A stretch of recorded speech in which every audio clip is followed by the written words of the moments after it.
Greeting you, but you're on a serious conversation.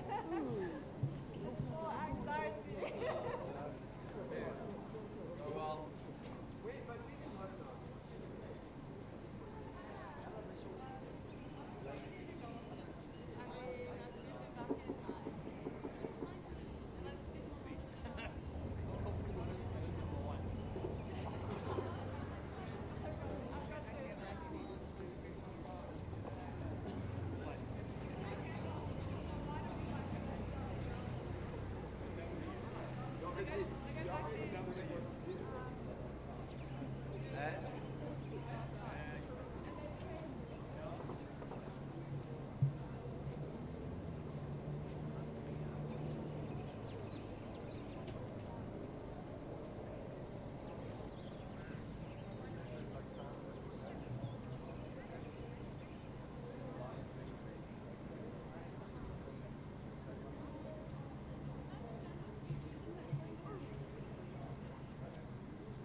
there. Yeah.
me up, cause I've been bad and I know I'll do it again.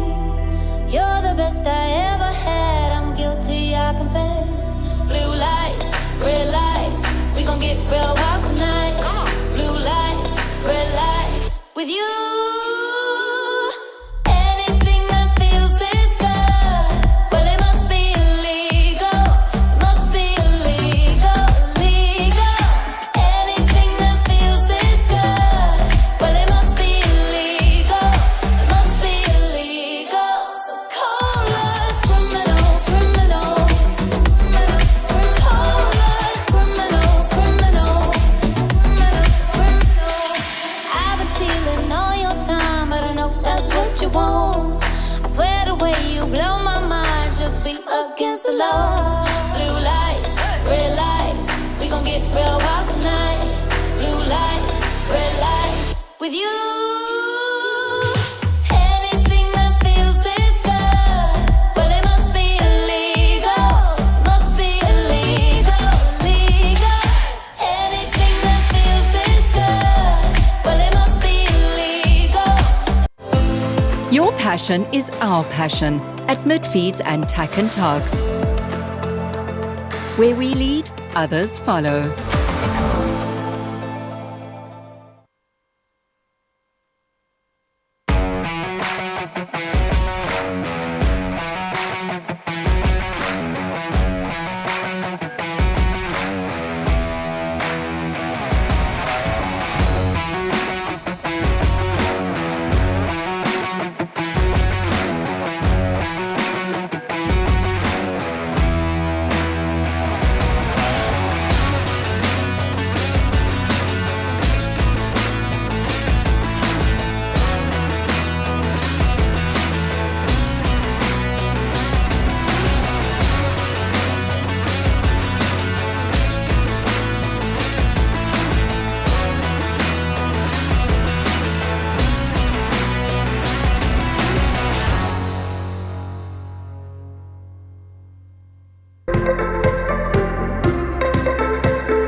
It started with a stride in 1998. For over 2 decades, riders, trainers, and veterinarians have trusted our name. Now, that name evolves. Stride Distributors becomes Stride Equine Research. Driven by science. Backed by research. Proven in performance. Electrolytes. Gut health. Parasite control. Muscles and joints. And much more. Because behind every great performance is a great stride. Visit www.stridesequine.com and join the next stride.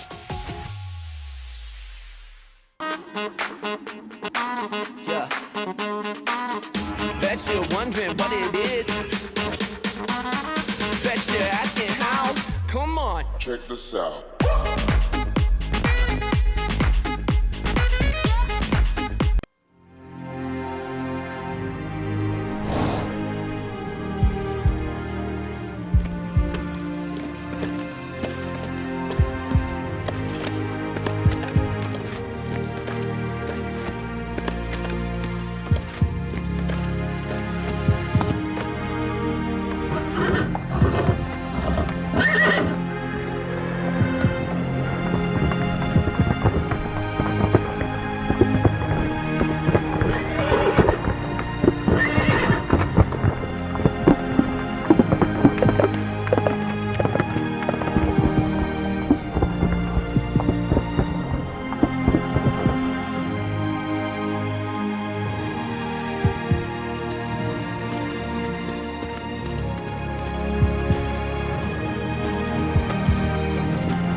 To me, horse riding is more than a sport. It's a lifestyle. It's the passion I feel every time I'm with my horse. It's a partnership, a shared performance, and a bond rooted in trust. It's not me, it's us. Two bodies, two souls, and a saddle that move in unison. It's an extraordinary combination, nourished by respect and sensitivity for the planet.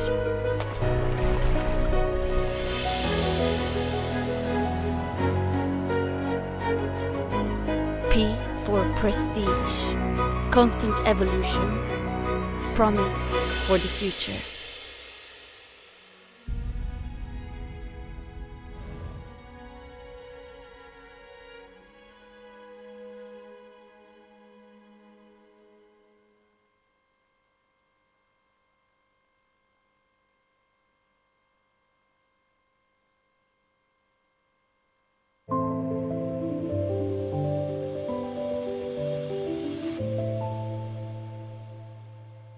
Country Life Properties, a boutique real estate company specializing in sales of equestrian properties, sale of residential, agricultural, and country lifestyle estates in the Greater Kyalami area. With years of experience in promoting the country lifestyle, Country Life Properties is proud to be affiliated with the Kaya Lami Equestrian Park. Baloo Country Estate is a secure estate offering 22 kilometers of scenic bridle trails. We provide country estates to suit all your requirements: extended family living, work from home, or just escape the hustle and bustle. A variety of equestrian properties are offered for the keen equestrian. Contact us or visit our website and let us find the right property for you.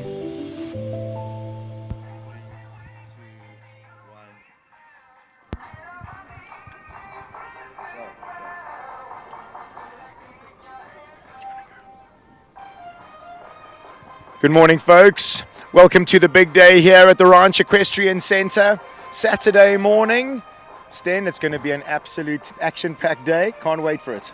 Viewers, it's a full day. We're starting off this morning with the 130 champs. Then it will be the 140/145 Gold Tour Grand Prix.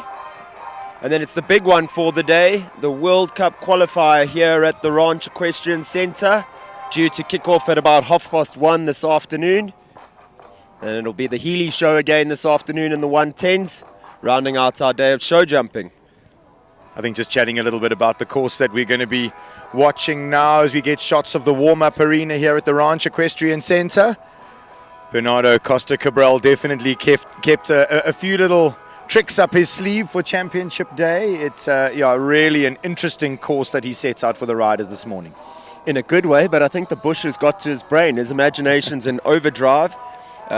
Brendan, I mean, our viewers are in for a treat. I think if this is the sort of smallest open class of the weekend in the championship classes, and let me tell you, I think you said it to me earlier, riders are going to have their thinking caps on. Every distance is related, and every distance has a little option, a little variation to it. Almost every distance has a variation. Some a little forward, some a little waiting, some one less or one more. I mean, it's amazing standing next to like 3 different camps of people going through the course afterwards, and barely anyone had the same sort of the same outlook on what all the distances were going to ride. We had from fence 7 to fence 8, we've had variations of people saying 8 strides, 9 strides, and 10 strides. Again, I think it's just knowing your horse, having I think a good plan A, and then as we saw yesterday, you've got to also have a plan B if your horse or yourself don't prepare for the jump correctly, you have a little funny ride. If you lose your line, I think in any of these curving related distances, you need to really be quick to react. I saw lots of our 150 riders walking this course this morning with raised eyebrows, sort of going, okay, we got to put our thinking caps on this morning and really be prepared for every single jump. I think maybe 1 to 2 is maybe the easiest distance that you're going to get, but well, from even there, number 3, Brendan, your initial thought process, I think with Gareth Neal was okay, so at least 1 to 2 is a nice easy 8. And then I'm standing next to Ronnie Healy and he says, oh, it's definitely 7, 1 to 2. Everyone else walked 10 to 11 on 8 strides, I think. And then again, another camp saying, no, 7 on the inside line. Well, so, then I walked it after I heard them say that and thought, okay, maybe I walked it incorrectly and maybe I needed to adjust it. So I walked from 10 to 11 on the slight inside line. It's all going to have to do with how you jump. And you still got there on 34 steps, 7.5 strides. Which is cantering 7. But I mean, I'm in my head, if I was jumping this, I would think that I'd want to get up to number 10 and my horse is pretty nifty and nimble, so I'd sort of set him on the inside line and let him roll down there. I think I'd rather be going forward to that oxer than going backwards. That said, though, you always also need your horses to be super reactive, because if you ask them to move down that 7 and they're a fraction too slow, you're going to be a little bit in no man's land. I'm just really looking forward to tomorrow. After you mentioned, you're going to have to really know your horses well in these tracks. Luckily, I've ridden mine 4 times now, so I mean, we've got a good understanding of each other. No, but I think, let's face it, I mean, we were chatting a little bit about it. The horse can jump and you can ride. Yes, you don't have a heck of a lot of mileage together, but when you follow the rules with these courses, they do seem to work. I'd love it if Bernardo could just share that rule book with us, because it's quite an entertaining one. I think there'd be lots of pictures and drawings in that. I did have a chat to him this morning. He said He's tried to put a little bit of his European flair into the course designing today. I mean, it's so inspiring and motivating having these international guys here, sort of giving us a little insights into how things are built in Europe and at these Rolex 5-star Grand Prix. As we see number 1 here, Aisling Triggle, and 334 Vedette. Coming in to take the salute on behalf of the rest of the competitors. She collects a right canter around and goes to the bid food number 1. Let's count what she does. Easy 7-1 to 2, a fraction on the inside. This is going to come quick. It's that short approach like we had on the other side of the arena yesterday. 4 strides to this big spooky. 4, 5, 6. See the balancing 6 there to the water tray. Now they turn away from the gate. This E-pole vertical. Again, going to come quick off that short turn after the water tray. It's a committed 6 strides down. Oxer jumping in with a plank on the floor jumping out. Count. 10. Looked like 10 there, landing left into this tricky, almost dead part of the arena here. Bernardo's going to test a little bit of scope at this vertical. Counting 1, 2, 3, 4, 5. Right leg canter. 2, 3, 4, 5, 6, 7. Aisling Triggle absolutely foot perfect this morning. What a way to start. Work. Making light work of a very testing track. Brendan, that last line, she stayed very much on the inside line from 9 to 10. And again, that just put her on that inside line for the 7 strides from 10 to 11. She had her thinking cap on for sure. After all our comments and sort of doubting the technicality of this track, Aisling makes it look all pretty easy.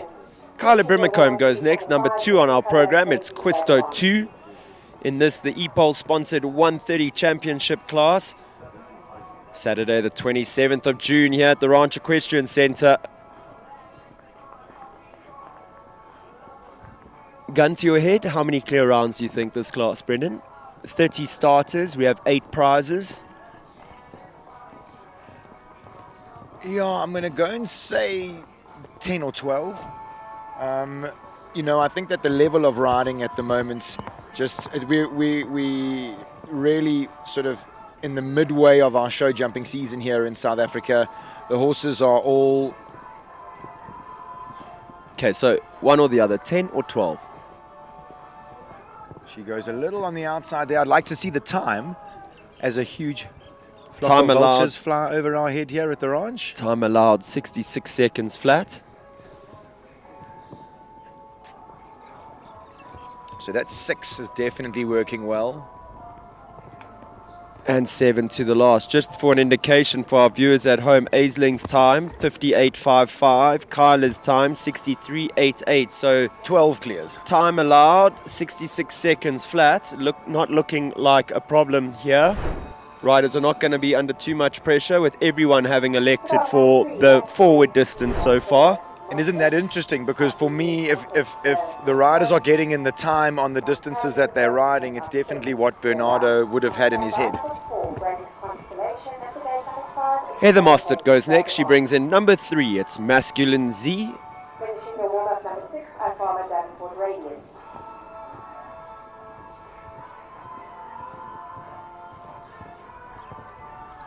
Super 7 there, 1 to 2, gives him a bit of room. Jumps really well through his body.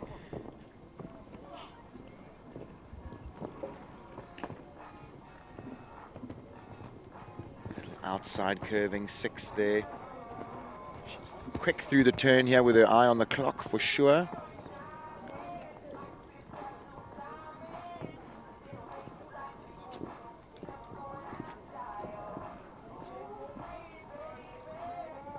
Nine strides from Heather, landing left.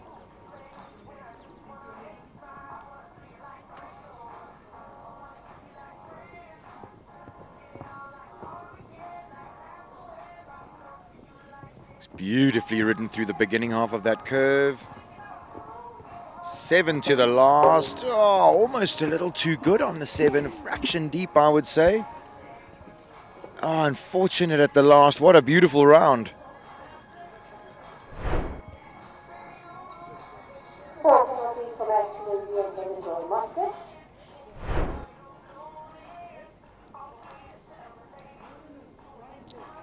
I think that was beautifully ridden, and you know, those questions coming into play there, that forward 6, then a forward 7, really testing the horses at the front rail of the fences.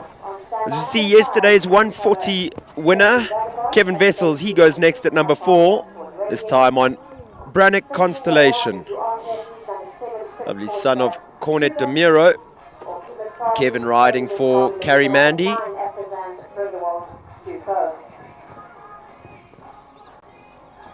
It's got such a classical shape in the air, does this horse. And a very classical way of going as well, Brendan. I mean, immaculately schooled by Oopsie. Yeah, well recovered. Quick thinking there by Kevin. Yeah, he's green at this level, this horse still.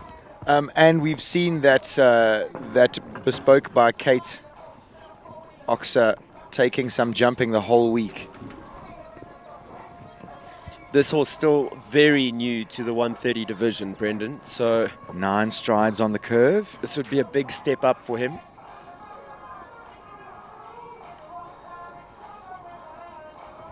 Whoopsie. A little green through the turn.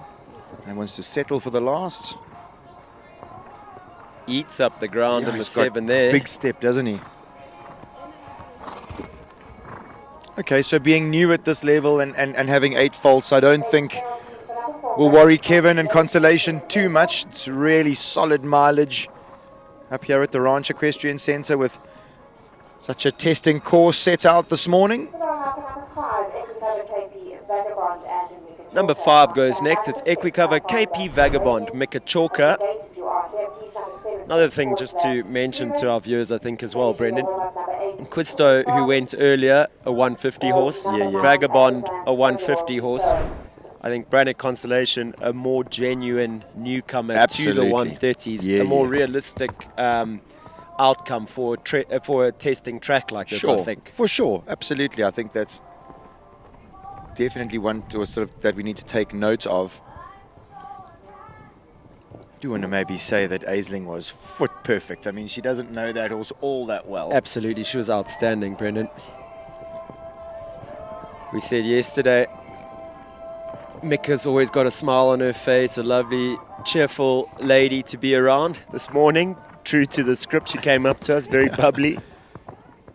She, I mean, you mentioned that this horse jumps in the 150s, and it's amazing that he maybe looked like he wasn't over the moon yesterday, and she's just put him down a grade, and she's just encouraging him lightly and saying, come chap, let's get going. And he's looking like he's really settled into his jumping. He's looking much more positive today. I think lots of riders can learn from that. You know, just because horses jump a specific grade doesn't mean they need to stay there forever.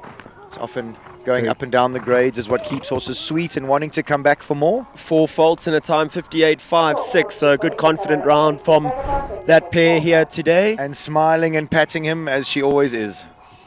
Brendan, I think I must have been jumping when they jumped yesterday then, because I missed it. I've never seen this horse look anything but good. Yeah, and who knows? I mean, he may just have had a funny warm-up. There's all sorts of distractions around here at the Ranch Equestrian Center with the wildlife, and we did have quite hectic weather yesterday, but I think just, she thinks the world of that horse, and she'd obviously want to keep him and sort of make him sweet and want him to come back and jump. So just dropping him down a grade. Look, I mean, this is still a very testing course here this morning, but he definitely looked more confident today. Yeah, nothing's going to get given away here in the 130 champs. Stuart Barker up next. He brings in number 6. It's I Farmer Davenport Radiant.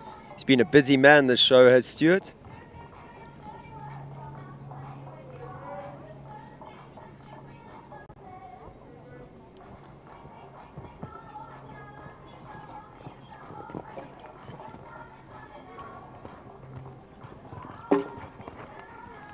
Tell you what, time allowed is not going to be a problem for this pair. He's been rather nifty across the ground here. The 7 there, he's going to need to press here.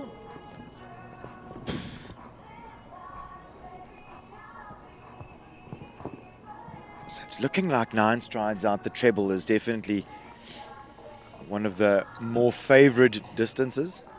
The more comfortable distance, I guess.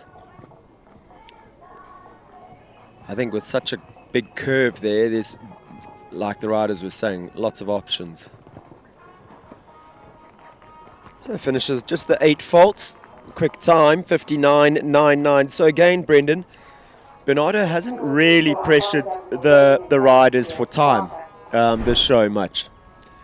I think that excuse me, maybe his technicality comes in different ways. I feel that often when you ride courses with the tight time, they feel a little bit more hectic. They feel a little bit more hurried and rushed in your brain. But I suppose, and I mean, I haven't jumped one of Bernardo's championship classes this show. I'm sure it would almost give you a similar sort of feeling. You know, you've got to get cracking. I think that all the distances that we were sort of thinking, was it 7 or 8? It's definitely looking like it's one less, which does then put you in a comfortable place for the time. So I think that he sort of definitely tested riders in different ways, and I think that's what, you know, I mean, that's why we ask Bernardo and all these amazing international course designers to come to South Africa, and I think why it's also important to travel to these World Cup shows. You know, like it's difficult to be away from home and the horses and the businesses, but what we gain as horses and riding, or even as combinations, horses and riders, you know, is absolutely invaluable. You didn't mention anything about being away from the kids or our wives, Brendan. Katja Riccardi goes next. She brings in number 9, Afrizan's Grindelwald Dutho.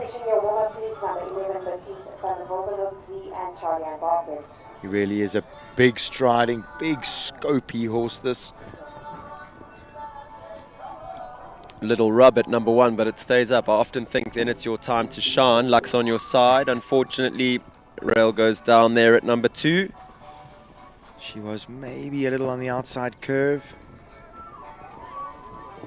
But that's just a prime example, Brendan, of the pressure that's on you from the start. There we go. That was really well ridden. This is a big horse. She would need it to have stayed on the outside curve, which she did. And that walked a level distance, and she was really wooing.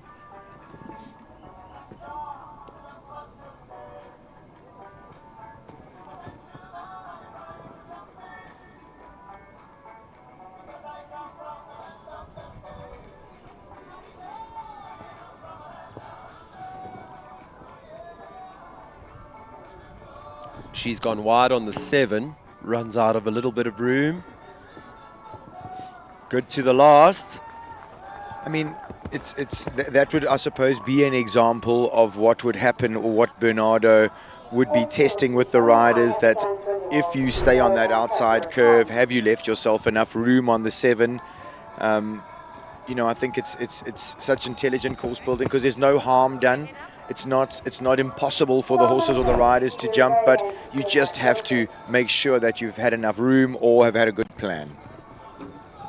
Jenna Gilchrist goes next. It's number 10, Fiji Durusay. I mean, you can definitely see what her plan was there. She definitely wanted the committed 7, 1 to 2, so she set off with good pace. This mare, not the biggest striding horse, so it will be interesting to see what her plan is later on in those last 2 distances. She's been in some fine form though, in the prizes in almost every lineup.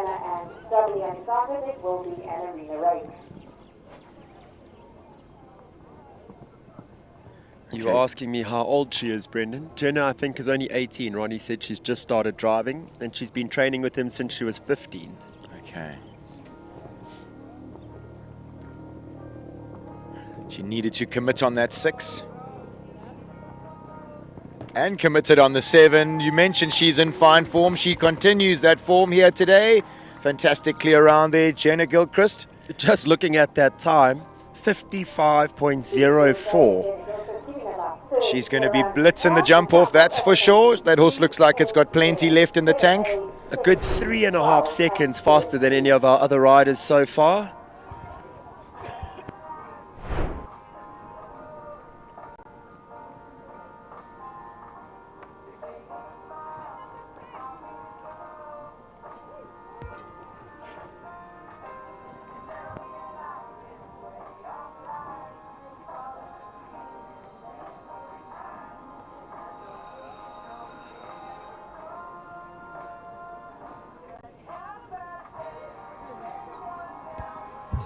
Charlie Ann Barfoot goes next. It's number 11, Baptiste van der Wolvenhoek Z. I saw the whole team from Zimbabwe was here last night. They've flown in. Penny was talking about a private jet or something. I'm not sure whether that was a joke or not, but Penny was also looking quite glamorous here last night, I must say. She's getting into the Joburg vibes.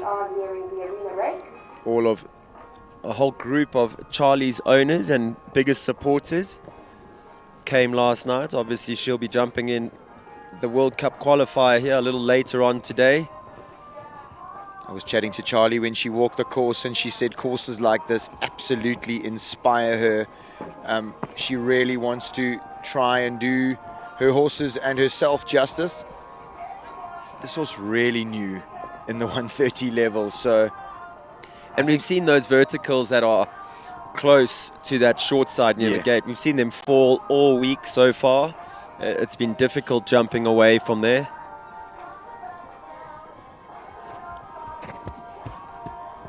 Five, six. You see how rideable this horse is there. Charlie just asks him to step on the 6. He does it with such ease. She straightens him for the last and jumps it for fun.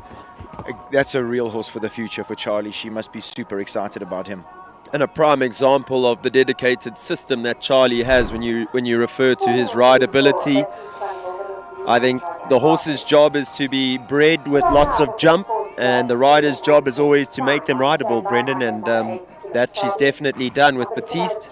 Yeah, she says she does lots of poles and related distances and sort of forward and back in her training. It definitely looked like it's working. Of course, she had one down, but I mean, that horse is real green. This is a proper course. She'll be back for sure.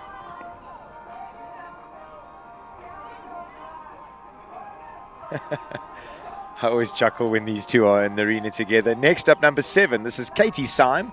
She brings in Fit Sports Labs Struben. And as it has it, we have Kima Sabi and Nicola Syme, Riley, her sister, next. So she's in the arena giving some last little words of encouragement. Electing for the 8 strides, 1 to 2. Struben had a little spook as he landed, as it almost suited her to be on the outside line 8.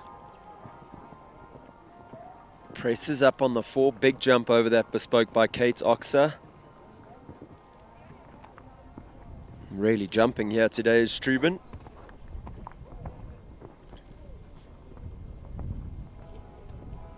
Patient in the 6 there. Oh, lays a back toe on the middle element of the treble. Oh, just a toe. Good shot at the forward Oxer.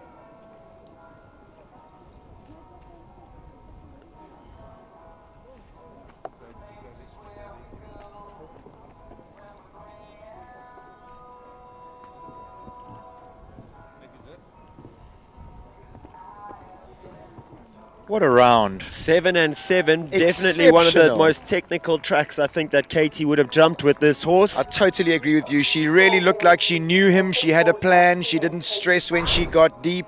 She kept pressing on the 7 at the end there. I think she's going to be thrilled with that. I mean, he really just, you can see here, viewers, lightly just lays a toe on that pole. It was almost slow to fall. What a round, Katie Syme, Fit Sports Labs, Struben. Definitely one of the strongest courses she's jumped, I would say. So from one sister to another, Nicola Syme Riley up next. She brings in Kimasabi. Nicola just making sure that all the poles are correctly rolled, not bowed up, before she starts on track. This was owned by Kyra von Bach. I don't know, for me, Kimasabi and Rindaro look so similar, and she's got them in such a similar shape, rides them so similarly. This horse, I think, has been quite a production for Nicola. I think Kimasabi at different times in his career has wanted to jump the fences a little high and extravagant, as we see there. But she's done a good job in getting him more relaxed and calmer, closer to the fences, using his body in a better way.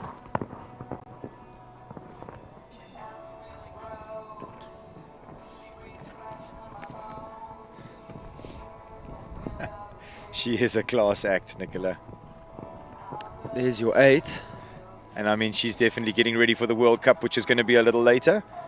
Getting her eye in. 5-6 off the little buck that got them a little rattled. 7 to the last, and that is an out and out jumper. Again, like Kevin's horse, new to the 130 division. A true 130 youngster or a true 130 rookie. Absolutely. But with Nicholas Simon in the saddle, that horse looking an absolute picture today. Like he's ready to take on bigger and better things.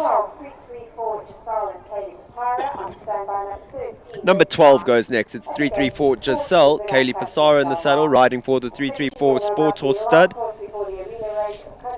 Brendan, interestingly enough, we spoke a bit to Kaylee yesterday. And she said that this horse, one of her horses that she finds more difficult to ride. Yeah, I think that just because she's so small with such a big step and, you know, such an explosive movement across the ground, you've got to make sure that you've sort of there and thereabouts in the distances so that you make her job as easy as possible. She is definitely maturing in the sport, though. She is a jumper. She's a little ninja, this horse, yeah. You know, I think that horses like this just potentially do need a little more time. I mean, you know, you want to use that sensitivity to your advantage. Look how much step she's got there. Wow, she just eats up the ground. The 6 strides will suit her here. Kaylee's eyes are on the jump early, easy 6. Almost Look at waiting that. on the 6. Rolls down on 7. Beautiful riding. Another clear round. Giving us our 4th clear round for the class. So with 12 having started, 4 clears in the bag. Clear round percentage sitting healthy at 33%. With 18 left to go. Watch our viewers as this mare jumps through this triple combination for absolute fun. Flicks her tail. Brendan, you said 12 clears. I said 10. So far at 33%, I'm looking close on the money here. Watch it be 11 and we both right. Tracy Glover goes next. Number 13, Let's Dance. Ooh. Horse manuring on the way to number 1, just distracting Tracy.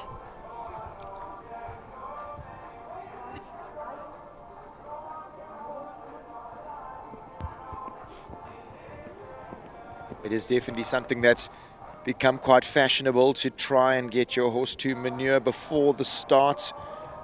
Often the horses can feel the anxiety and the tension and the adrenaline of the riders.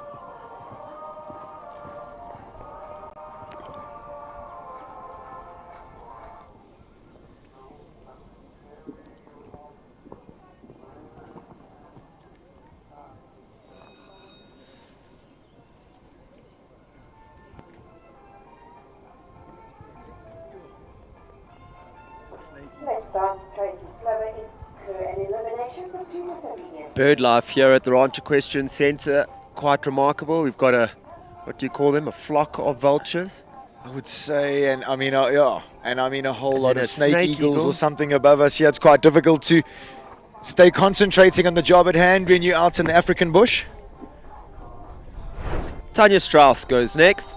She brings in Verdant Capital's Delmar. It's number 14 on our program.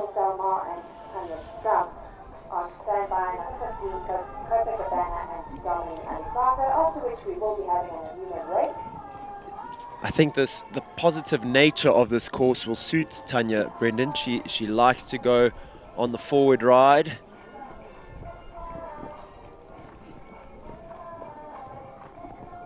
And this horse has oodles of stride as well. Huge, huge, huge. You just need to keep a lid on him down the 6 strides,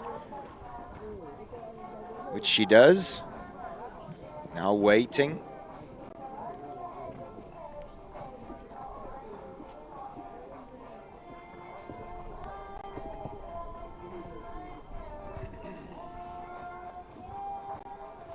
Takes her time here to this vertical, sets this big horse up. She'd want 6 here, which she gets. Now the 7. Oopsie, she lost her way a little. Oh no. How unfortunate. Looked like a clear round was definitely going to be in the bag there.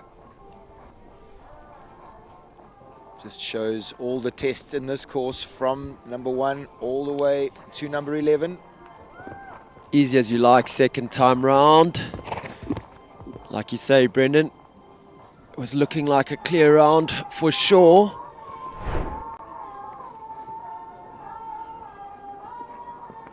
Lovely slow-mo of that last fence.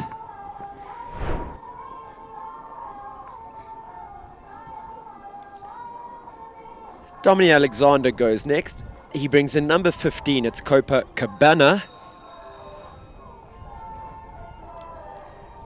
Lovely 7-year-old stallion by Calestis out of a Laudanus mare.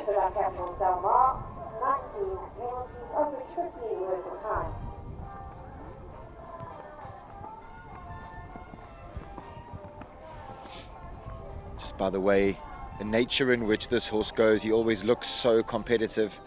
Got that big, beautiful rolling canter. Dominic uses it to his advantage. I mean, Dominic's ridden so many good horses throughout his career, Brendan, and I said that to him yesterday, but this horse for me must be one of the best ones he's had. Just such an athletic canter. I mean, you see how he just gets up to the jump and then balloons into the air, getting his body out the way. He lands with such balance.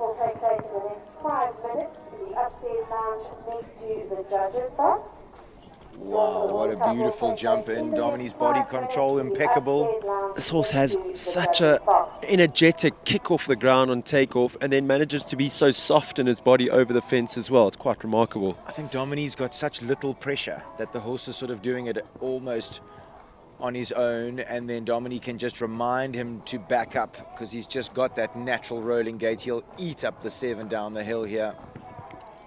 Oh, what a round.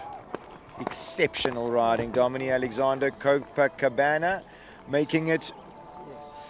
I think our judging system here has got that incorrect. They're saying 18 faults, 4 for a circle and 14 for time, but there's no ways. That was definitely a clear round.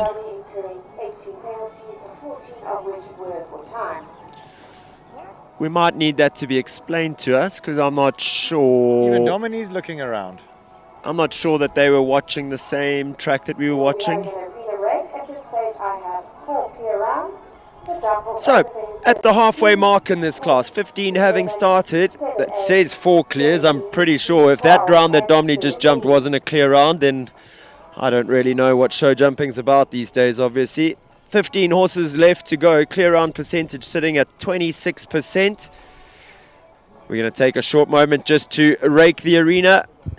Viewers, when we come back, we'll have all the action from the second half of this class, the EPOL sponsored 130 championship class. Don't go anywhere. We will see you shortly.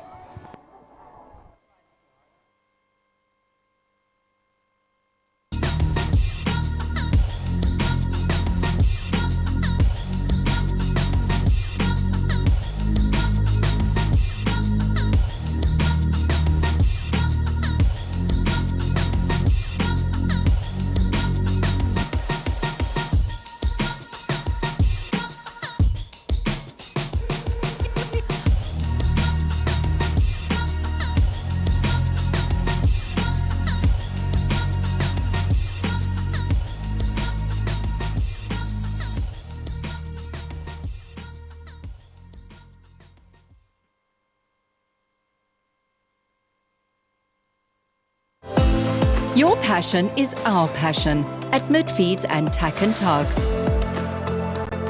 Where we lead, others follow.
Right. Peter Morrison and his team are finished with their little handbrake break. Number 16 up next, Leona van der Merwe. She brings in 334 Diamantine. Diamantine by Diamantissimile out of a Quidam de Reval mare, just 8 years old.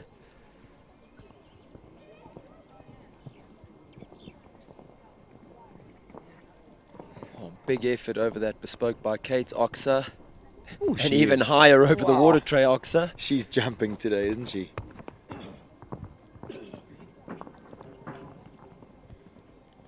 Not for the first time in this class we see that E-pole vertical go down.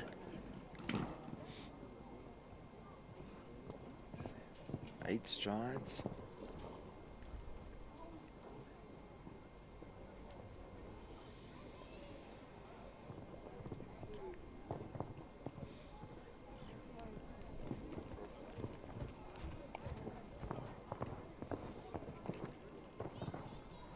I think just two maybe green errors along the way. Tried so hard in the beginning part of the treble, and as you mentioned, so many horses have just towed that E-pole vertical behind, maybe running out of a fraction space.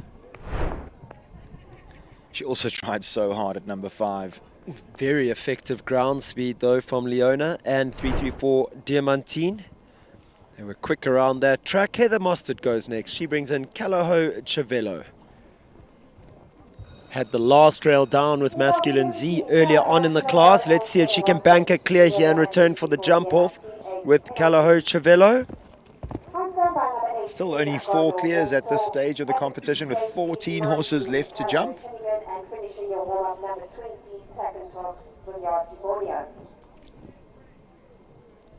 Nine-year-old son of Chiletto out of a Lissabon mare. Heather will be looking to make her owner Ella Mostert proud here this morning.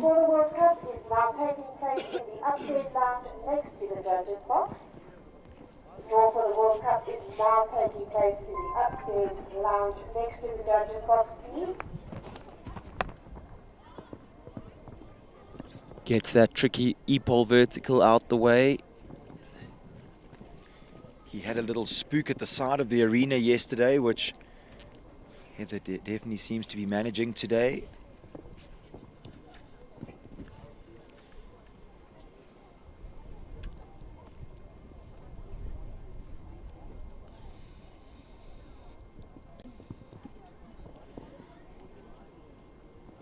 Five, six, he has such big step. 7 to the last, this time leaves it up, comes home inside that time allowed, clear round 64, 1-2, true to the script, she's through to the jump off. Pretty short. Anton looking super chuffed there as he was filming his wife round. You think filming the round or just making sure no one walked around on the bank here next to that treble, because it's exactly where that horse had an issue yesterday. Yeah, and I think so. Job well done, Anton. Yeah, for sure. I saw Heather just sort of trotting past all the arena staff saying, please guys, just sit tight for 2 minutes. It's a family affair here for the Mosterts. Ella, the owner, Heather, the rider. Anton doing a good co-coach there. Tamar Glixman goes next. She brings in number 18. It's Gondor Warsaw, a horse that we've seen improve dramatically over the last few months under the very skillful tuition of Tamar.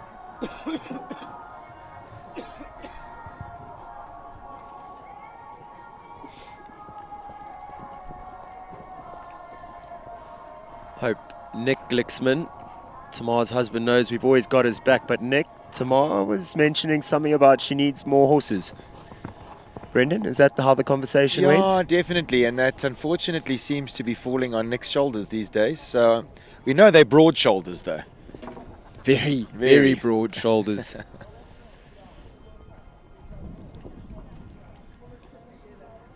We'll be seeing Tamar a little later in the World Cup with her fantastic stallion, Capital Kronos. So Tamar's definitely getting the feel of Bernardo's courses early this morning. Let me tell you, it's quite a feel that she's getting. Yeah. Clear around the 130 champs. If you had told Tamar that 3 months ago with this horse, I think she would have laughed at you. Yeah. She has done a masterful production job. She looks over the moon. There was a big whoop whoop from the Farnham crowd as she went through the finish there.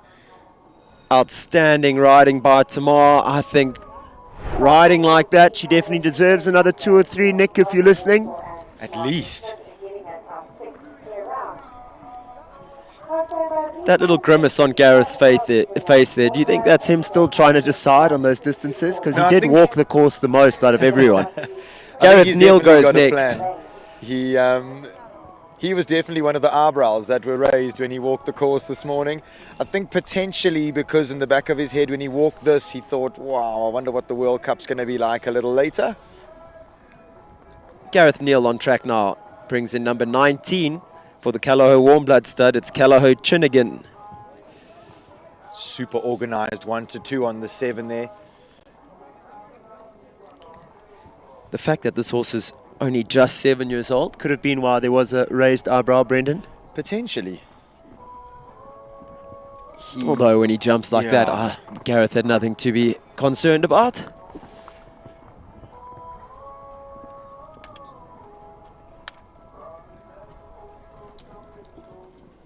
This horse was in the prizes in the 135s yesterday.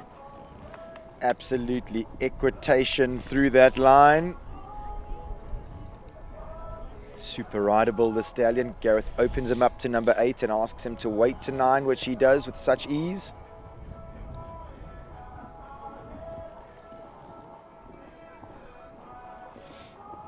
Eats up the ground in the 7 to the last. Easy as you like. It's another clear round. Is that 3 in a row?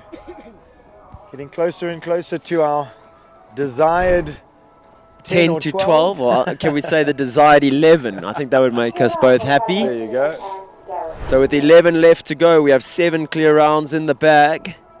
Kyla Brimacombe goes next. This time on number 20, it's Tack on Togs, Zonjati Borneo. Just for the viewers at home can see there, Kyla's put her hand up. The judges will then stop the clock, give Borneo a chance to finish manuring, and then they will ring her bell again and she will be able to start going to number 1. Definitely something that riders try and get done before the class starts. Can be really distracting. We saw with Tracy Glover earlier. Can I tell you, it's something that's never crossed my mind before I go through the start. I think some horses can be a little distracting or distracted by it, especially some stallions.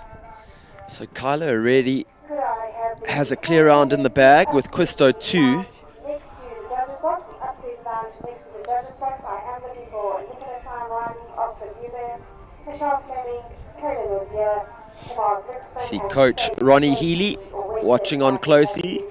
Make your way up to Kyla's boyfriend, upstairs lounge next to Diego. the judges' box for the World Cup. Who I believe has just got a ride in the July this year. It's a really competitive family.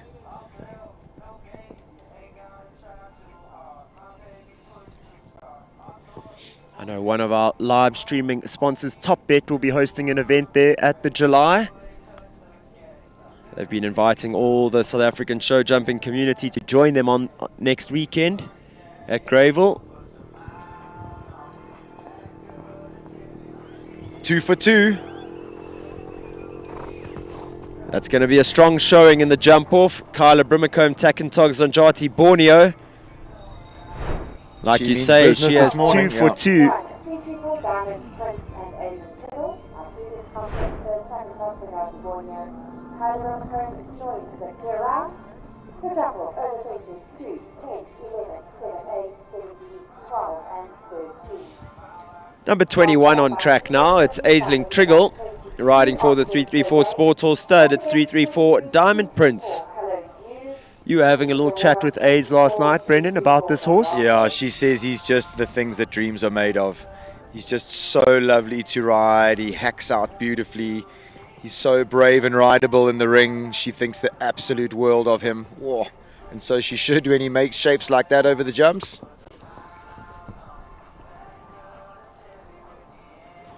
Aisling also has a clear round in the bag around this tricky course, so she knows what it takes. 334 Yep, she came out first in the class, made light work of this Bernardo designed 130 championship class, sponsored by EPOL. Just shows his rideability.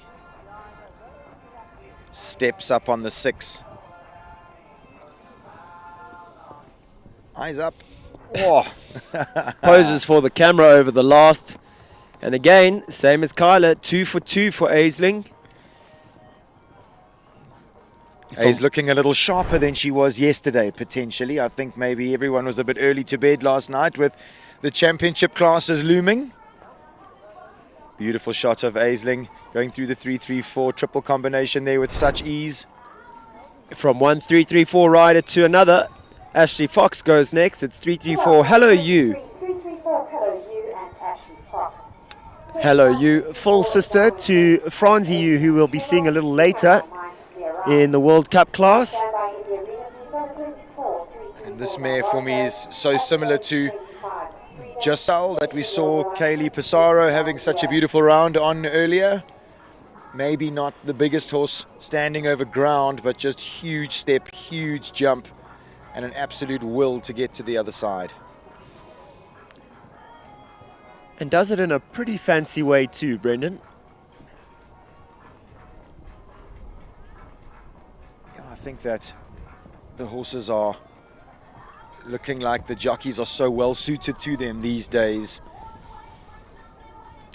Ashley's body control on this horse is absolutely sublime. You took the words out of my mouth. I mean, this horse slightly on the small side, could you say, for Ash? And yet she is so controlled with her body. She never gets in the mare's way. Always helps her with her balance. Just gave her a little click as she jumped the oxer and then held her body away and used her voice and said, whoa, for the double of verticals at the end of that triple. 24, 3-3-4 Don Rato into the arena on standby. Easy 6.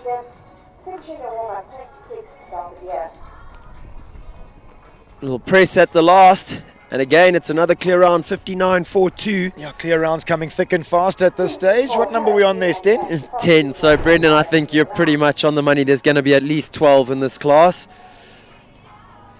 Especially with this young man going next. It's Christopher van der Merwe riding for the 3-3-4 Sports Horse Stud Up. He brings in number 24, 3-3-4 Don Rato. This horse had a really competitive round yesterday. Looking like he's getting used to the pace that Chris enjoys to ride at. Yeah, we saw him setting a good ground speed right from fence number 1 yesterday. I'm pretty sure we'll see much the same here. Lovely son of Diamante Simile out of a Caratino mare. Chris just taking his time at the beginning of this class. This bell has rung already, so the clock has started, but he just wanted to take the stallion into that corner. There's a lot of distractions going on there, and he just wanted to make sure that the stallion was aware that there's nothing to worry about and he can settle into his round.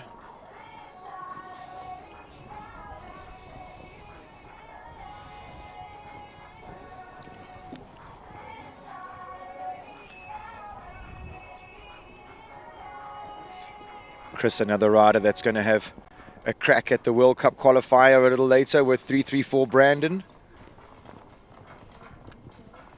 And Bellabetto. And Bellabetto.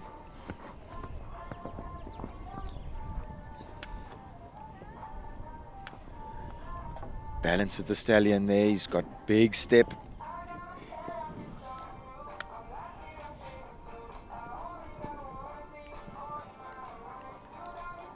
Easy on the 8, huh? Very easy. Like you say, this horse has massive step. Found the 2 strides jumping into the treble there really short. Beautifully ridden. Almost an outside line 7 to the last. This horse in good form. It's another clear round in the bag for Team 334. It's amazing how Bernardo has just got the riders almost on a string at this stage. Everybody's just looking smooth. The horses are looking confident. It's been a fantastic class to watch so far. Number 25 up next. This is Freedom with Hannah Gerber.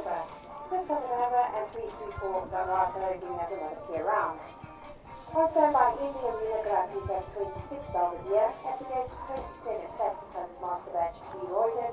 Finishing your warm-up 28, Prix can do it. This horse has so much step, so these rolling distances are going to suit him.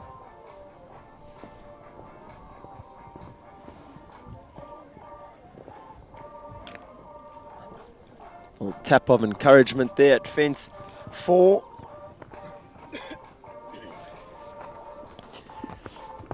Shame we were chatting with Hannah's mom, and I think her boy Picker that jumped in the Grand Prix the other day, unfortunately wasn't 100% fit after the class, putting a lot of pressure on her for the rest of the show with Freedom. And then she had a little miscommunication yesterday. I thought it was such a lovely round and things just didn't work as she wanted, but she's piecing together a fantastic round here. The horse is looking confident again. What a class act is Hannah Gerber. 8 Good strides riding. to the last, but leaves it up inside the time allowed. Yep, comes home 60.37, time allowed 66 seconds. What a turnaround from her round yesterday. Showing all her class here this morning is Hannah. We'll be seeing her back for the jump off. Number 26 goes next. It's Belvedere, Gemma Nell. Just chatting to Gemma a little bit before the class, Brendan. She is still working in Cape Town, but obviously so good at her job. She asked for a little bit of permission. She told her bosses that Belvedere's 19 now, and she doesn't know how much time she has left with him, so she'd really like to do a bit of show jumping in Johannesburg. They said, of course, my dear, you can have as much time as you want. So she's obviously a real asset to the business. Well, that's what I said to you. You're obviously very good at what you do if they're going to give you that sort of freedom. And I suppose a little bit of the emotional heartstring there just to maybe get your boss on your side. Anyone that's ever had a conversation with Gemma would know she can be very convincing. All you have to do is ask her mom, Melissa Nell. So again, another horse falling victim to the E-pole vertical off that short approach away from the gate. But I mean, again, another beautifully smooth round.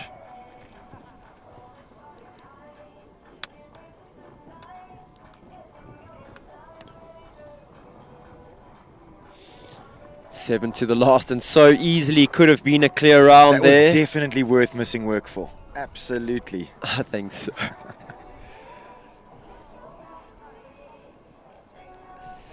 Michelle Fleming goes next. It's number 27, Plastic Colors Master Batch Lee Royden.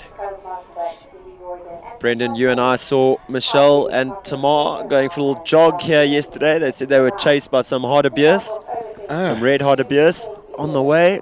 No, you didn't sound very excited to go for a run yesterday. No. So, very fit lady is Michelle. It shows in her riding. She has fantastic body control, great strength in the saddle. And look, I think she'd need to stay fit because she's got big horses with a lot of canter and big jump. She was blessed with very long legs. Luckily, that would help her hold on, but definitely would have to work on keeping as strong as possible for these big jumping horses, as you see there. Whoops. Strong she definitely is, and she has a lot of finesse in her hands.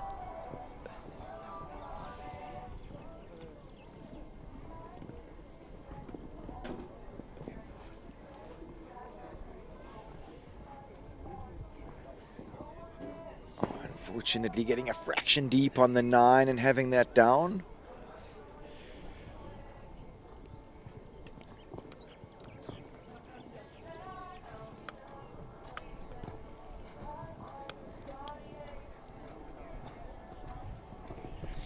He really has huge step. That horse rolls up down on the 7 there really easily. Finishes on 4 penalties. Solid round for Michelle and Leroy. It's amazing to see how that horse has come on this season. He's really upped his game. Michelle's done a fantastic job in producing him. Just 3 left to go in this first round of the E-pole sponsored 130 championship class. Christy Lynn Davis goes next. It's number 28, Cruise Can Do It. Number 28, Prix can do it, and Christy and Davies on standby. I have 29 PWN Wealth Amazonas. At the gate, the last horse of the class, number 30, Apollo Couple B.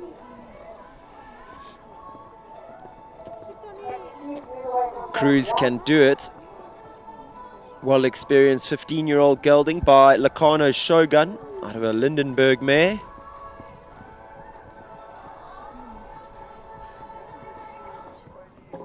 Christie electing for the 8 there, not wanting to get Cruz too buzzy in the beginning of the class. Oops.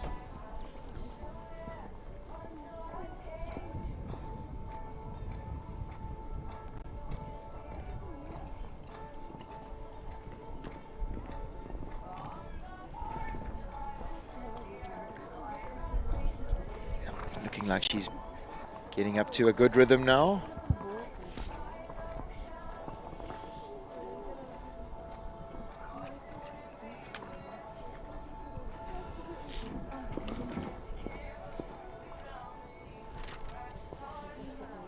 Unfortunately running out of a bit of room there at the last through that treble.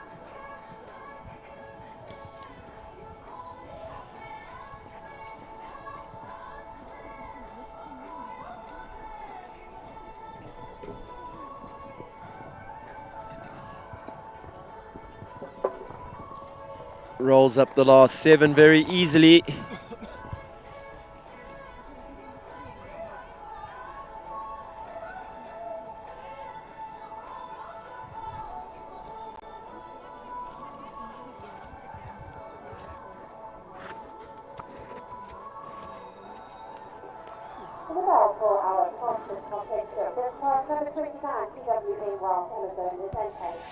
Alex Leith goes next. It's number 29 on our programs, PWM Wealth Amazonas.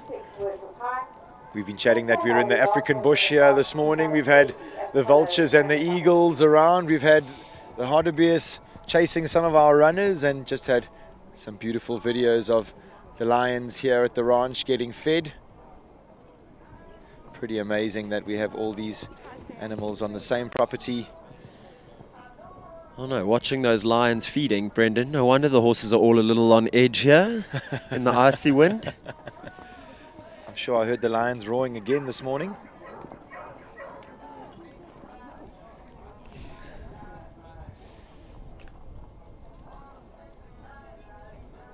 I did mention yesterday, Emma can be a little wary of white fences. Yes, agreed, white boards. That little white picket gate there at the bottom of that fence.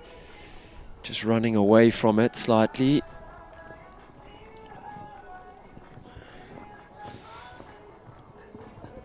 Well recovered. Time, eh? Yeah, well recovered there by Alex. I must say she's riding with great maturity these days. For someone who's pretty inexperienced at this level, she has a really good head on her shoulders. I think with her partner Andrew Olaf and her coach Dominic Alexander, she really trusts in the system that she's riding in at the moment.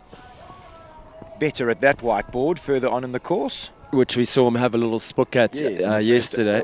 And again, another whiteboard. Actually, when she walked this track, she must have thought, oh man, well, how's my luck? Yeah, one thing that my horse doesn't like, and there's 4 of them around the track. But you mentioned that she's got a solid head on her shoulders, and I think she must keep at it. This horse has got it. He's got good jump. They've got a good relationship. He is quirky and he is cheeky. But when he gets it right, he really does get it right. So I think she's got to focus on that, focus on the positives. Her round yesterday was outstanding. Absolutely. As she takes a retirement fence there, or an elimination fence on the way out. Horse finishes well.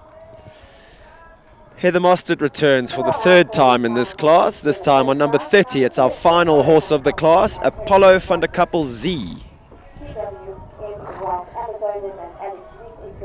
She already has the 1 clear round in the bag. For sure she knows her way around this track. She'll know what it takes to jump a clear round. See her trainer Barry Taylor watching on closely.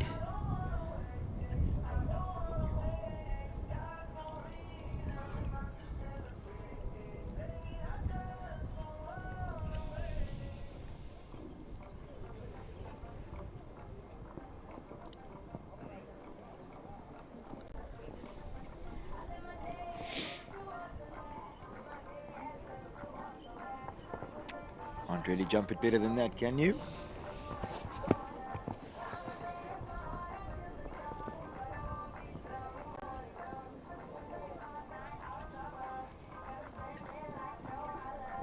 He's looking springy here this morning.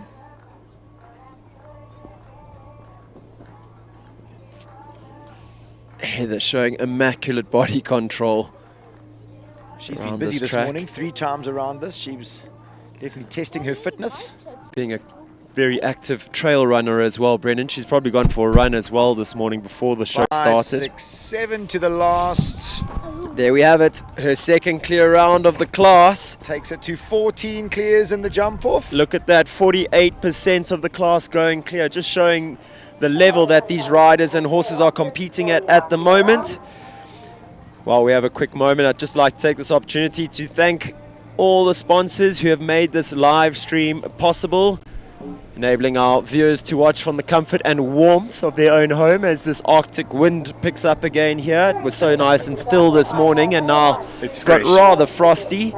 So to 334 Sports Horse Stud back on track, Top Bet, Mark White Nissan, Country Life, Cheval Liberté, E-Pole, Talkcraft, Stride Equine Research, Midfeeds, Equestrian Affair, Action Ford Mokopane, and Western Shop. Massive shout out to all those sponsors for making the live stream possible. Viewers, we're going to take a short break now while the arena party, Peter Morrison and his team, get us ready for the jump off of this E-Pole sponsored 130 championship class. Don't go anywhere. We'll have all that action for you up next.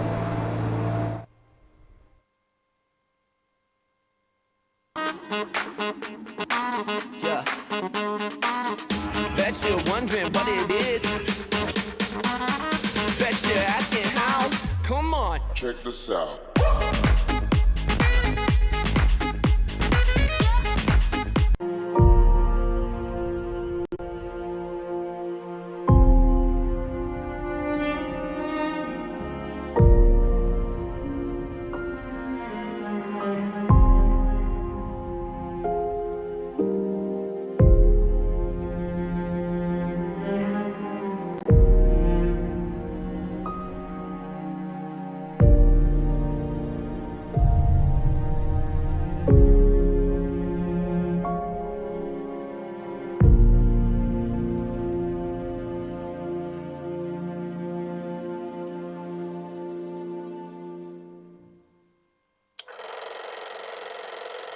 It started with a stride in 1998.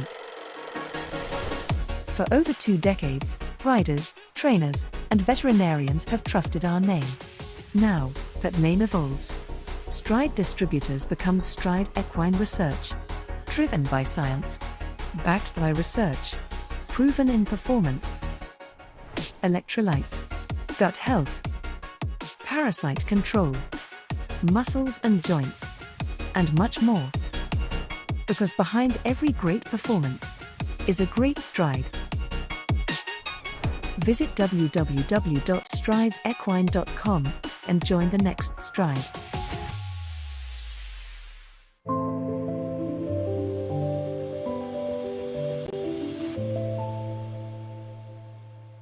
Country Life Properties, a boutique real estate company specializing in sales of equestrian properties, sale of residential, agricultural, and country lifestyle estates in the Greater Kyalami area. With years of experience in promoting the country lifestyle, Country Life Properties is proud to be affiliated with the Kyalami Equestrian Park. Baloo Country Estate is a secure estate offering 22 kilometers of scenic bridle trails. We provide country estates to suit all your requirements. Extended family living, work from home, or just escape the hustle and bustle.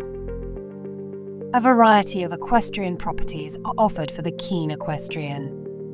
Contact us or visit our website and let us find the right property for you.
You're the best I ever had. I'm guilty, I confess. Blue lights, red lights.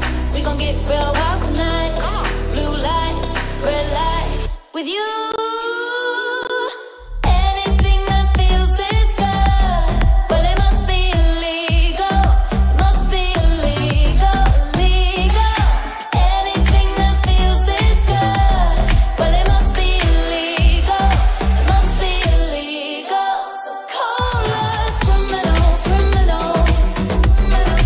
Call us criminals, criminals. I've been stealing all your time, but I know that's what you want. I swear the way you blow my mind should be against the law. Blue lights, red lights. We gon' get real wild tonight. Blue lights, red lights. With you. Anything that feels this good, well, it must be illegal. Must be illegal, illegal. Anything that feels this good, well, it must be illegal.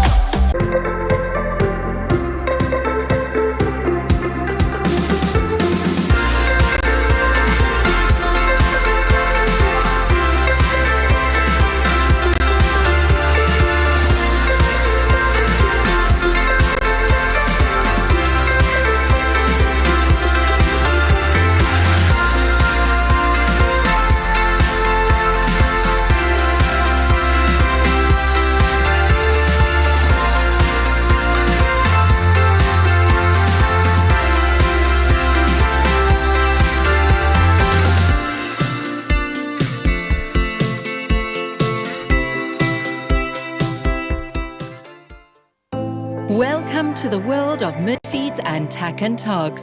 South Africa's largest animal feed retailer and a haven for equestrian enthusiasts and animal lovers. Friendly and knowledgeable staff are at your service.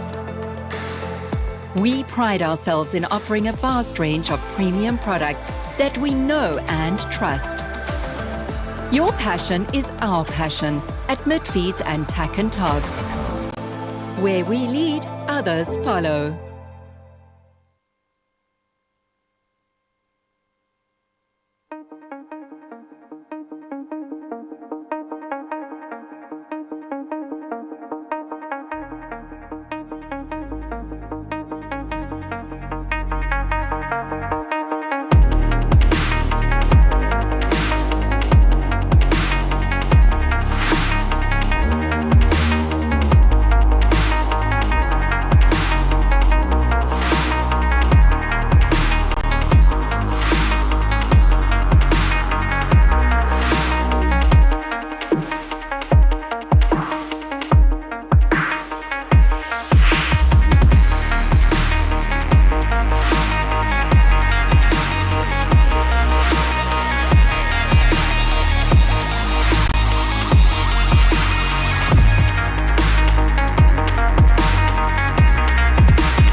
to commence the jump-off round for the 1 meter 30 equal sponsored championship class. I am looking for number 1, 3, 3, 4, thank you, Adrian.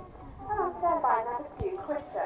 Welcome back, viewers, to the EPOL-sponsored 130 championship class here, Saturday the 28th of June at the Ranch Equestrian Center. As the action hots up, so does the wind. It's getting pretty breezy here around the arena. As we see Aisling Triggle, number 1, 334 Vedette, making her way into the arena. Interesting, Sten, from such a sort of really connected first round where everything related. I find the jump off here quite long and open and galloping, so let's see what these riders have in store. Aisling's got 2 cracks in this round, so she'd want to have a really good first round and see where she's at. Open and gallop is always what we like to see, real crowd pleaser.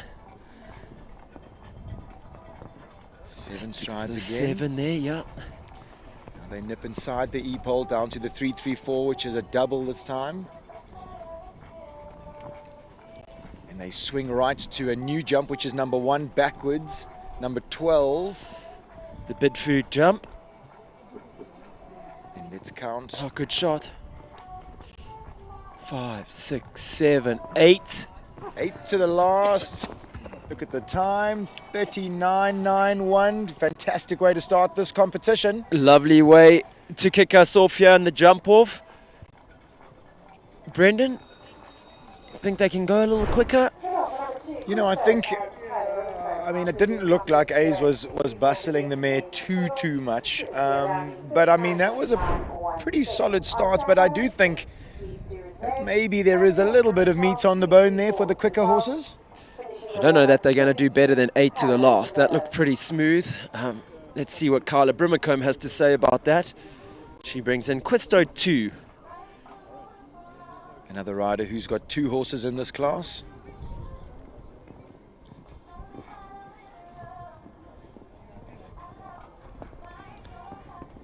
Maybe here's where you can really gallop down to this oxer.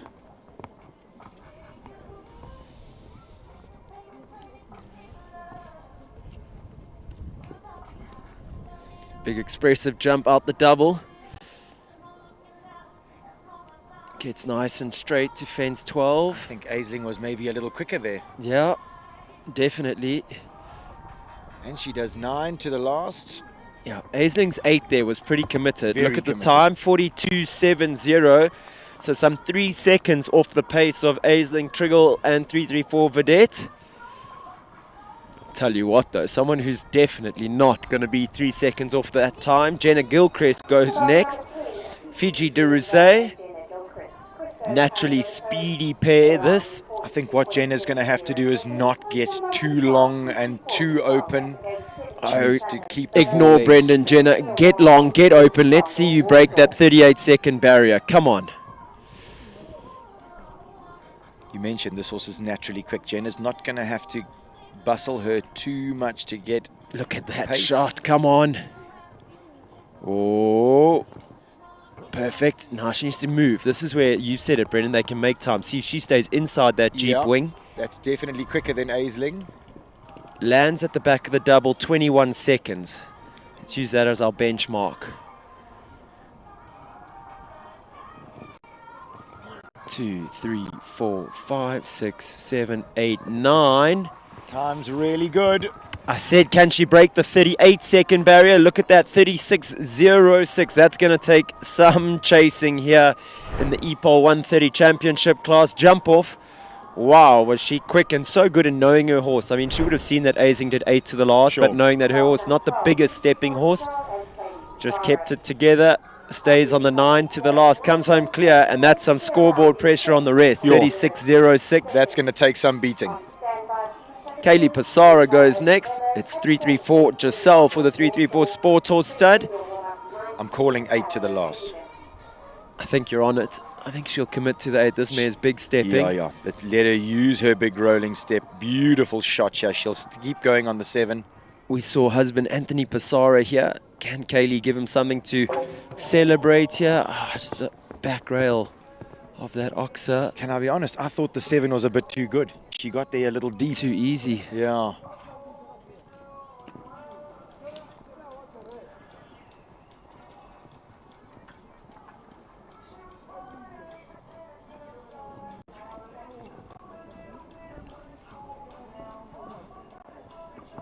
There's your 8. Easy Easy 8 as you like. She Uses has her big step. huge step, that little mare. Really, she is something special. 41.22. Just the 4 faults. Would have been good enough to go into 3rd place. So our current leaderboard with 4 having started. Jenna Gilchrist leading the way, 36.06. Azing Triggle, 334 Vedette, 39.91. And Kyla Brimacombe, 42.70 on Quisto 2. See what Heather Mostert has to say about that up next.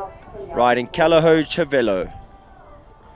She starts off with a big canter, has a little rub at 1. She's jumped the wrong jump. Oh, my. Oh, no. But look, Heather. no, wait for it, Brendan.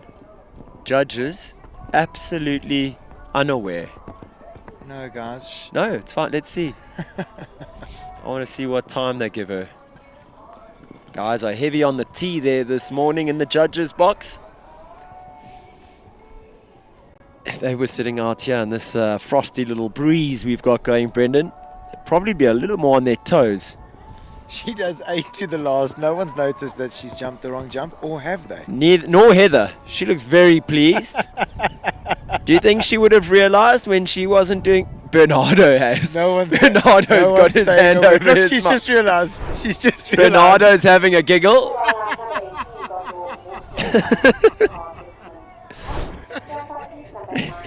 Oh, that is beautiful. Can I tell you, it might have been the wrong fence. It is 3 holes bigger. It's huge. It's for the next It's for the class. 140 Grand Prix. She jumped the wrong fence. That's 3 holes bigger, and she did it beautifully as well. What a turn. Oh, Bernardo is lovely. still giggling here in the African sun. Looks like course designer Brett Weber might have a little whisper in their ear. Tamar Glicksman goes next. It's number 18. Gondor Warsaw put in an amazing round in that first round. Here we go. See Tam's what going to they go can to the do correct here. jump, which is flag number 10. Bernardo just having a little wave there at the judges. Like, how's it, guys? Don't know if you noticed. Oh, Tam's ground speed is good here, Brendan. Tamar has So, improved, 21 my seconds. word. 21 seconds she needs to land at the back of this double. Okay, she's landed at 25. Which would mean she's there and thereabouts for Azing Triggle's time, who was 3 seconds off Jenna. She must step on the 8. 1, 2, 3, 4, 5, 6, 7. Does the 8. Look at the time. 39.84. Good enough for second place at this stage for Tamar. Wow, she really is riding a wave of confidence. Her horses are feeling it. The results are showing it. Amazing riding. Definitely earned her another horse in the string, Nick. Definitely. We've got to support talent like that in the country, especially when you're married to them. Gareth Neal goes next. He brings in Callao Chinnigan, riding for the Callao Warm Blood Stud. You could also be digging yourself a little hole there. I mean, I've given all my horses to my wife already. I've got none left.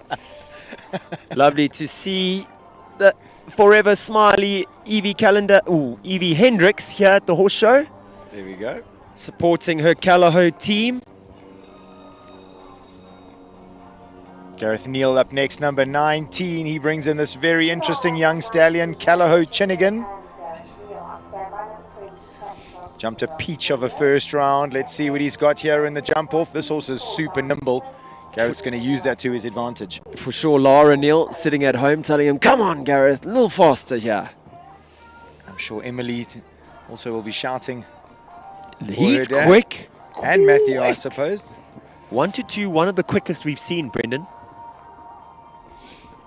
He's nimble, this stallion. He really And he is. stays inside the Jeep. He is moving. Fighting for a little control there. Fraction deep, but it works for him. Now move. Come on. He's Time. quick. He landed at 23, Yeah, Brendan. I saw. He's there and thereabouts. For at least second. Let's go.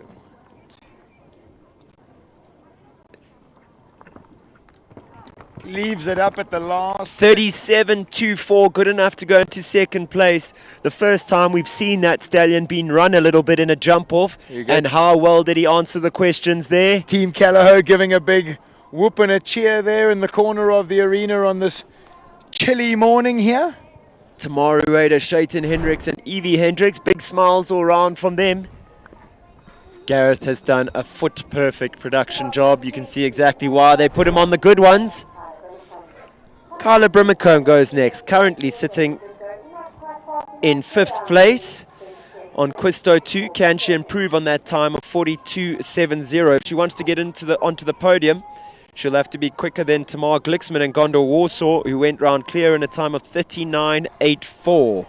I mean, if anybody's going to get anywhere near Jenna's time, they're going to have to land after number 11, go inside that little yellow upright there, and almost leave 1 or 2 out to the double. I'd go one step farther. If they're going to beat Jenna, they're going to have to start at the gallop.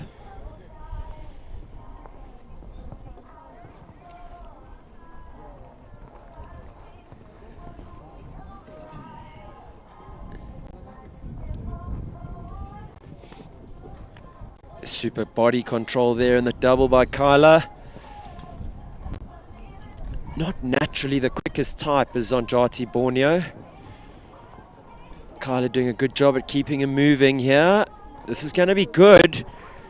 39.97, good enough to go into 5th place. Bumps herself out of 5th into 6th on her other horse. So good consistent riding there by Kyla. Beautiful shot there of Borneo jumping number 2, the first jump in this jump off. Just 6 horses left to go in the EPOL 130 championship class. Aisling Triggle returns, this time on 334 Diamond Prince. She currently sits in 4th place on 334 Vedette. I think she's going to have a little dip here. I think this horse, big stepping, all the rideability in the world.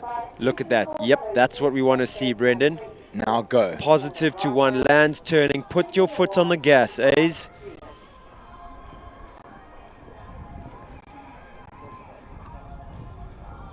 Now she's got to turn tight.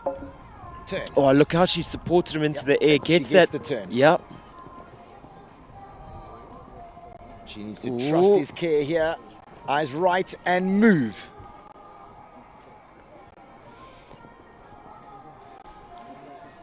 Good shot. She's going to want the 8 again.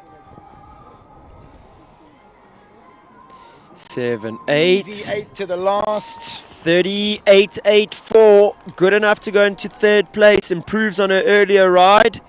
Currently sits in 3rd place on 334 Diamond Prince. And 5th place on 334 Vedette. Looks like the main man himself, Govert Triggle, has made the trip up here. I saw him standing on the sideline there giving his wife a big cheer. A little fist pump as well, Brendan.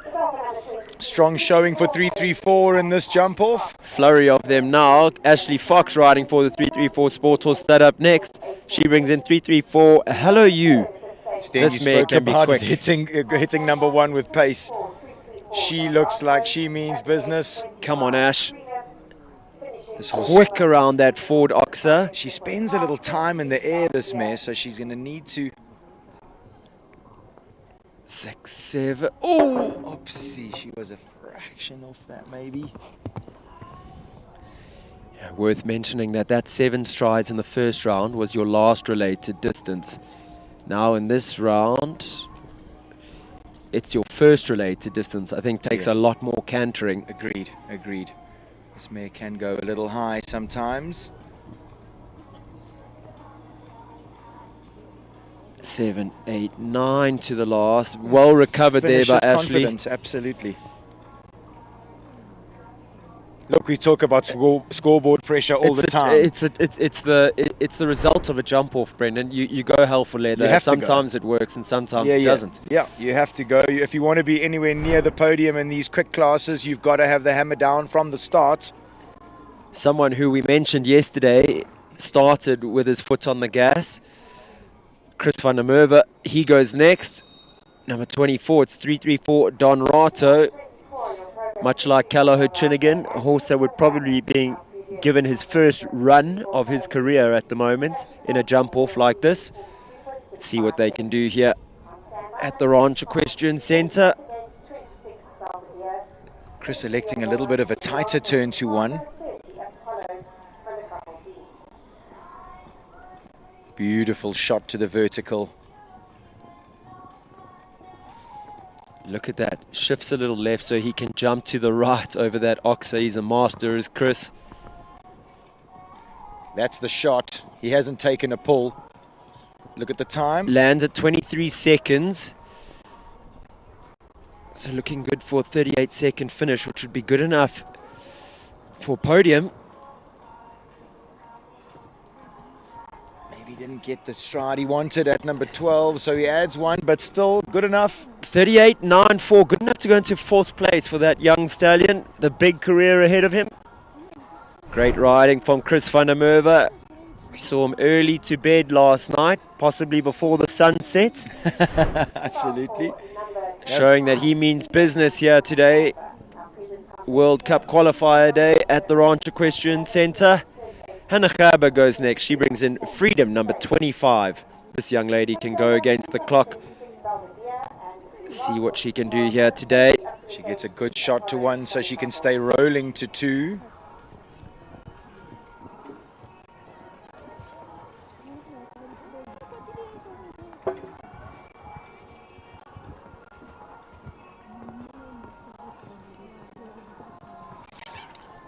Little voice to encourage him into the double. Lands at 23 seconds. She's there and thereabouts. Leaves it up. 4, 5, 6, 7. Almost looks like she was getting there on 7. Look at the time, 37.74. Good enough to go into 3rd place with just 2 horses left to go. Quite some showing there by Hannah Gerber today. Yeah, I think after a difficult performance. After a difficult day yesterday, showing some good maturity. She looked like she meant business from the start here. She had a really good shot at one and sort of kept rolling on that horse's massive stride, really used it to her advantage. So just 2 horses left to go in this class. Yeah, actually, I think our judges have made another mistake. I don't think Gemma, Nell and Belvedere definitely had a rail down in that first round. So it looks like just 1 left to go. Heather Mostert and Apollo van der Kappel Z. Heather, not the 145 vertical this time. This is only the 130 champs. Don't even look at it, Heather. Make sure that you're looking at the red vertical at number 10. It's the one that's 4 holes smaller than the one you jumped last time. She's looking on it here, though. Look at that game face.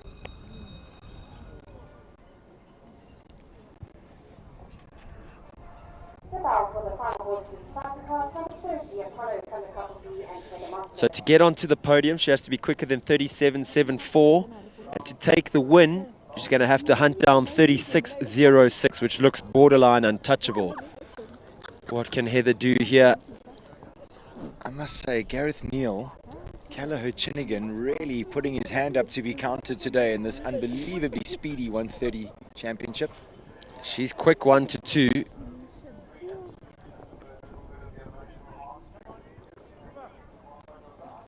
She's gone inside. Come on, Heather, keep moving, keep moving. Good press. Time. Lands 24. So she's there and thereabouts for the 39-second finish, unless she can make up time here to the last. Good shot there. 8 to the last. Big effort. Leaves it up. 39.08. Good enough for a top 6 finish here. Heather Mostert and Apollo van der Kappel Z, which does mean that Jenna Gilchrist, Fiji de Rousset, take the win in the EPOL 130 championship class here this morning at the Ranch Equestrian Center. She didn't look like she was going to be beaten, let's face it. I must say that mare on her day, we said it yesterday when she won her class, again today. When she's clear like that, it's almost impossible to beat her. The only combination to come close, Gareth Neal and Callagher Chinnigan, What an outstanding effort by that young stallion here today. And I mean, if you compare where Fiji is in her life, she's really a speed merchant. And then you go to Chinigan, who's new at this level. A round like that, Brendan, on any other day could have so easily been a victory for Gareth. And I mean, you mentioned that Don Rato and Chinigan probably having their first proper gallop around a track like this. Absolutely, I would think their first time being sort of let loose and asked to go against the clock like that. Hannah Both of Gerber. them in the top 5, amazing. Hannah Gerber, an amazing turnaround from the day that she had yesterday to finish 3rd with Freedom. Yeah, really Aisling pretty round Triggle. there. Aisling Triggle showing some real consistent class today. 4th place on 334 Diamond Prince and 8th place on 334 Vedette. Chris van der Merwe, 334 Don Rato in 5th. Heather Mostert, our final rider of the class, she was 6th on Apollo van der Kappel Z. Tamar Glixman in 7th on Gondor Warsaw. That was an amazing round. The production job that Tamar's done with Gondor Warsaw is unbelievable. Absolutely, she really has stuck it out with that horse. She's shown her belief in him, and he really seems to be coming to the party. Number 21, 334, Diamond Prince and Aisling Triggle. 5th place, number 24, 334, Don Rato and Chris van der Merwe. I think just while we're waiting for all those combinations to make their way in for the prize giving, a massive shout out to all the sponsors who have made this live stream possible. To 334 Sport Horse Stud, Back on Track, Top Bet, Mark White Nissan, Country Life, Chevelle Liberté, Epol, Talkcraft, Stride Equine Research, Midfeeds, Equestrian Affair, Action Ford Makopane, and to Western Shop. Massive shout out to all those guys. Seems like we're always reading the same names, Brendan, but a massive thank you to them. They're always on board, always bringing the show jumping to the South African public. So again, on behalf of us, a big thank you to all those sponsors. I think just to add on to that, to the team here at the ranch, Paul Shearer is so hands-on with everything that happens here. Absolutely, we see him there holding the ranch banner from the back. This is a real family affair here. Look, Brendan, there's Bernie from Denton, or Barney from Denford Studios. We did well yesterday. Very well. There you go. They've got those sponsor boards all in place. Lovely to see our sponsors getting the recognition they so deserve for supporting our sport. Pulling in there in the background. Unfortunately, it was a beautiful winter's morning here, but it's turning into a little bit of a frosty afternoon as Jenna Gilchrist brings her winning mare in Fiji, and she takes one look at those sponsors banners and says, no thanks, I'm not going anywhere near that. Actually, all the horses having a good look. You'd think with all the winning these horses have done in their time, they'd be used to the podium by now. There you go, the rider's just choosing to stay to the side of. Stay out of harm's way is the name of the game.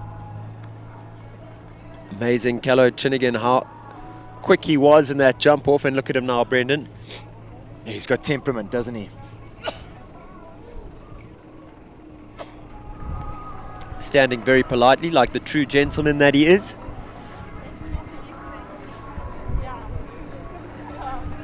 It'll be interesting to see how long it is before we see his progeny coming out of the Callow Stud auctions. I can't imagine too far. I mean, look, he's proving himself time and time again. You know, I think that he would. I'm sure he would get a season where they would see what he's all about. That, I mean, has he not had any mares already? I'm not too sure. Interesting Maybe we'll to find out. You might ask the Brains Trust there to our right. Yeah, they're all sitting here. We'll definitely get a bit of inside information on that. But for sure, not long before all of these young stallions are going to be at stud here. Very exciting times in South African show jumping. I say it so often that I really feel like there's a huge push towards our sport, and everything seems to be running in the correct direction. As we see our judge for the class, Miss Judith McLeod, going out to present Fiji. And Jenna with their first place. Beautiful sponsored rosette there from Epol for sponsoring this class, the 130 championships.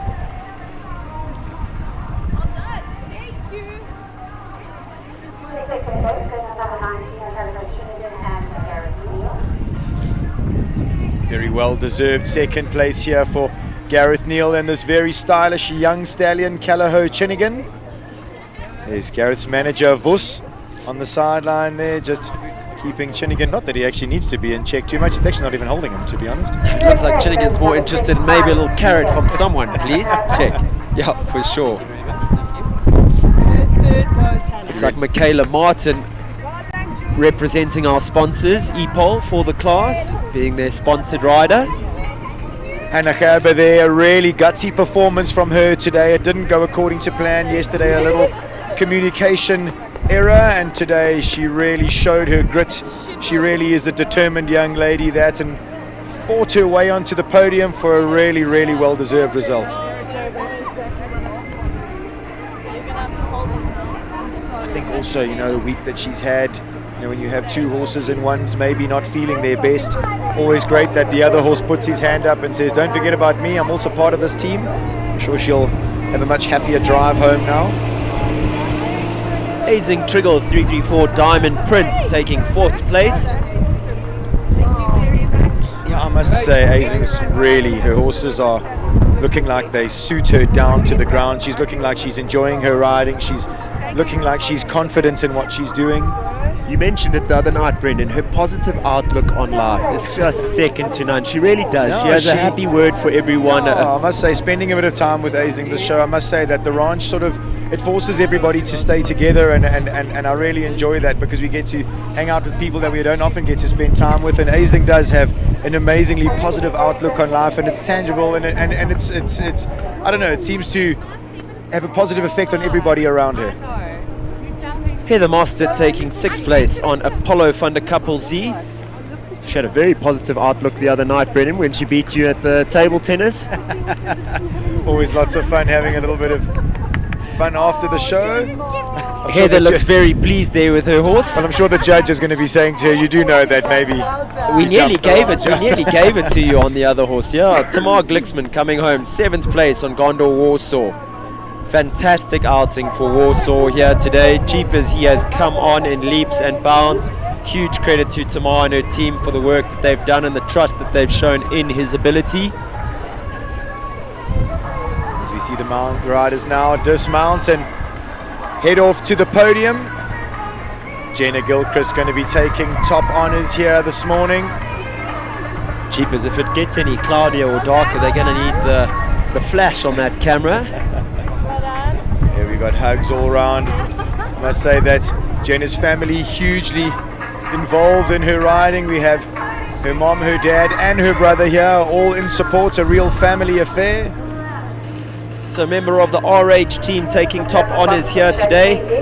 Farnham with a strong showing in 2nd and 3rd. Gareth loves being the centre of attention, so he'll be reveling in this opportunity to be standing in 2nd place.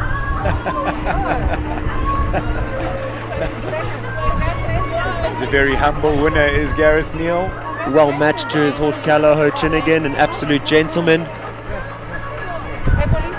See our Graham Beck sponsored champagne there, being handed out by Paul Shearer. Lovely to have Jaylee here at the show today. She's been behind the scenes making sure everything runs smoothly here at the show. She's looked after us like absolute gold, I must say. She really has. Every one of the riders that I've spoken to says that it is such a family feel here at the ranch.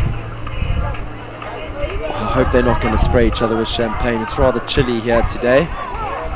No, I'm sure that Jenna's going to drink that champagne. Definitely. For any of our viewers at home that think she looks a little young, I was assured yesterday that she's 18. She is legal to drive these days. And I must say, we've also said that I heard that the ranch is going to be putting on a little bit of a function for the South African, or the Springboks against the Barbarians this afternoon. So just another reason why we're all going to be sticking it out together here. It really is a family feeling. Jenna's going to have plenty of time to drink that champagne. Actually, maybe so is Gareth. I do hope that they're going to stay to celebrate, because I think a few of these riders would be aiming at maybe going home to their families, thinking of Gareth. I think they've also got a big week coming up with Junior SA Champs. The kids. Does. Lovely to see the grooms, the men behind, making these horses get to the arena in the fashion that they do, having their moment to be acknowledged. You can see the guys all dressed very warmly there. On the podium, we have the groups from our first, second, and third place Big winners. smiles all around. Thank you to all our sponsors Taking care of our amazing for horses. rewarding these men Thanking for their all efforts. hard work. Very brave to be putting their hands up in the air instead of having them warmly in their pockets.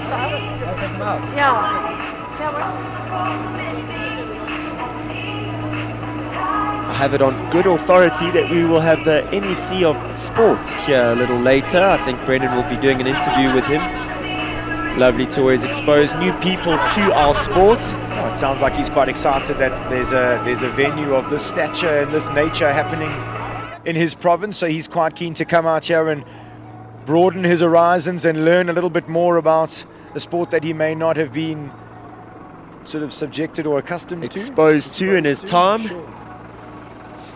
I mean, I think it's a very easy community to come and socialize with. There's so much passion around the sport, so anyone wanting to get involved, I think they would get a feel of the family vibe in the equestrian community.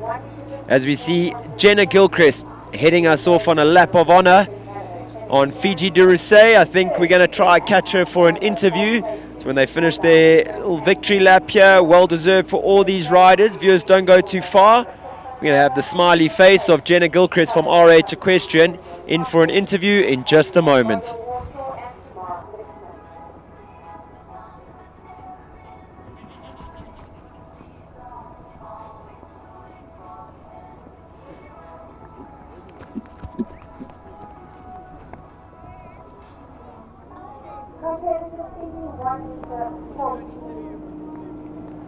GrandPrix. Please take note, we will be having the course walk, and after the course walk there will be a 10-minute break between the course walk and the first horse coming in to compete.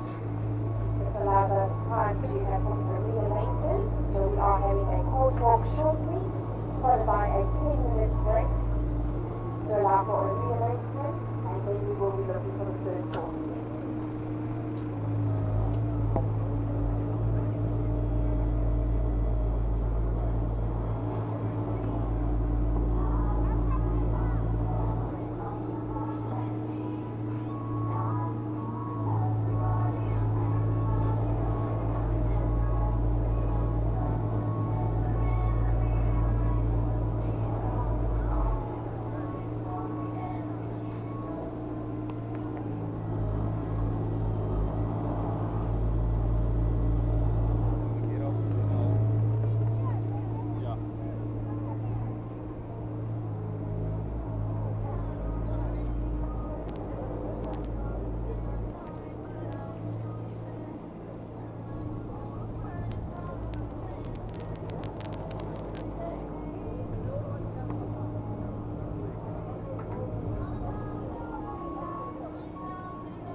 Viewers, I'm down in the arena here with the winner of the EPOL 130 champs, young Jenna Gilchrist, only just 18 years old, really showing these the older folk, how things are done. Jenna, what an amazing round. I must say you've had a real journey with this mare that she's been a little up and down. Tell us a little bit about that. Thanks so much. Yeah, I've had a lot of accidents with her as well. So I was up in the big grades at President's Cup in the 135 junior classes, and after that I had a bit of a tumble at Maple and I took her straight back down to the 120s, and I've been in there this whole year, and this is her second show back in the 130s, and this just showed me that patience is it all. You have to wait. It's your turn when it's your turn. I kept asking Ronnie, when is it my turn? I keep having rails in the jump off. Look, patience is definitely one of them. I think you've also chatted about you have fantastic tuition through Ronnie. I must say that he has a heck of a lot to do with all your success. I must say that this was I thought a strong course when I walked it. What was your feeling when you walked the first round? I must say I had a knot in my stomach. I said, sure, Ron, this is quite a tough course. He says, don't worry, Jenna. I know you're better with these tracks because your mind needs to get going. Because I have too much time to think, I overthink and I change my mind. So this class and this track was really nice for Fiji and I can't complain. I must say, really super confident in the way that you sort of structured your first round. And I mean, she's blitz. She's really difficult to beat when she gets it right. The jump off suited you. It was a little open. I sort of said that you could really let her fly, and it really worked for you. It must have felt incredible.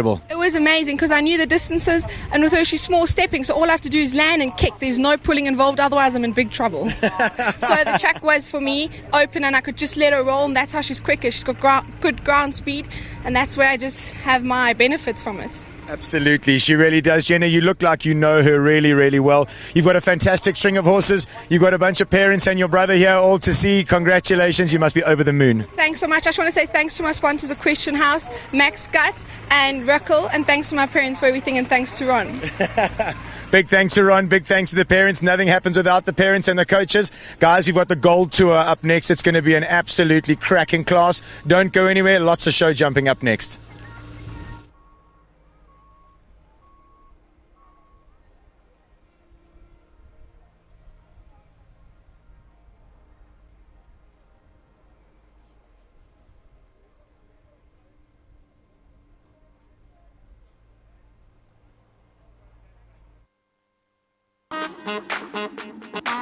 Yeah. Bet you're wondering what it is. Bet you're asking how. Come on. Check this out.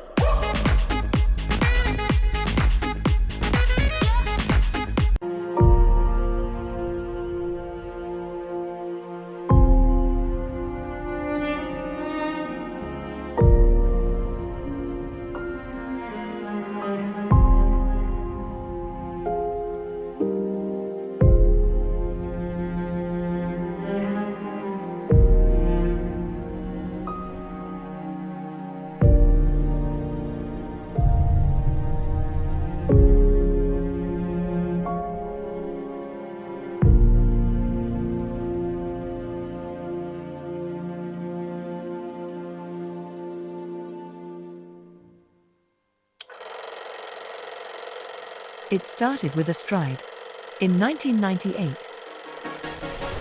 For over 2 decades, riders, trainers, and veterinarians have trusted our name. Now that name evolves, Stride Distributors becomes Stride Equine Research, driven by science, backed by research, proven in performance, electrolytes, gut health, parasite control, muscles and joints, and much more. Because behind every great performance is a great stride. Visit www.stridesequine.com and join the next stride.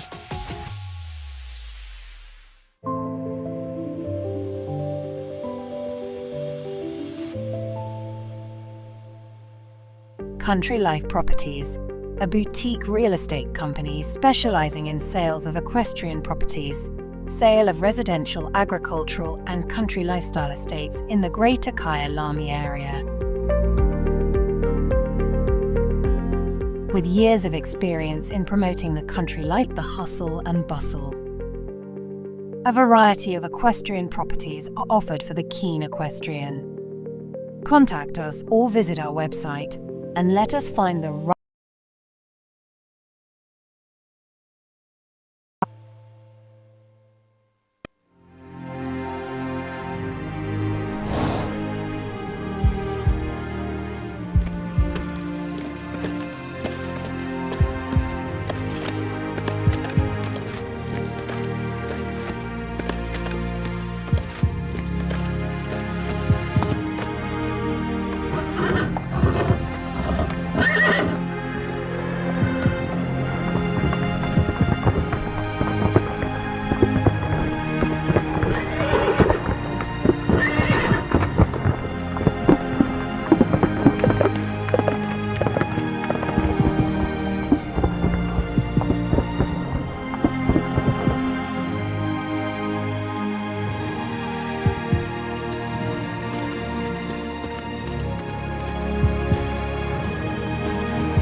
You blow my mind, should be against the law. Blue lights, red lights, we gon' get real wild tonight. Blue lights, red lights, with you. Anything that feels this good, well it must be illegal. Must be illegal, illegal. Anything that feels this good, well it must be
Your passion is our passion at Midfeeds and Tack and Togs.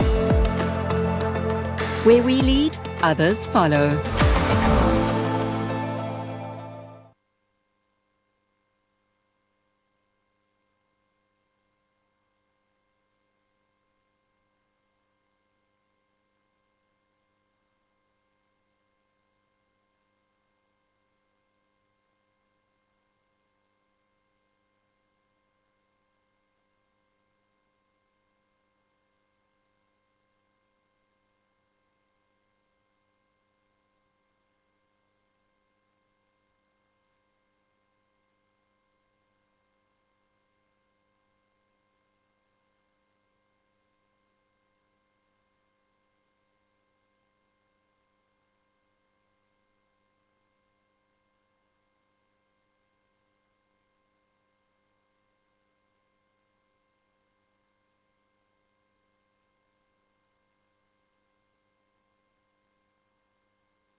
Your passion is our passion at Midfeeds and Tack and Togs.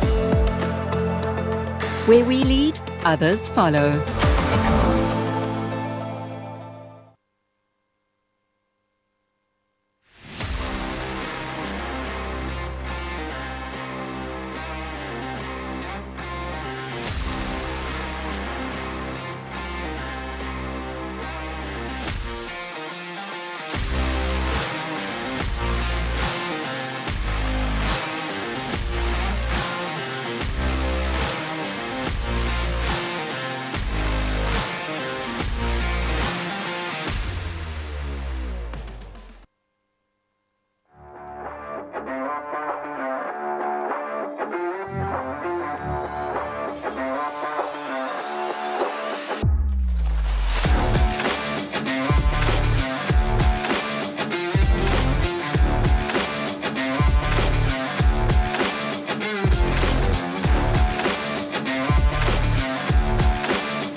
best I ever had. I'm guilty, I confess. Blue lights, red lights, we gon' get real wild tonight.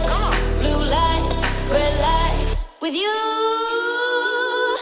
Anything that feels this good, well it must be illegal. It must be illegal, illegal. Anything that feels this good, well it must be illegal. It must be illegal. So call us criminals, criminals. Call us criminals, criminals. I've been stealing all your time, but I know that's what you want. I swear the way you blow my mind should be against the law. Blue lights, red lights, we gon' get real wild tonight. Blue lights, red lights, with you. Anything that feels this good, well it must be illegal. Must be illegal, illegal. Anything that feels this good, well it must be illegal. Yeah. Bet you're wondering what it is. Bet you're asking how. Come on. Check this out.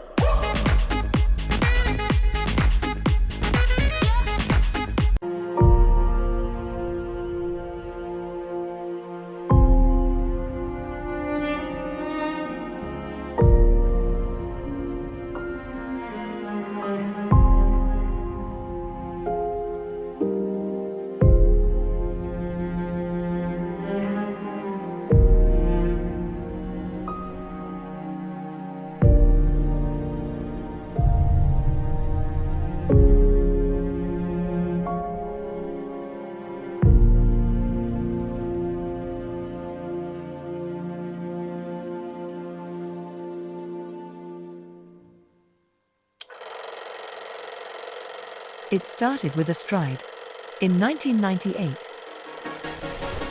For over 2 decades, riders, trainers, and veterinarians have trusted our name.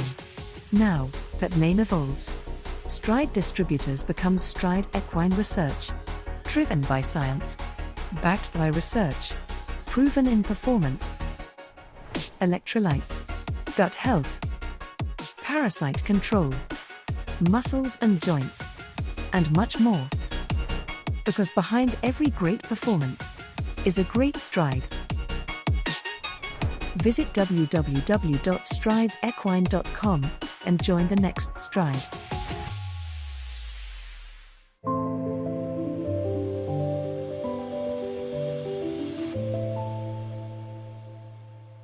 Country Life Properties, a boutique real estate company specializing in sales of equestrian properties, sale of residential, agricultural, and country lifestyle estates in the Greater Kyalami area. With years of experience in promoting the country lifestyle, Country Life Properties is proud to be affiliated with the Kyalami Equestrian Park. Baloo Country Estate is a secure estate offering 22 kilometers of scenic bridle trails. We provide country estates to suit all your requirements. Extended family living, work from home, or just escape the hustle and bustle. A variety of equestrian properties are offered for the keen equestrian. Contact us or visit our website and let us find the right property for you.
Right, viewers, welcome back to the Graham Beck sponsored 140 Gold Grand Prix Tour. We have some 30 horses starting in this class. Jonathan Clark making his way in for owner Linda Ellerine on the back on track entry. Back on track every cloud. He has 3 rides in this class, Brendan. So 3 bites at the cherry for Jonathan Clark. Some serious prize money up on offer here. That said, though, when we walked this course, I think we used the word proper yesterday. For our viewers at home, this Gold Grand Prix Tour is a 140/145 class. The fences that are set at 145 are fences 4, 6, 8 and 12. And just a little side note there were a couple of fences that I said to Bernardo, that looks a little bigger than 140. Is that not one of the 145 fences? He said to me, no, that's 143. That one over there is 144, so not classified as 145. That horse, or the jump that Jonathan just showed his horse, that a Ford Makopane Oxer is the jump that Sten is talking about there. That sets at 143. He also said that the Western Shop jump right towards the end of the track, very wide. So this is definitely going to take some jumping here this morning.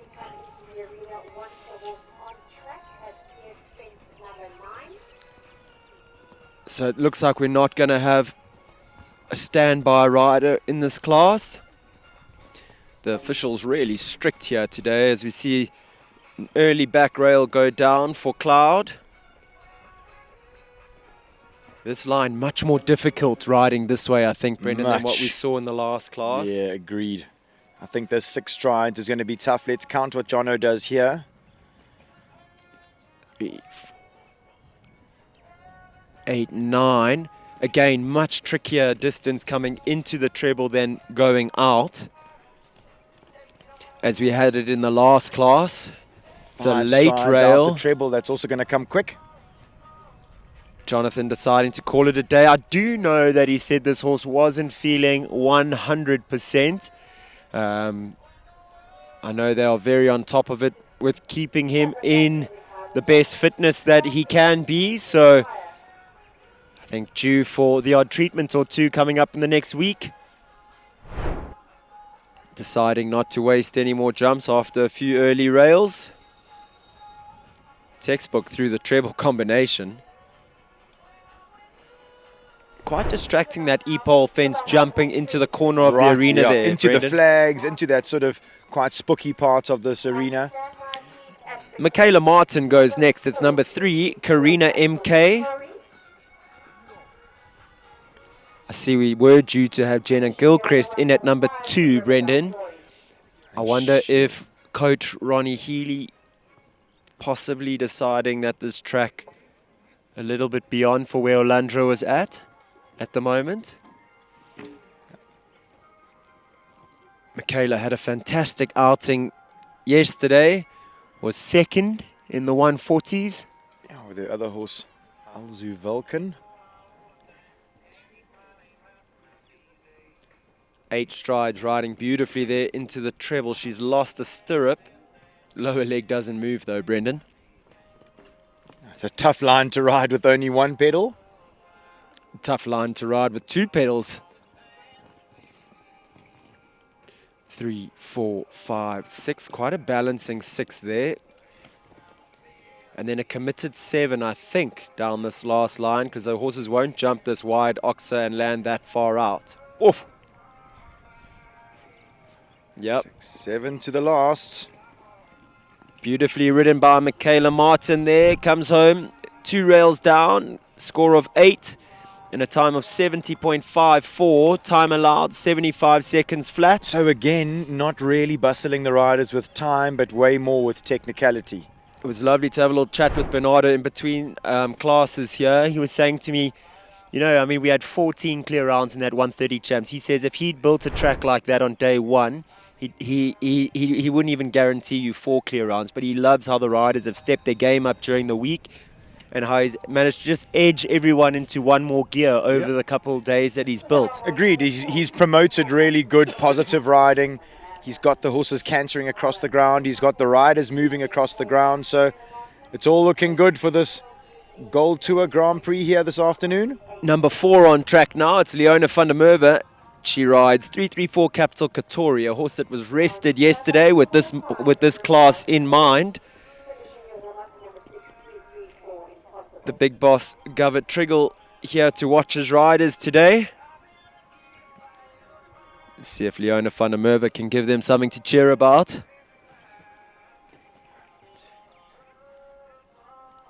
Goes wide on the 9, keeps her ground speed up.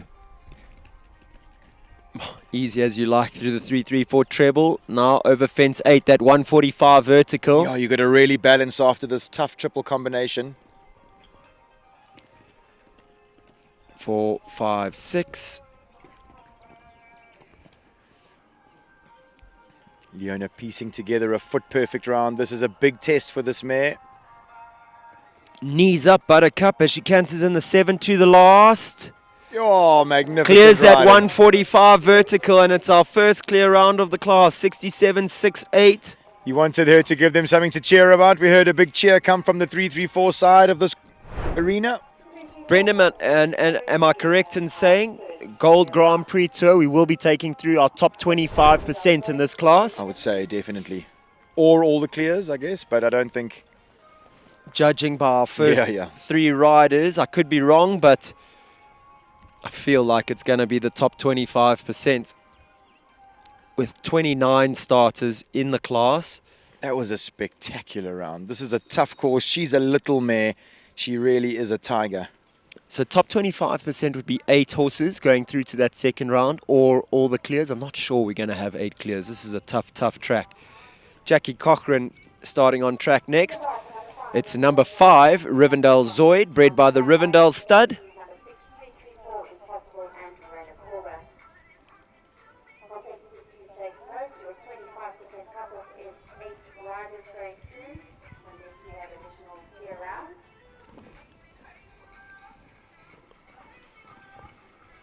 Has a good ground speed set right from the very start.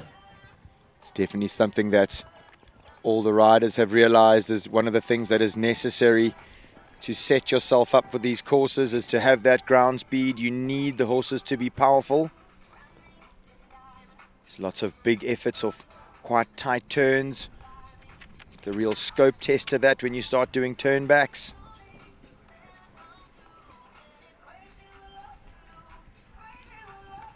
She's done the 10 here. Big stretch. The horse putting in a really big effort over the B element. I suppose that's where triple combinations become technical, when the horses try so hard in the middle and run out of a fraction space. Wow. Zoid just throwing his front feet for the back of that oxer. Now the big wide Western Shop oxer. You see the horse gives the back rail a little rub, but it stays up. Almost landed in a little bit of a heap after that big oxer. You did say that. I think that's what's going to happen to these horses. If they don't quite travel over that Western Shop oxer, you're going to have to ride really hard for the 7 to the last. Watch Rivendell Zoid stretch here for the back rail, run out of a little space. Brendan, yesterday you mentioned a lot. These courses are going to take a good understanding and knowing of the horse that you're riding. Our next combination, a very new combination in 334, Impossible and Rainer Corba, but he's a class act. I think he'll, 1 week with this horse and he would have figured out. I would notice that they've fiddled around with bitting to try and get Ray and Impossible as connected as possible, I suppose, but it is going to take a little bit of time. That said, though, the horse is an absolute jumper. Ray is an out-and-out professional. Fortunate start there. Front rail of number 1 going down.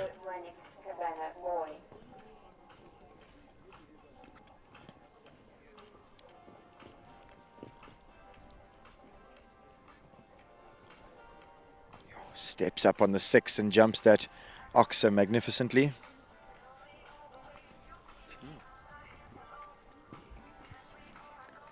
Electing to go a little wide here to the treble, super ride.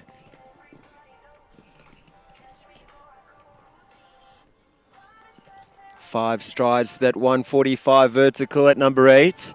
Ray's body control just unbelievable, never loses even a hair out of place. Always in perfect balance, Brendan.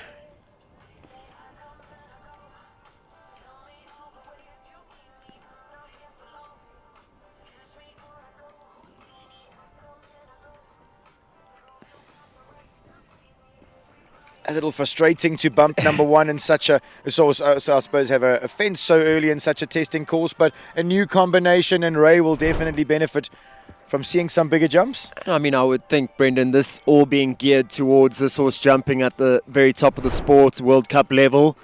So just using this really to get used to the horse, to get to know him. All looks like it's going in the right direction for Rainer Corba and 334 Impossible. Lady in some fine form at the moment, Charlie Ann Barford. She goes next at number 7. It's Tackentog's a legend. The winner of the 140 class the other day. Always in such beautiful condition is this stallion. Has a very extravagant hind end. Here we see it over fence 1.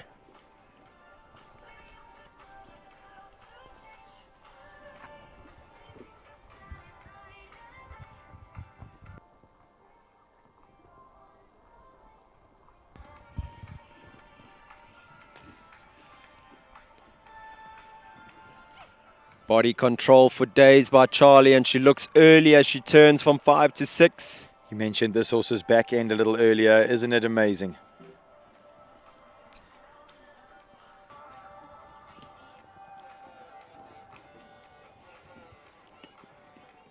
Five, six.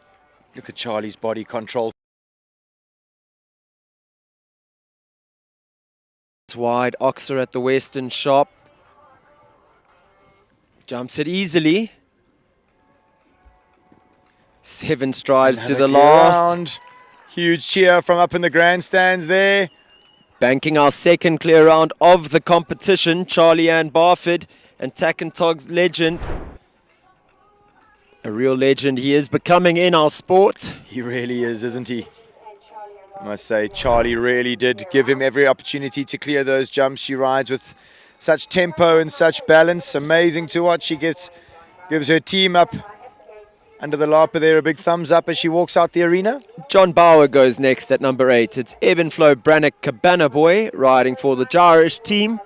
They've been having a fantastic show, Brendan. He never really takes life too seriously, does John? He's just smiled at as he goes past. I don't know if Cabana Boy did something strange. He always he's got a very, very light-hearted look on things.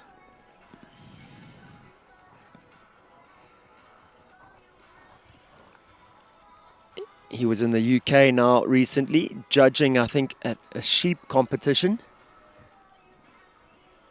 He wanted the 8 there. Sets himself up for the 6. Horse leaves it up. Yeah, he's an interesting guy, isn't he, John? He's multifaceted, he rides with a lot of feel, Brendan. 8 to the triple combination. Little click in the middle.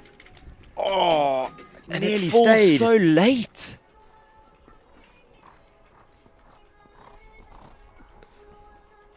I think I'm 3 days in a row, Brendan.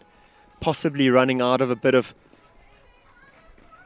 fitness towards the end of the show. Yeah, maybe, but I must say he really is a champ, this horse. He's such an easy jumper. I mean, this is a really solid track. I mean, to find the back rail of the triple combination and jump the rest as beautifully as he did, what an amazing round. He said, Pierce smiling before he went through the start. It's a big smile as he goes through the finish there.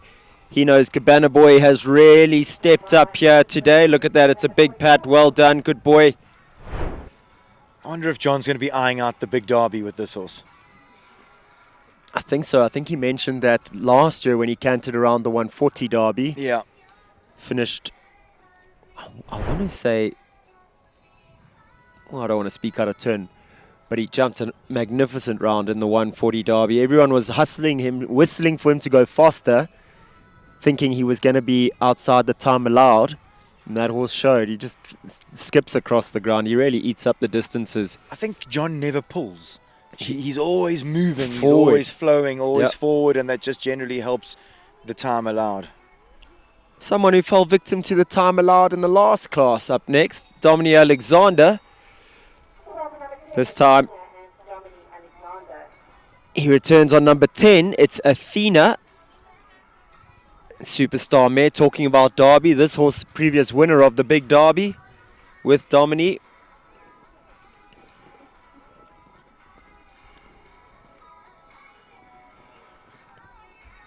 Plan B? I think the mare gave a big effort at number 1, so he just decided to sit on the extra. It would suit her, that the extra there.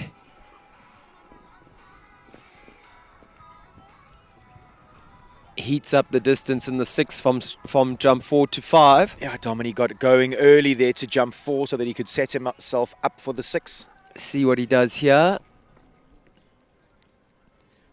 6, 7, 8, 9. Wow, using everything in his might. Let me tell you, Dominic Alexander has some strong legs. Literally picked Athena up over that treble. Oof, taken a second just to recover. Maybe feeling like she was pushing a bit hard after that treble. He's a horseman of note. Absolutely, gives her a big pat and says, don't worry, it's all good. Settles her down. Doesn't want to upset her at all. I see that. Yeah, the she slow-mo. tried hard for the back rail and landed a little flat-footed.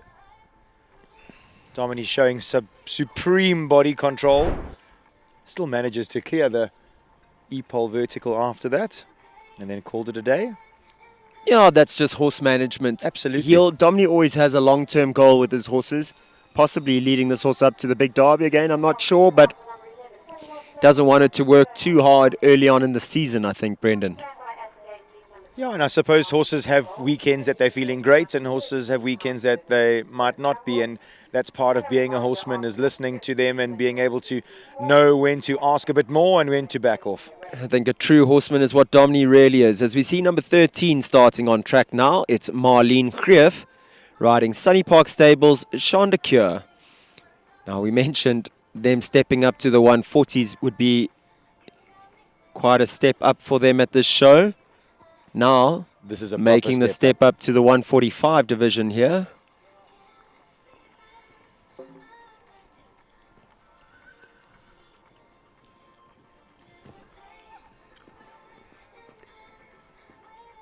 No ways. What a recovery, Marlene. Recovery. Unbelievable. Now she needs to get going. We hear Nicola shouting to her to come on.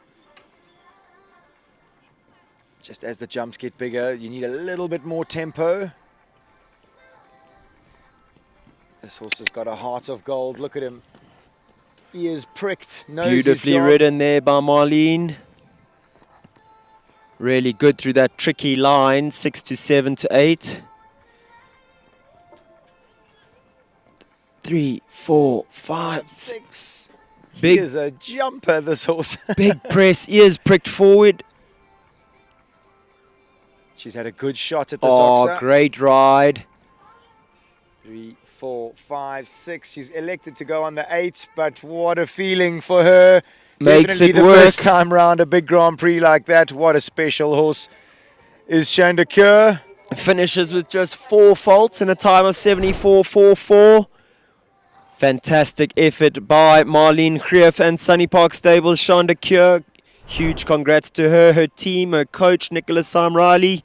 Sure, she'll be pleased as punch with that. Wow, that horse Waiting at the tried. in-gate to congratulate Marlene. Anyone that knows Nicola knows that she's not much of a sort of congratulator like that. Usually you'd have to go find her on one of her horses in the Yes. warm-up to hear how you done. That's even when her daughter wins. She's sometimes not even sure. So this is showing she's really invested in Marlene and happy with that result. As we see Lorette Knowles-Taylor starting her way on track up next. It's number 14, Farnham for Gold. Number 13 was number 334 finishing your warm-up. 7th placing, currently showing our top 25%.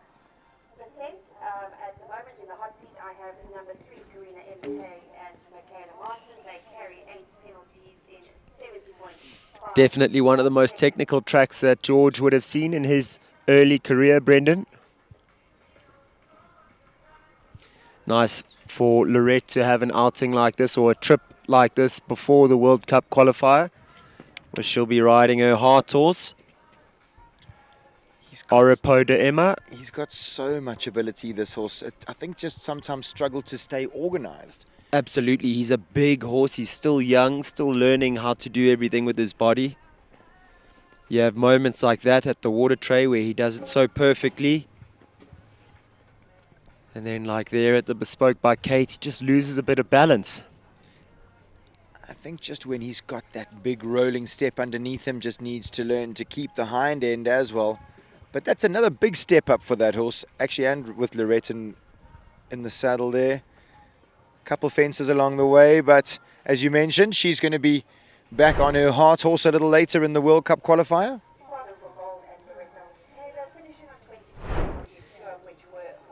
Jonathan Clark returns. This time he brings in back on track Sheldon for Linda Ellerine.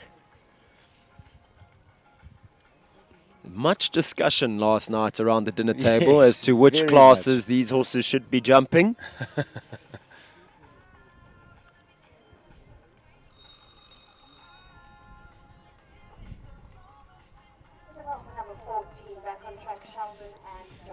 Jonathan is going to make his normal little flying change before he goes to number 1, making sure he's up to pace in the canter. You can actually see as that horse made the change, just steps it up a gear. He knows it's coming.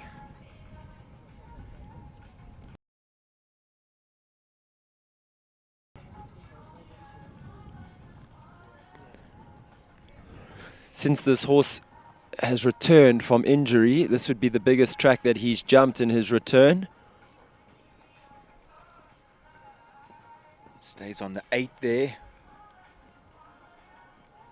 Then presses up on the 6. Jonathan knows this horse so well.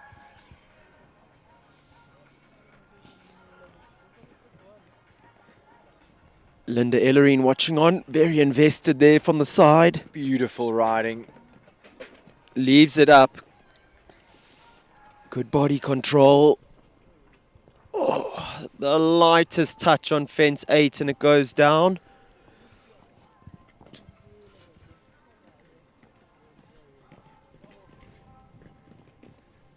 Fantastic effort from Sheldon through the bespoke by Kate double.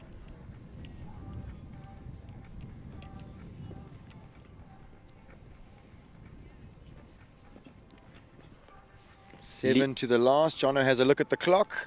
Leaves it up 4 faults in a time of 71.23.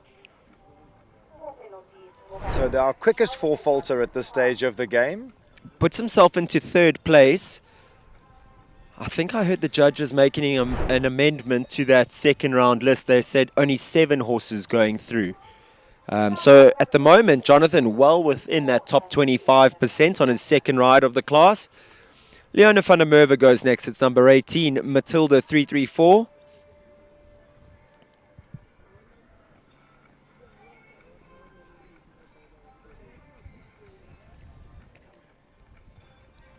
She really looks like she's full of jumping here this morning.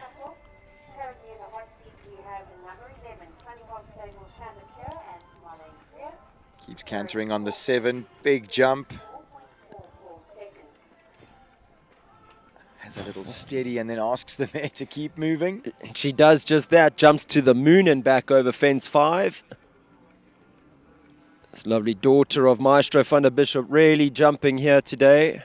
Sticks on the 9, strides to the triple combination. Good body control in the middle. By Leona and Matilda.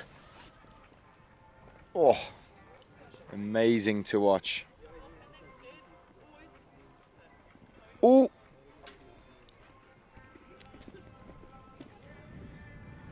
Stays committed and organised, does Leona. The mare a little green going down to that oxer.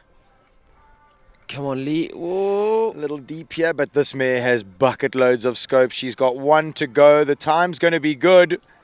There we have it. Leona van der Merwe, 2 from 2. It's another clear round. Matilda 334, Leona van der Merwe guaranteeing their spot in that 2nd round. Clear in a time of 72.73. Watch this mare's body through this triple combination. She throws that back end away, not getting near the poles. Really fluid in her body through the treble, Brendan. So balanced from Leona as well. Wow, amazing riding. So, viewers, we're going to take a short break to ready the arena for our remaining 15 competitors. Clear round percentage sitting at 25% so far.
passion is our passion at Midfeeds and Tack and Togs. Where we lead, others follow.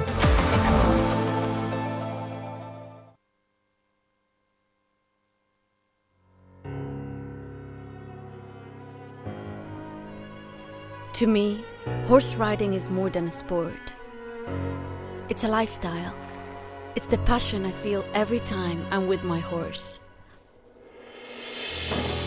It's a partnership, a shared performance, and a bond rooted in trust. It's not me, it's us. Two bodies, two souls, and a saddle that move in unison. It's an extraordinary combination, nourished by respect and sensitivity for the planet.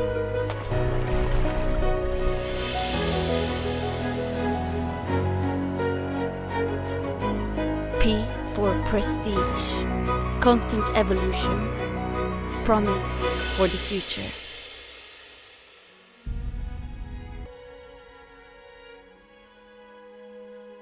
Blue lights, red lights, with you. Anything that feels this good, well it must be illegal, must be illegal, illegal. Anything that feels this good, well it must be illegal, it must be illegal. So call us criminals, criminals, call us criminals, criminals. I've been stealing all your time, but I know that's what you want. I swear the way you blow my mind should be against the law. Blue lights, red lights, we gon' get real wild tonight. Blue lights, red lights, with you. Anything that feels this good, well it must be illegal, must be illegal, illegal. Anything that feels this good, well it must be illegal.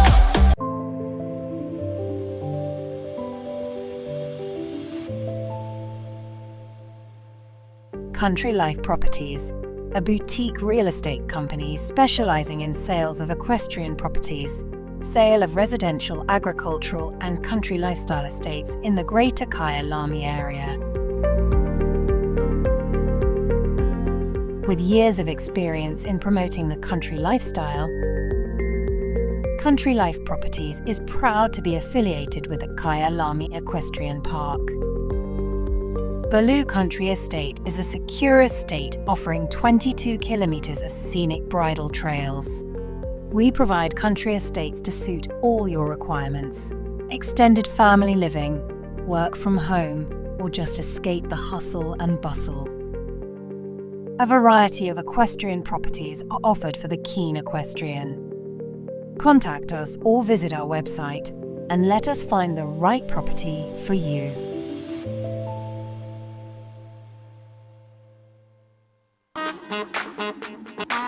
Yeah. Bet you're wondering what it is. Bet you're asking how. Come on. Check this out.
It started with a stride in 1998. For over 2 decades, riders, trainers, and veterinarians have trusted our name. Now that name evolves, Stride Distributors becomes Stride Equine Research, driven by science, backed by research, proven in performance, electrolytes, gut health, parasite control, muscles and joints, and much more. Because behind every great performance is a great stride. Visit www.stridesequine.com and join the next stride.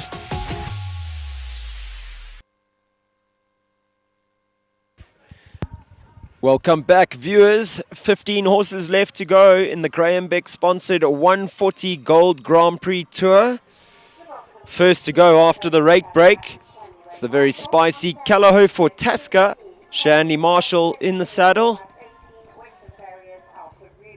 Enjoyed their first trip round a Grand Prix the other day.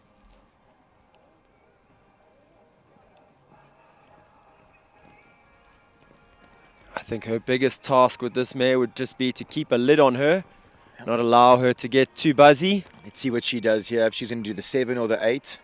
I'm thinking 8. 7 all day. No, 8. I suppose that can be a little bit what can happen if you go on the 8 and then suddenly accelerate. 5, 6, 7, 8, 9. Good ride. Whoop. Mare showing really fancy footwork at the C element of the triple combination.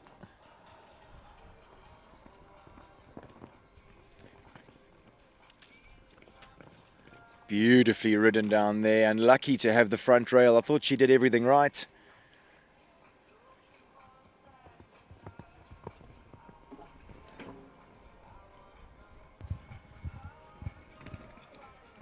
Brendan, you mentioned as Shanley was coming in, these courses almost designed for orthodox riding, for Tasca possibly a little unorthodox in her way of going. I mean, she jumped really well, but Shan would have known that she had her work cut out for her in a very technical track here today. But I also think that after getting around a track of this nature, your horse will come on for it. And I think Shan will believe a little bit more. I think for Tasca also will come on from that. Fantastic round for her. Someone who's full of self-belief at the moment, Jenna Gilchrist. She goes next on number 20. It's Catweasel. Interesting having a little interview with her earlier after her win in the 130 champs earlier. She's a very confident young lady. This little horse has so much step, Brendan. Absolutely, I think very difficult to manage. Almost completely different to Fiji, the mare that she's just ridden, who can bounce almost on a dime.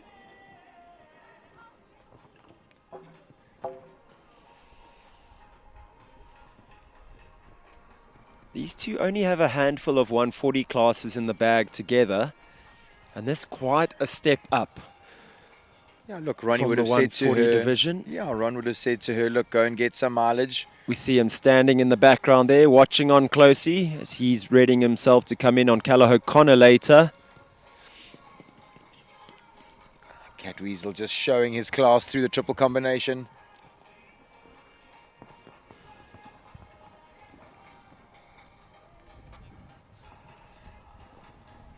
Good positive ride to that Oxer. We know Catweasel in his early days. I mean, Jenna steadied down that 6 where everybody else has had to accelerate. Isn't that amazing? Catweasel in his early days could be a little suspicious of the water trays. Seem to have got that right in their training. And after a slightly wobbly start, it finishes off really positively around the second half of that track, Brendan. Yeah, Team RH Equestrian in the corner of us here on our right, giving Jenna a big cheer as she sees the end of this tough track.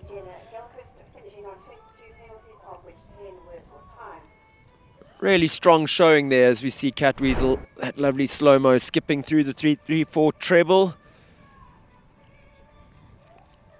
Stacey Lee Weston goes next. It's Western Farrier's Alpha Ruby, number 21 on our programs. Brendan, massive step up for this horse here today. We saw Stacey yesterday. She has fire in her belly and ice in her veins. She was loving that yesterday. So again, I think Stacey's always here to test herself, test her horses. And definitely a big step up for this horse today. Let's see how they handle this Bernardo Costa Cabral 140/145 Gold Tour. Presses up in that first 7 stride distance. Big push at fence 3. She sits back to control him. 4, 5, 6. Ooh, he's jumping. Big effort there at the Ford Oxer. Now this tricky line here, 8, 9 strides. 5, 6, 7, 8, 9. Alpha Ruby has massive step. Stace deciding that that's enough for today. That horse gaining some valuable mileage. Really looked good the first 5 fences, Brendan. Oh, look, I think the horse looked like he was fairly comfortable, but I mean, Stacey is the pilot's up there. She knows him the best. Yeah, she'd be able to feel what's going on underneath her. As we see number 22 making their way in. Up next, it's Kaylee Passara, 334 Nunu.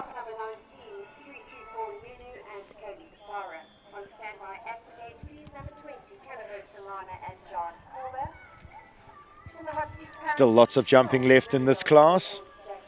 Lots of really solid combinations left to come.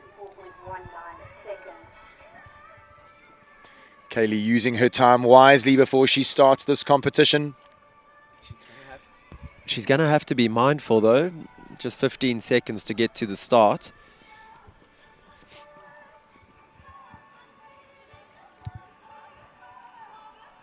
Looks like it's going to be perfectly judged.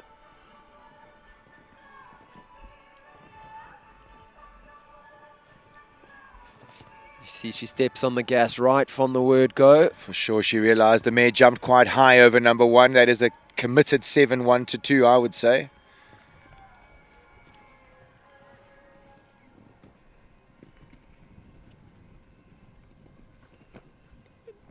Another big press to the Ford Oxer. The horse balloons over it.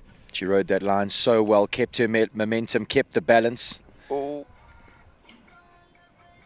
The horse just never really locked on. Looked like she was going left already early on in that turn as she came around the Western shop, Brendan. It does come quickly, that number 6, after that big effort at the Ford Oxer before.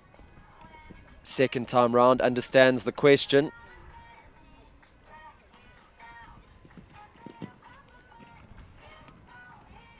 Ended up being on 1 extra there to the triple, unfortunately. I think when you've gone on 11, you don't have enough momentum for the big effort at the B element. Shame Kaylee realizing maybe not the best option there and just giving the horse a big pat as she walks out. Jean Corbra up next, sporting very fancy red jacket. She brings in Kalaho Talana, number 23. Superstar daughter of Tulano, out of that fancy Argentinas dam line that Kalaho boasts. Jumped their first Grand Prix the other day and gave an exhibition. She sets off at the gallop.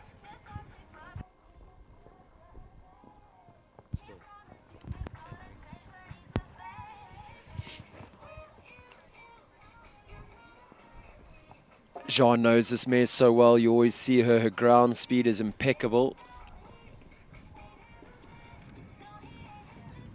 That was well ridden. This mare does absolute handstands when she's on form like this.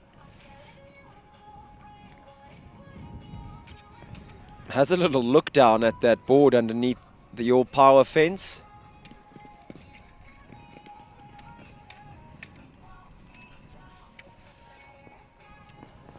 Is this mare really looking like she's full of jumping here? Oh, the lightest touch on the back rail.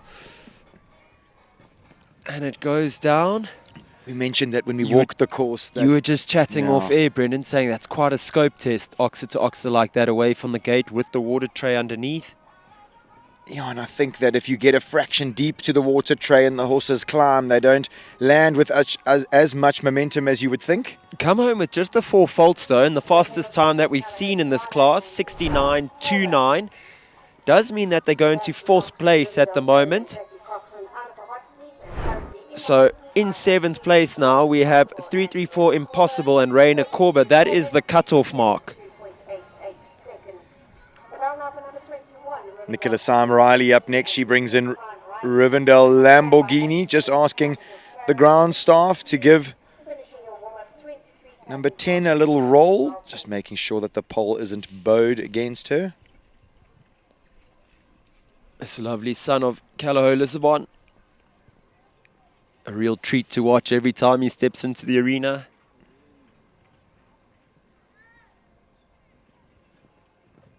Oh, maybe not the biggest horse when you stand next to him, but he's a unit. He's got a big neck and he's got a big body, full of power and scope.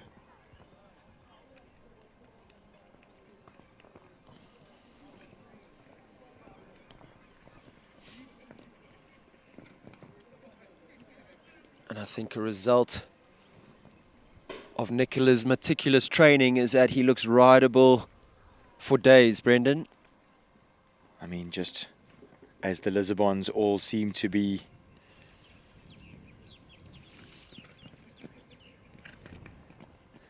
textbook through the triple combination. I was going to say that's what it's supposed to look like.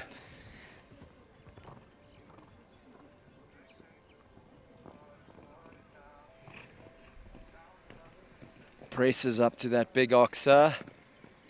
And then backs up and shows good care jumping out. Yeah, she sort of got going and then thought, do I need to keep going? And then kept pressing at the end. It's difficult to judge that 6. Look at this. Beautiful riding, beautifully judged. Clear round there. Nicola Sam Riley, Rivendell Lamborghini, making it 4 clears at this stage. Pushing a couple of those 4 falters out of the hot seats, unfortunately. So our 4 riders guaranteed to come back for that second round. 334 Capital Katori, Leona van der Merwe, Rivendell Lamborghini, Nicola Sam Riley, Charlie Ann Barford and Takentog's Legend, and Leona van der Merwe, Matilda 334. Winner of yesterday's 140 class up next, it's young Kevin Vessels. He brings in number 25, Capital Charis.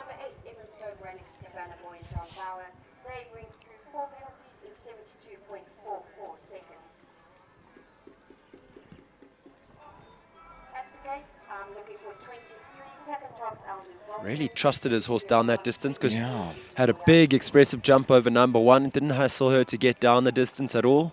Just chatting to Jonathan Clark, who's Kevin's instructor. He always says that his horses seem to get there a little easier than Kevin's horse does. So he always has to remind him that he's got to keep motivated. You see that a bit there. He went on the 8, then the 6 is very big. Saw Kevin get his elbows out. 7, 8, 9. Good. Come on. Yeah, just running a foot deep there on the 9. Maybe a fraction deep. You're right, running out of some space, unfortunately. I don't know how much of it our viewers at home can see, but the curved line to that treble right up against the bank here. And some of the horses fall away from the bank and then end up getting there on the distance a little quicker than what the riders are hoping for. For sure, for sure.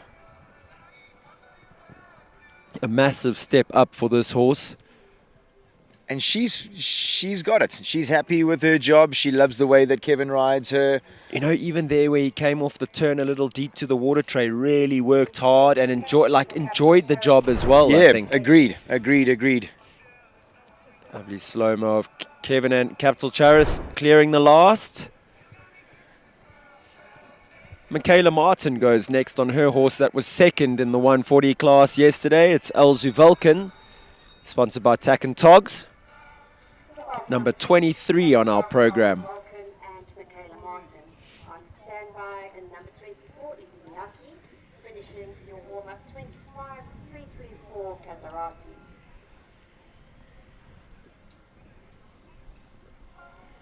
So 4 clear rounds in the bag, just 8 horses left to go.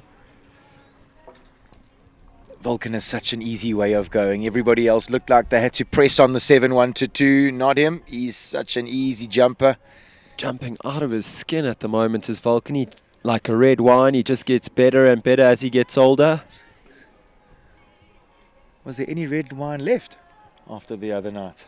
You'll have to speak to Aisling. Good ride.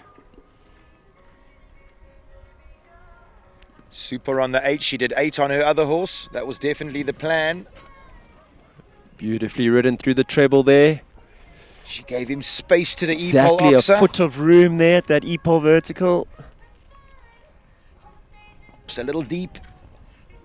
3, patient in the 6. He's got so much ability, this horse. Her trainer, Oscar Nuber, is riding every stride from the sidelines there. Come on, Vulcan. Come on, Michaela. 1, 2, 3, 4. Leave it up, boy. Oh, amazing riding from that young lady in special combination. Come home clear in a time of 70.98, guaranteeing themselves a spot in that second round. We now have 5 clear rounds from our 20 starters. Such a mature round from that young lady. Really amazing to watch. Congratulations, Michaela. Lovely slow-mo of Michaela jumping her sponsor's fence, sending her ponytail into orbit. Jackie Cochran returns, this time on number 24. It's Izzy Miyaki.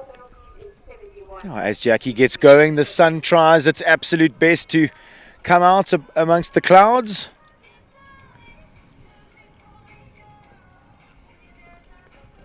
Good positive ride at number 1 by Jackie. With her horses, it always seems to be a little bit the calm before the storm. They canter really quietly on the way to number 1, and then as they get going, the afterburners get lit and things get a little quicker. She's up on the 7. Super on the 6 to the forward, almost getting there too easily. Unfortunately, finds the front rail. Those yellow flat cups, so unforgiving. Well ridden to the triple combination. Confident on the 8. Whoa. Horse just getting a little quick jumping out.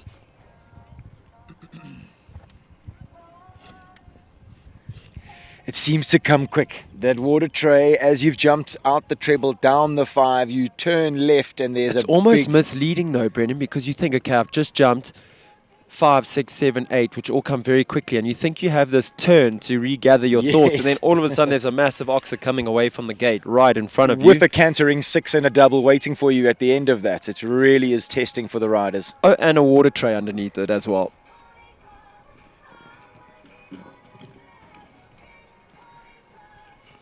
Finishing with a couple down there, but gaining some valuable mileage is Jackie Cochran. I don't think that horse super mileaged at this level, so she would have gained a lot from her outing here today.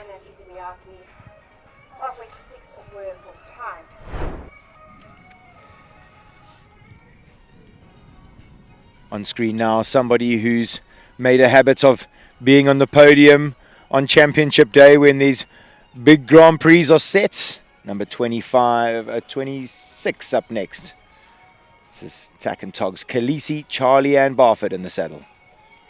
Looks like Rainer Korber has needed a little more time, so the officials have obviously been lenient. He was due to come in number 25, 334 Kazarati next. Charlie obviously happy to go first. Go well, Charlie.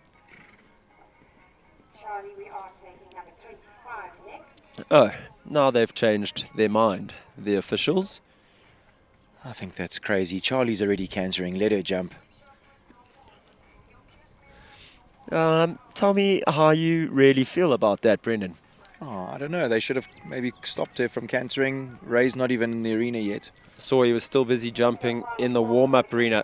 Now they're giving him a final call. He was just trying to get off his last horse and get reset and warmed up on this one. Possibly. Did I just see him No, I see him right there. He just gave the cut-off sign. I don't know if maybe his horse isn't feeling 100%. He's definitely in the warm-up, but he's walking around. He doesn't look like... No, oh, there you we go. The horse is getting a pat. It looks like he's not going to be jumping. He's just scratched. Charlie's just relaying that message to the officials. I don't think they can hear from behind that warm glass window that they are situated behind.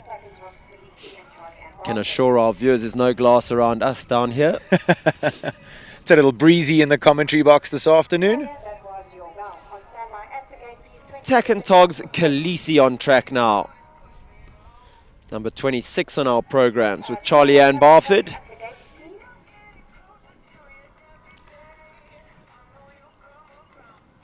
Lovely to see her mom Penny here in full support.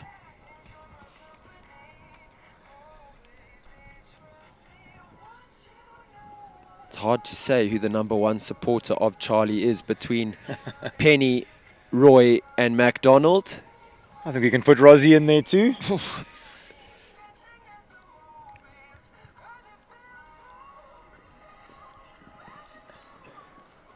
She just has such an uncomplicated approach. 8, 9 strides. Bends her body over that C element, does Khaleesi. Clears at 145 vertical at number 8. As she jumped that E-pole, I saw her actually open her right hand so that she gave herself a little space not to fall left to that big water tray oxer. Mare very aware of the back rail, jumping into that double at fence 10. Last big effort here. 7 strides to the last. Uses her body in all the right ways, and it's another clear round for Charlie Ann Barford. Making it 2 for 2. Brendan, Tack and Togs Legend and Tack and Togs Khaleesi stamping their name down for the second round. This morning when I walked the course with her, she said, I love Championship Day. It just brings out the best in me. As you can see there, riding at the top of her game, Charlie Ann Barford and Khaleesi securing their spots in the jump-off. Kaylin O'Dear up next, talking about ladies that are riding at the top of their game. She brings in number 27. It's Capital Hope.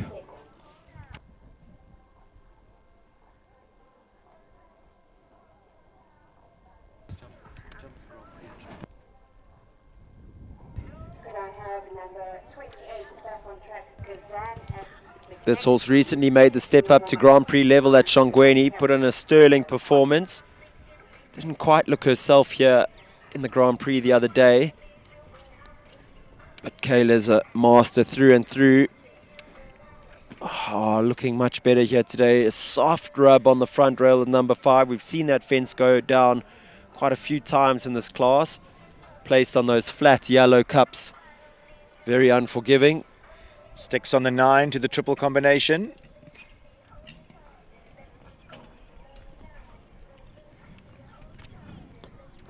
Showing a clean pair of heels down that tricky line. So nothing better than 4 faults in a time of 69.29 will put you through to the second round. Kayla deciding to call it a day there.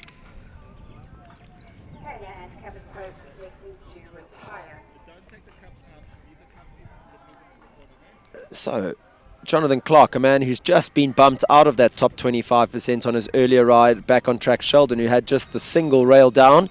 He returns for the 3rd time in this class, this time on back on track Kazan Z, riding for owner Linda Ellerine. Oh, the action's definitely hotting up here the afternoon, but the temperature is plummeting. It's really starting to get chilly here. The clouds have moved in. Time flies when you're having fun. I was going to correct you and say it's definitely not afternoon yet, Brendan, but it is. It's 10 past 12 here today. With Kazan gives a little wave to the crowd there.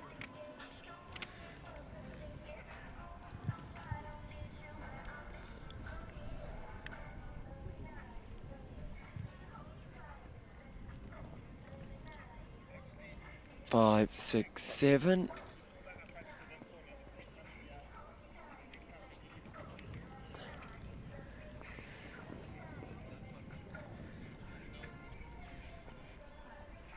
Elect for the 8 there. Oh, it works for him. Horse is really jumping.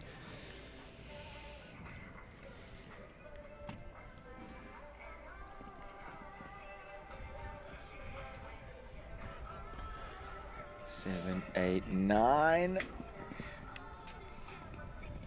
I think that deep ride jumping into the treble would have helped this horse not to get quick coming out. That was beautifully managed from Jonathan through that tricky triple combination. Kazan got so much step, eats up the 6 strides. Come on, Jono. Lands and gives a little half halt. You see him sit up really tall. Just 1, 2 from home. Come on. 5, 6, 7, and he's clear. Leaves it up. 3rd time's a charm for Jonathan Clark. Back on track, Kazanzi putting his name down for that jump off. Brendan, we said we didn't think there were going to be enough clears. Well, look at that. Bernardo Costa Cabral showing his class again. On the money. We have 7 clear rounds. Top 25% was 7 horses. And looking like with the master, Ronnie Healy himself up next. Possibly we could have even more than our top 25% clear.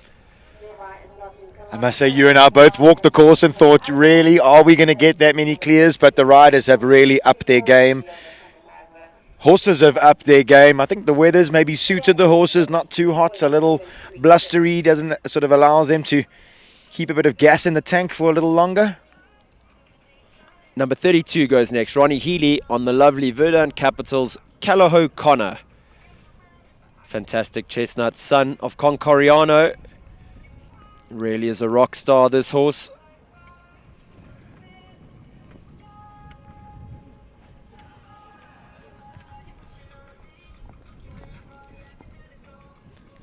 Curls his body over that oxer at fence 3. Ron says this horse can get quite strong towards the end of the track. You have to really keep him together. He has massive stride. You can't let him get away from you at all. That was his plan, to go a little wide and get straight to this combination. Oh, well ridden.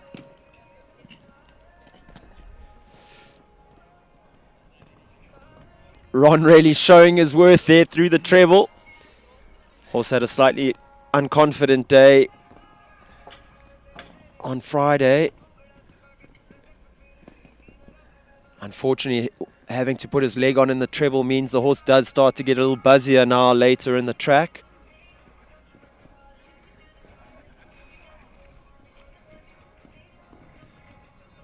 Good confident round from Ron. That horse would have come on in leaps and bounds from that. After a slightly shaky Friday. Seems like no harm's done. Last horse in this class, number 30, Leona van der Merwe. She brings in 334 Callagho Verdante. Leona van der Merwe at this stage, the fastest of our clear rounds with Capital Katori. This horse, a previous World Cup qualifier competitor, Brendan. I think Leona would have been in the tricky situation that she has a few horses that she has to select from. So it looks like Verdante getting the option of the 145 class here today.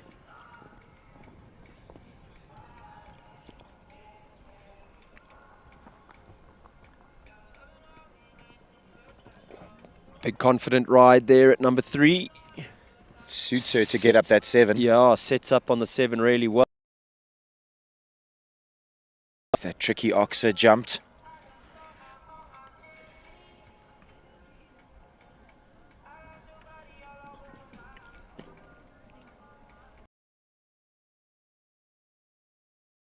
And 6.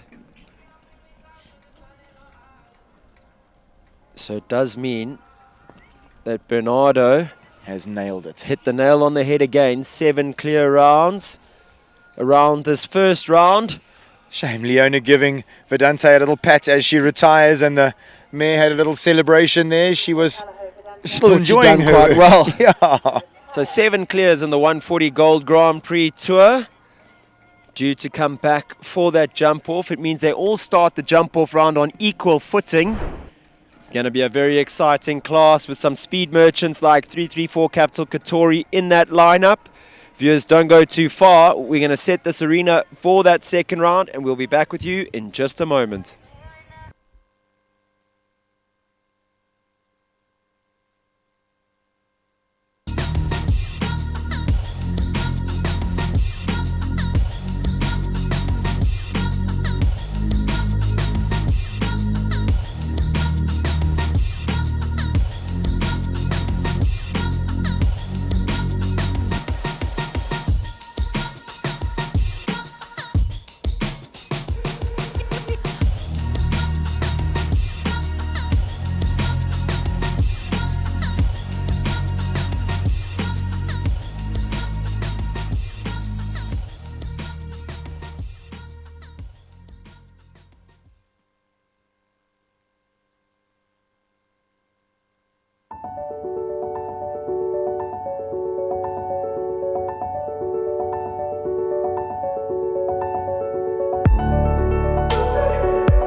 Welcome to the world of mid-feeds and tack and togs. South Africa's largest animal feed retailer and a haven for equestrian enthusiasts and animal lovers. Friendly and knowledgeable staff are at your service. We pride ourselves in offering a vast range of premium products that we know and trust. Your passion is our passion at Midfeeds and Tack and Togs. Where we lead, others follow.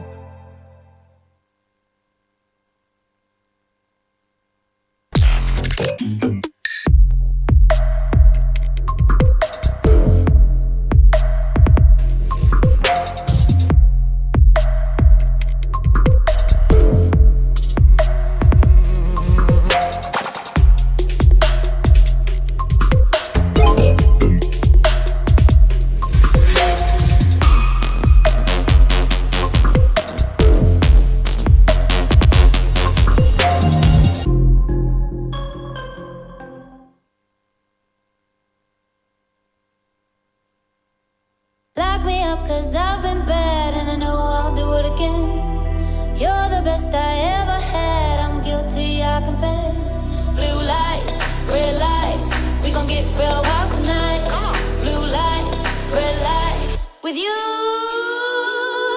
Anything that feels this good, well it must be illegal. Must be illegal, illegal. Anything that feels this good, well it must be illegal. It must be illegal. So call us criminals, criminals. Call us criminals, criminals. I've been stealing all your time, but I know that's what you want. I swear the way you blow my mind should be against the law. Blue lights, red lights, we gon' get real wild tonight. Blue lights, red lights, with you. Anything that feels this good, well it must be illegal. Must be illegal, illegal. Anything that feels this good, well it must be illegal.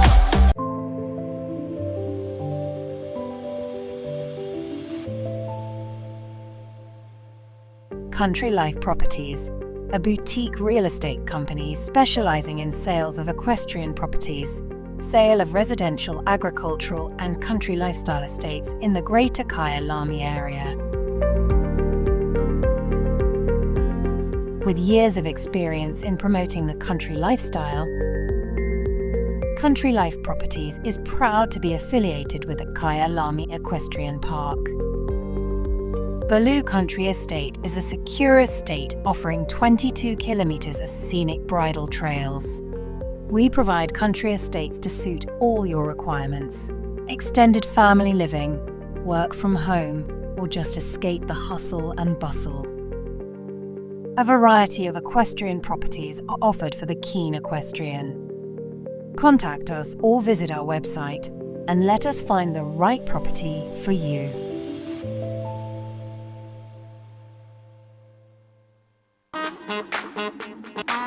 Yeah. Bet you're wondering what it is. Bet you're asking how. Come on. Check this out.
It started with a stride.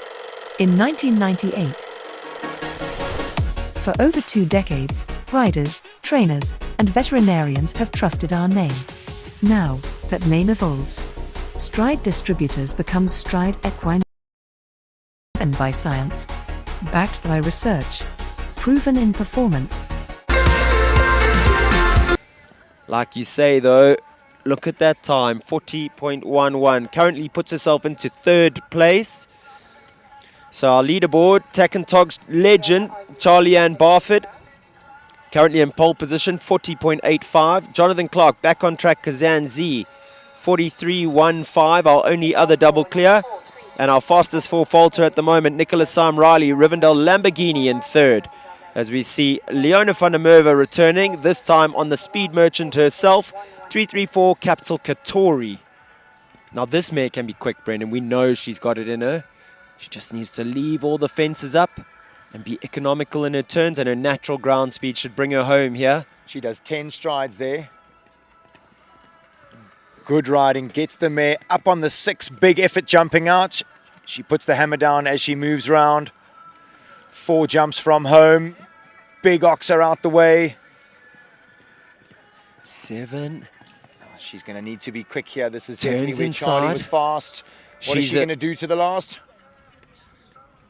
Waits on the 7. It suits Katori. Look at the time. 38.71. A little fist pump from Leona as she goes through the finish, and so she should. Unbelievable riding here. We said she'd be quick, some 2 seconds into the lead. 334 Capital Katori and Leona van der Merwe showing their worth. Absolute class, but ladies and gentlemen, it is not over yet. Charlie Ann Barford and Tog's Khaleesi is still in the warm-up arena. Leona decided to go first and give Charlie a little bit of time, being real sportswoman that she is, but don't go anywhere. This class is definitely not done yet. Time to beat 38.17 set by Leona van der Merwe and 334 Capital Katori. Just while we have a quick moment, viewers, I'd like to take this opportunity to thank all the sponsors that have made the live stream possible. To 334 Sports Horse Stud, Back on Track, Top Bets, Mark White, Nissan, Country Life, Cheval Liberté, Epol, Talkcraft, Stride Equine Research, Midfeeds, Equestrian Affair, Action Ford Mokopane, and Western Shop. Massive shout out to all those sponsors for bringing the show jumping to our viewers in the comfort of their homes.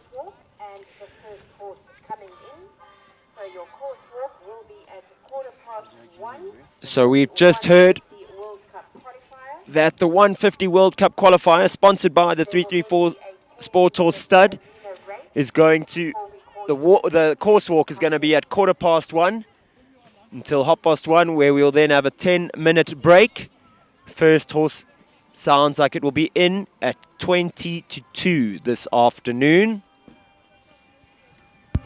It's really been interesting, this show, how they've set time aside to prep this arena, water the arena, roll the arena. It really is looking like a world-class facility here today. See Coach Dominique Alexander helping Charlie there as she goes over her last fence. Looks like she's ready to head up.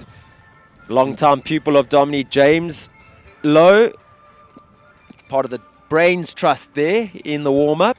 Just want to give a little shout out to James, who just threw me one of his big winter jackets so that I don't completely die of frostbite. So Charlie is making her way in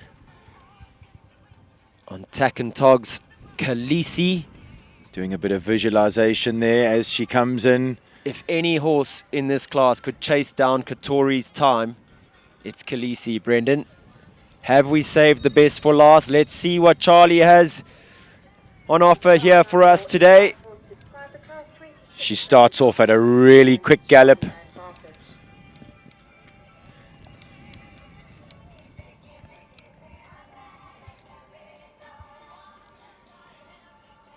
Six, 7, 8, 9. She's one less than Leona. Just remembering that Leona's horse has got a fast stride as well, Brendan. Oh, she's quicker there. Good. There she's good. I think she's a little ahead. I think you're right. Oh, a little rub there. It stays up. She's still clear. 2 jumps from home. Time 36:37. She little rub, but leaves it up. 38:43, saving the best for last. Takentogs Khaleesi, Charlie Ann Barford, our winners of the Graham Beck 140 Grand Prix Gold Tour. Big fist pump there from Charlie up to her sponsors and her owners. Wow, they made the trip to South Africa and Charlie didn't disappoint. She's first and third. What an outing here for today for Charlie Ann Barford. Like you say, Brennan, first on Takentogs Khaleesi, third on Takentogs Legend. Riding in a league of her own at the moment is Charlie. I must say, she seemed super confident this morning. She loves these Grand Prix days. She loves the big lights. And I must say that Katori's time was really tough to beat. And I mean, she did it in some style, let's say. Scraped just some 0.3 of a second off Katori's time, did Charlie. Fantastic show jumping here this afternoon at the Ranch Equestrian Center. Bernardo Costa Cabral setting some really interesting testing courses here for the riders, but I must say they've handled it with a fair amount of ease, dare I say. I mean, it's much easier sitting up here in the commentary box, but the level of riding and the level of horses has been sublime here this afternoon. So a run through of our full set of results. Charlie Ann Barford, Takentogs Khaleesi take the win here in the Graham Beck 140 Gold Grand Prix Tour. Leona van der Merwe 334 Capital Katori in second. Charlie Ann Barford again in third. Takentogs Legend. Jonathan Clark, a masterful round by him. Back on track Kazanzi to finish fourth. Nicholas Sam Riley, smooth as you like. Rivendell Lamborghini in fifth. Leona van der Merwe again in sixth place on Matilda 334. Michaela Martin finishes in seventh. Takentogs Elzu Vulcan. And rounding out our prizes, the master himself, Ronnie Healy, finishes in eighth place on Verdant Capital's Callagho Connor. I want to say that probably the best result for back on track Kazanzi and Jonathan Clark for Linda Ellerine. I think that they've been hard at work getting that horse's body and mind all working together, and today it was definitely on track. I think back on track. Back on track.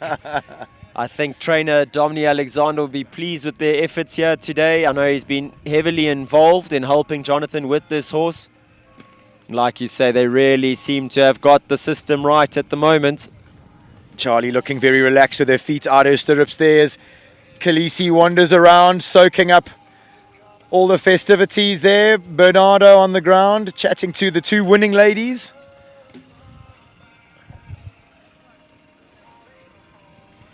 Looks like he's giving a big nod of approval to their efforts here today. He was definitely nodding, saying that was definitely good enough, ladies. Very, very impressive riding. Nice way for both of them to start their day, Brendan. With Absolutely. That World Cup qualifier sponsored by 334 Sports or Stud looming ahead, due to kick off at about 20 to 2 this afternoon. Jonathan Clark looking almost pleased with his efforts here. Yeah, Kazan's been a real production job for everybody. I think it's used and tested everybody's patience along the way, but he's shown today that he's worth it. Definitely worth the time, the effort, the patience. And, you know, for me, when you get a good result like this, it sort of refreshes you. You kind of, at some stage, you feel like maybe you're banging your head against the wall, and then you sort of have a breakthrough in the results like this. And I'm sure that it's definitely going to refresh and invigorate Jono to definitely keep cracking and keep working. There you see Linda and Jono having a little chat. Oh, and she's giving Kazan a big pat. Lovely to see.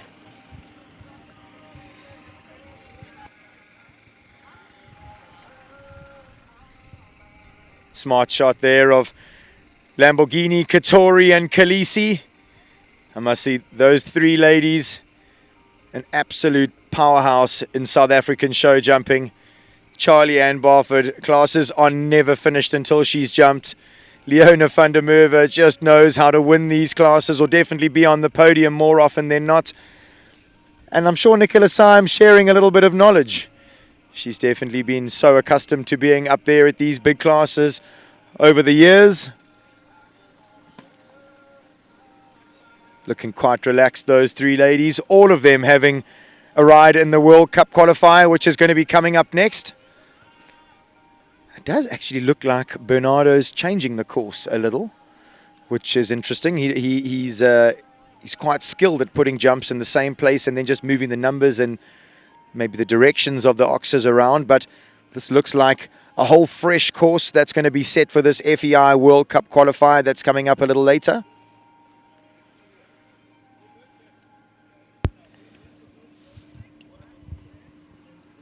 In true fashion that we become accustomed to here at the ranch. A lot of detail and effort going into that podium finish. Making sure that all the sponsors get the recognition that they so truly deserve. All their effort and kindness and generosity that they've given here at the show.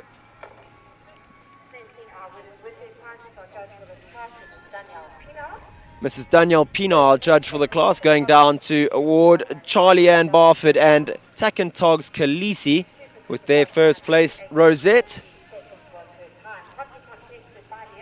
Leona van der Merwe, it looked like she'd done enough. It looked like she'd done it all. 334 Capital Katori finishing in second place. She's a little winner though, isn't she, Katori? Wow, she's always there and thereabouts on championship day. Third place going to Nicola Syme. Sorry, third place going to Charlie Ann Barford. Takan Togs Legend. I mean, Legend just pipping Jono off the podium there.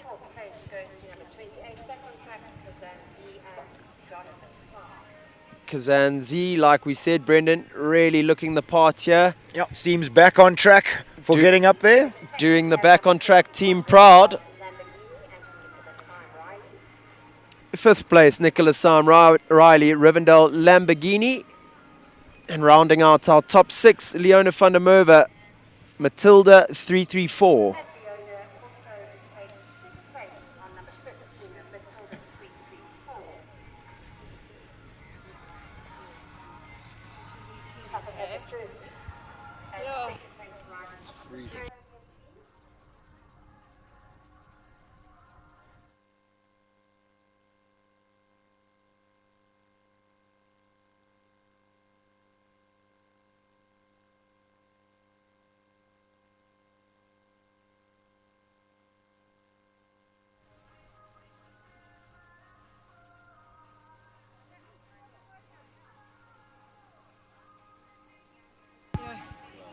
Here goes, some big hugs all round from the ladies.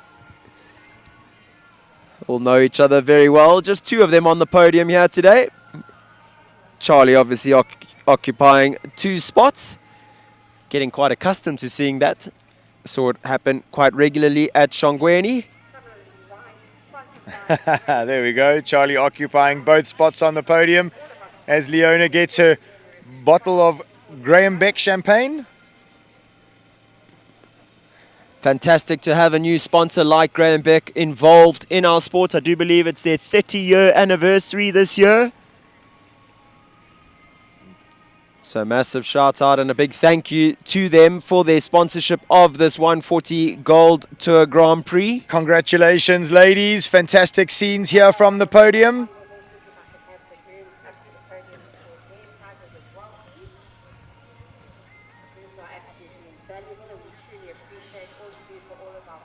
With our riders hopping back onto their horses, we're going to take a moment to acknowledge the men behind the scenes, the guys that make it all happen, our grooms. These guys spend a lot of their time on the podium, Brendan. Is that Mac? It's not Mac, it would be Khaleesi's. Mac has all the winners. He's got to share with some of the other guys. I must say that MacDonald, who's Charlie's main groom, is the driver, the manager, the cheerleader. Part of the family furniture. Getting a big round of applause, these guys. Thank you to all our sponsors for making sure our guys receive the acknowledgement that they so truly deserve.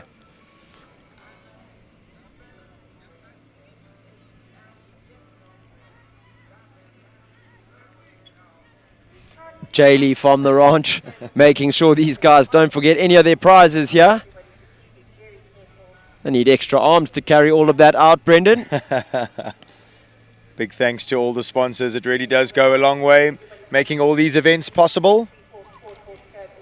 I think with all the formalities said and done, Charlie Ann Barford and Takentogs Khaleesi are going to lead our other winners out on that lap of honor. Donning a lovely white sash there is Charlie. Wonder how many of those she has in her cupboard.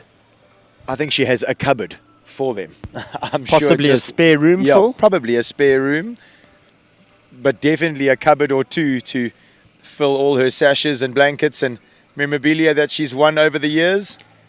There we have it. Winners of the Gold Tour Grand Prix, Charlie Ann Barford, Takentogs Khaleesi, leading them off on a lap of honor. Viewers, don't go too far. We're going to grab Charlie for an interview as we prepare ourselves for the big one today. It's the 334 Sport Horse Stud sponsored World Cup qualifier here at the Ranch Equestrian Center. Still a lot of action to go here today, so don't go too far.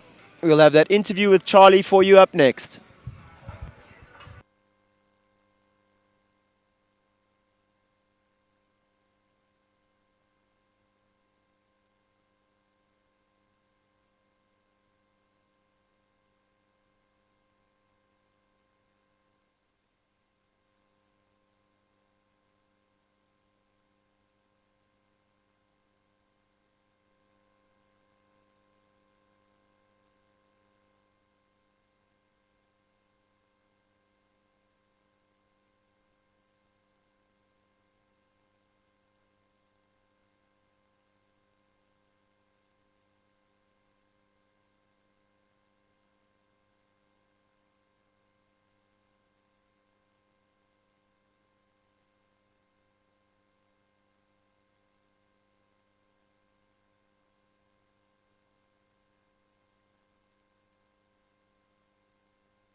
To me, horse riding is more than a sport.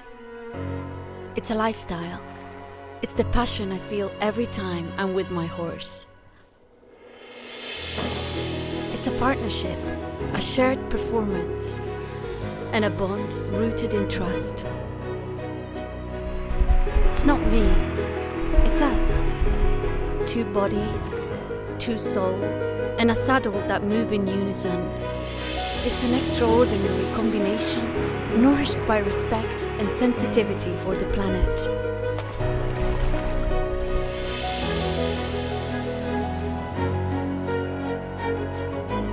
P for prestige, constant evolution, promise for the future.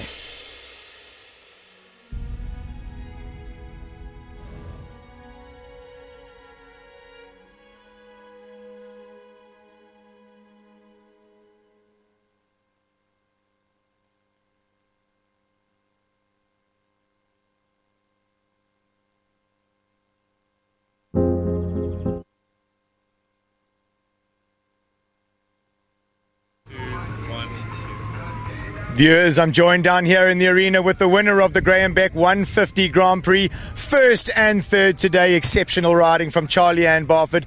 Charlie, massive congratulations. Let's talk about legend first a little bit, because we'll get to Khaleesi. I mean, he's come on in leaps and bounds. He jumped his first 150 yesterday. He's a very special horse for you. Yeah, he has just been a dream horse for me. I saw him as a 2-year-old, and to jump him around his first 150 and feel the quality that he has is really a dream come true for me. And so special to have a team of Zimbabweans who flew in yesterday in their small aircraft. So grateful to have you all here supporting me. But yeah, he is an absolute dream of a stallion. We sort of chatted a little bit off air about the two different types. You said that Legend sort of spends so much time in the air, and then we're getting onto this magical mare, Khaleesi. Wow. Look, we always know that the jump-offs aren't done until you jumped. Let's chat a little bit about the first round with Khaleesi. She gave an absolute exhibition. She looks really relaxed at this level. Yeah, Brendan, she's such a strange mare because she's super sensitive at things around the arena. You know, a little leaf near the jump can rattle and she'll look at it and be a bit distracted. But, you know, she's just getting better and better, and we're building such a partnership, and I trust her and she trusts me, and I'm just so grateful to have her in my string. I mean, I just adore her. Yeah, absolutely. It looks like she adores you too. And then we were chatting about the jump-off. Legend was early to go in the jump-off. Khaleesi had the best draw being at the end. You said it suited you that you could sort of have a little look around and then really get the hammer down at the end. Yeah, I think with Legend, you know, I am building him to be a 150 and a World Cup horse. So, you know, we went quick enough, but obviously I knew I'd left the door open. And because I was very early in the jump-off, I didn't get to watch anyone. And then I saw Leona go really fast. And then I managed to drop one stride into the blue oxer, and then one stride less into the vertical on Khaleesi. So I think that's where I caught her.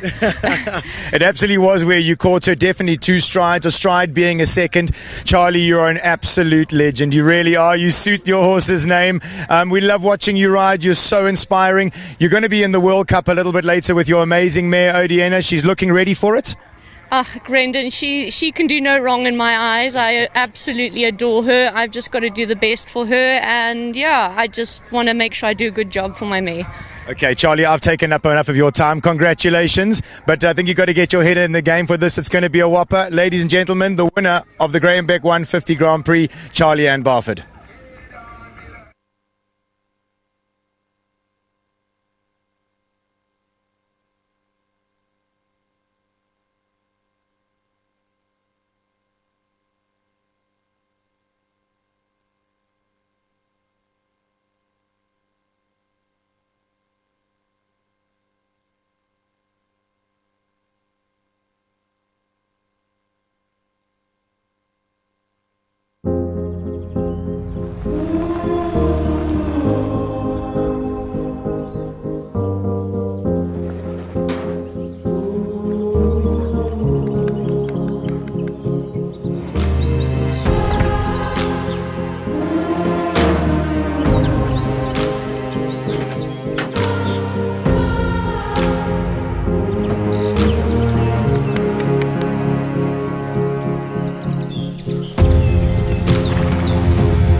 Your passion is our passion at Midfeeds and Tack and Togs.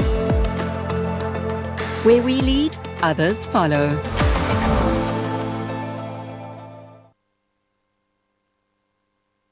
Lock me up 'cause I've been bad and I know I'll do it again. You're the best I ever had, I'm guilty, I confess. Blue lights, red lights, we gon' get real wild tonight. Blue lights, red lights, with you. Anything that feels this good, well it must be illegal. Must be illegal, illegal. Anything that feels this good, well it must be illegal. It must be illegal. So call us criminals, criminals. Call us criminals, criminals. I've been stealing all your time, but I know that's what you want. I swear the way you blow my mind should be against the law. Blue lights, red lights, we gon' get real wild tonight. Blue lights, red lights, with you. Anything that feels this good, well it must be illegal. Must be illegal, illegal. Anything that feels this good, well it must be illegal.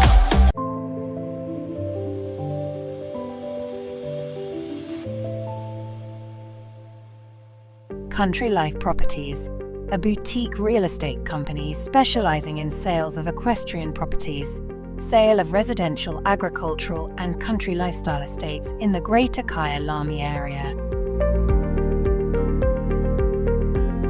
With years of experience in promoting the country lifestyle, Country Life Properties is proud to be affiliated with the Kyalami Equestrian Park. Baloo Country Estate is a secure estate offering 22 kilometers of scenic bridle trails. We provide country estates to suit all your requirements. Extended family living, work from home, or just escape the hustle and bustle. A variety of equestrian properties are offered for the keen equestrian. Contact us or visit our website and let us find the right property for you.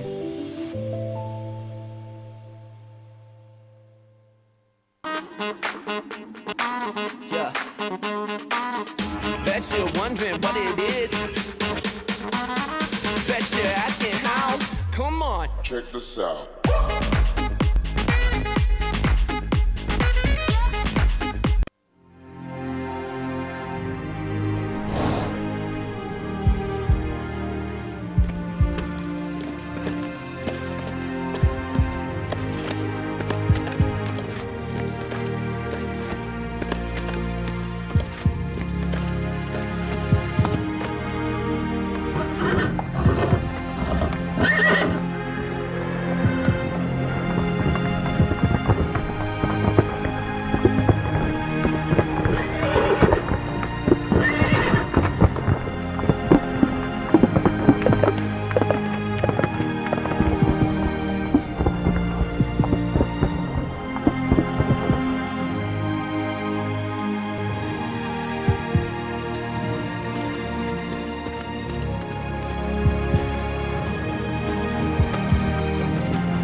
It started with a stride. In 1998. For over 2 decades, riders, trainers, and veterinarians have trusted our name. Now, that name evolves. Stride Distributors becomes Stride Equine Research. Driven by science. Backed by research. proven in performance, electrolytes, gut health, parasite control, muscles and joints, and much more. Because behind every great performance is a great stride. Visit www.stridesequine.com and join the next stride.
number 2, Julian Jamal, number 3, Callahode and Evo. Number 4, Callahode Lawson, number 5, Hay and Wilmer. Number 6, Callahode Lombardo, number 7, Garden TV. Number 8, Tropical Chronos, number 9, Callahode Equestrian Center, Siobhan and 11, Brandon. You will then have an arena race after number 11. That will also be a 10-minute arena race after number 11 on your program.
represented 4A, 10, 11, 12A, 12B, 13, 14, 15 and 2. There will be no second round course walk. The fences are 4A, 10, 11, 12A, 12B, 13, 14, 15 and 2.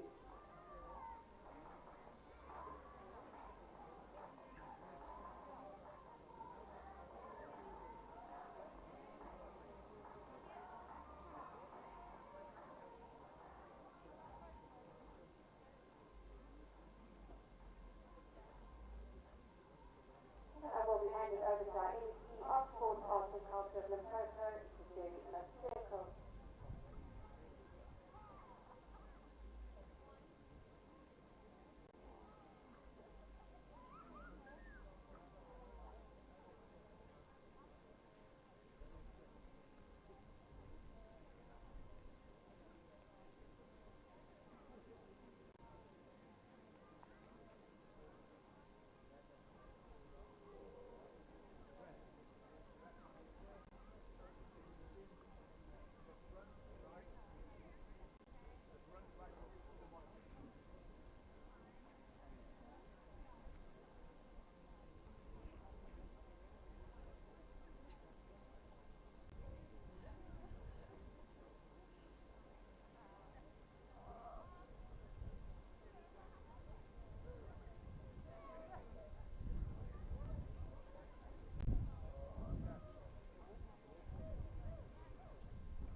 Folks, thanks so much for joining us. Behind me, it's the World Cup qualifier. It's the big one that we've all been waiting for. I'm thrilled to have the MEC of Limpopo here, Mr. Jerry Moseko. Excuse me, sir. So thank you very much for joining us. This is new to you. I'm very happy to have you here. Great to have this event happening in your province. You are welcome, and thanks very much for having invited us here. I was talking to Paul. Paul said, hey, MEC, there is another sport that you guys don't know. Can you come here and expose yourself so that maybe we can take this sport to the next level? We are very much excited. I'm learning this sport, and I can tell you I'm very happy because it has brought everybody here. Yes. It's an individual sport. It's a family sport. Sure. It promotes tourism for the province, and for a province like Limpopo to host this event of this magnitude, I think we are blessed. I totally agree with you, sir. Absolutely blessed. I mean, it's only been 3 years that this family has been getting this event up to this level, and I must say, having the best of South Africa here in your province, you must be very proud. We are proud, of course, and I'm told they've just started 3 years ago to develop this field. You can see it satisfied the relevant standard. The fact that very it hosts this type of a tournament here, I can tell you they've invested a lot of money, and ours is to collaborate with them.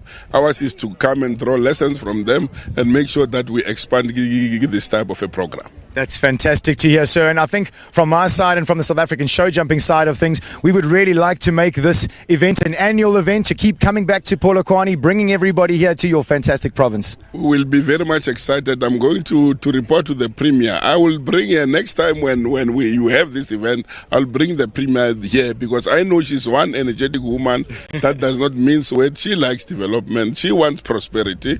I'll invite her so that we come as government and also buy into this program and collaborate with the private sector around this program. So that sounds incredibly exciting. Wow, I really hope that we can go to that state and we can get a few more of people of your caliber up here and maybe learn a little bit more about our fantastic sport. We have to do that. You can see there are a lot of people here and they're spending their money locally. Absolutely. Obviously, our economy is developing. Who can say no to that? So the more we have this type of activities, the more the economy of the province will prosper. And mind you, Limpopo is one of the peaceful provinces. The rate of crime is very, very low here. People are assured of their safety. And the more they come here, the more we'll collaborate. Absolutely. I must say we've had a really amazing time here. It is a fantastic family feel at the Ranch Equestrian Center. So thank you very much for your time. Thank you for joining us and for investing a little bit in our sports. I really hope to see you here in the future. You will definitely see me. We will collaborate with the ranch. Paul is here. We'll collaborate. From here, I think we'll take the process forward. We'll exchange programs and make sure that we work together for the better. It sounds amazing. So thank you very much for your time. This is it, guys. The 150 World Cup qualifier behind me. We've got a stacked event. Bernardo Costa Cabral going to have set a really testing track here. The jumps are really tall. Viewers, don't go anywhere. The World Cup qualifier up next.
Yeah. Bet you're wondering what it is. Bet you're asking how. Come on. Check this out.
It started with a stride in 1998.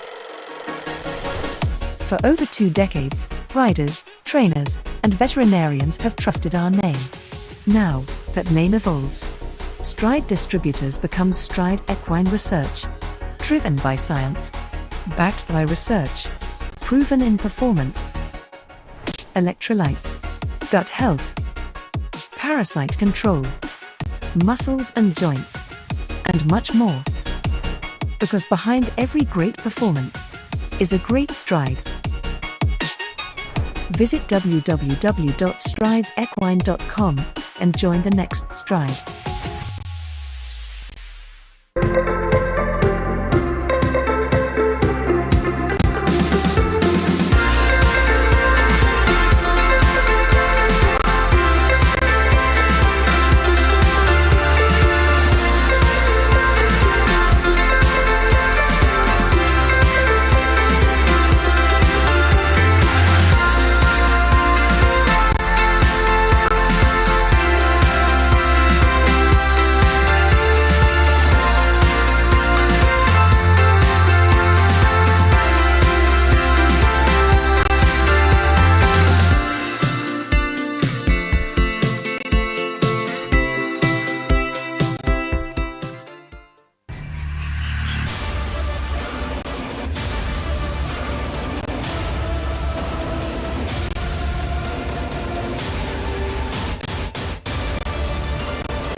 Welcome to the world of mid-feeds and tack and togs.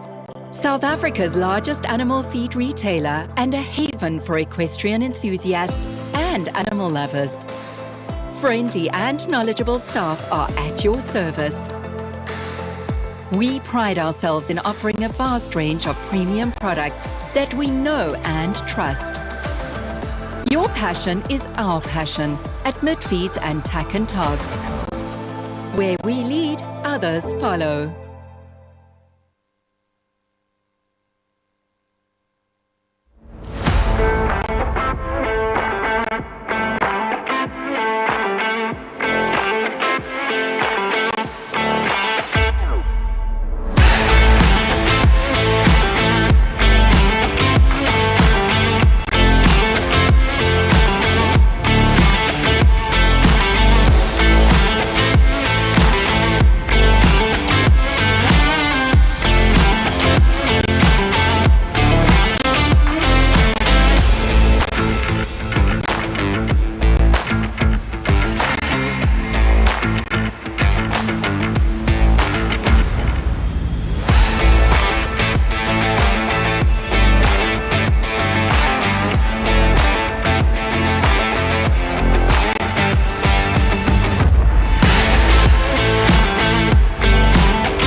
Lock me up 'cause I've been bad and I know I'll do it again. You're the best I ever had, I'm guilty, I confess. Blue lights, red lights, we gon' get real wild tonight.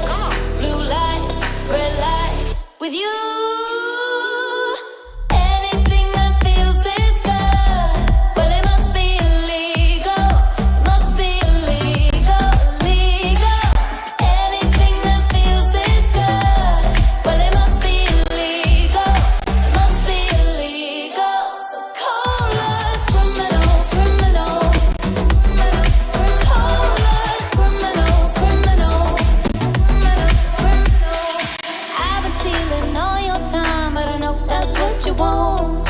I swear the way you blow my mind should be against the law. Blue lights, red lights, we gon' get real wild tonight. Blue lights, red lights, with you. Anything that feels this good, well it must be illegal. It must be illegal, illegal. Anything that feels this good, well it must be illegal.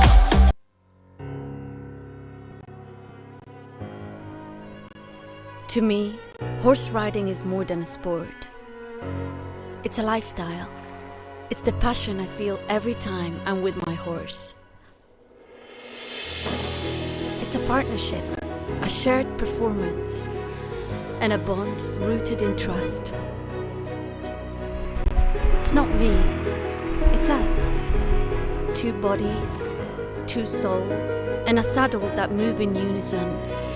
It's an extraordinary combination, nourished by respect and sensitivity for the planet.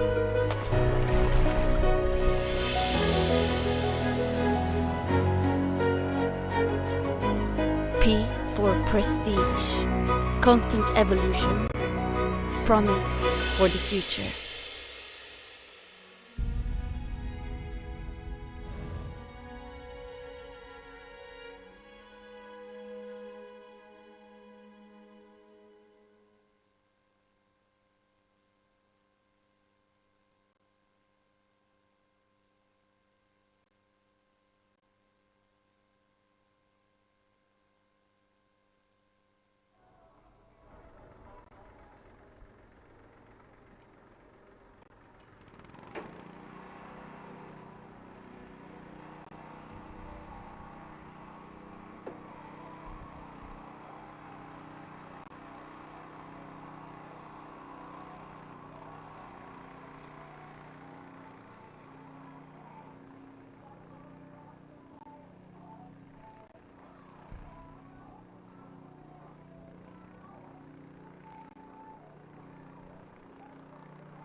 Lock me up 'cause I've been bad and I know I'll do it again. You're the best I ever had, I'm guilty, I confess. Blue lights, red lights, we gon' get real wild tonight.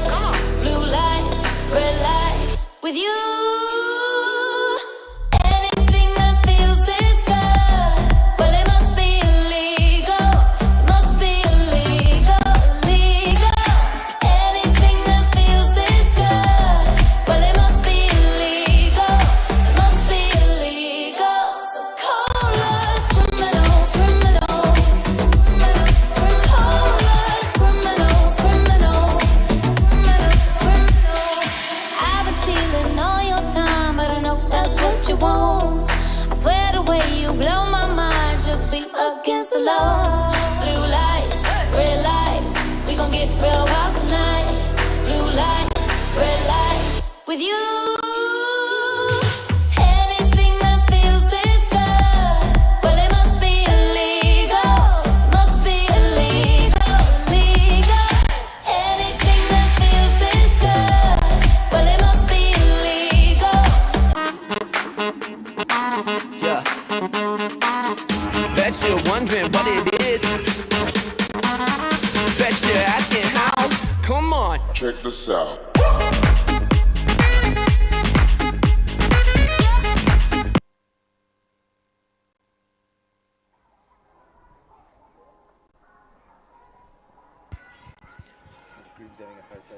Welcome back, viewers. It's the big one of the day. The 334 Sport Horse Stud sponsored FEI World Cup qualifier here at the Ranch Equestrian Center, Petersburg, Limpopo. Kicking us off for this class, it's going to be young Amy Macau. She brings in her superstar Blue Equestrian Go to Blue. It's fantastic to have the sports MEC of Limpopo here hanging out and getting involved in our sport. I see that he's just walked off to have a little chat to all the grooms. It's fantastic to see. Definitely new scenes and definitely exciting to have the government a little bit involved in our sport. In the interview earlier, he did say that he was going to be bringing the big boss lady next time he came, so definitely in the developmental stages in South African show jumping here. Let's see how Amy gets on here. 7 strides, 1 to 2.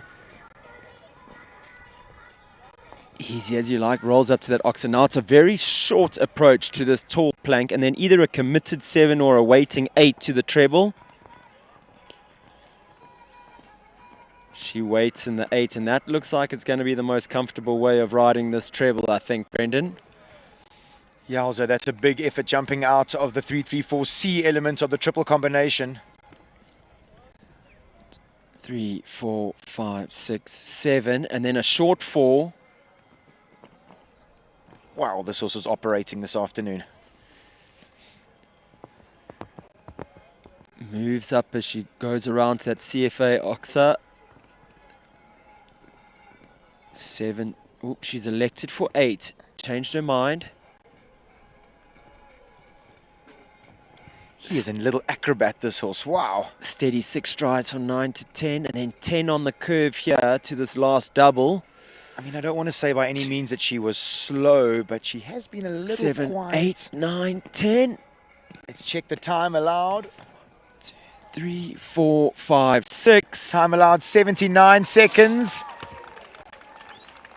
Let's see, the clock didn't stop on our side. It looked like she was good for time, though. I think she's just inside.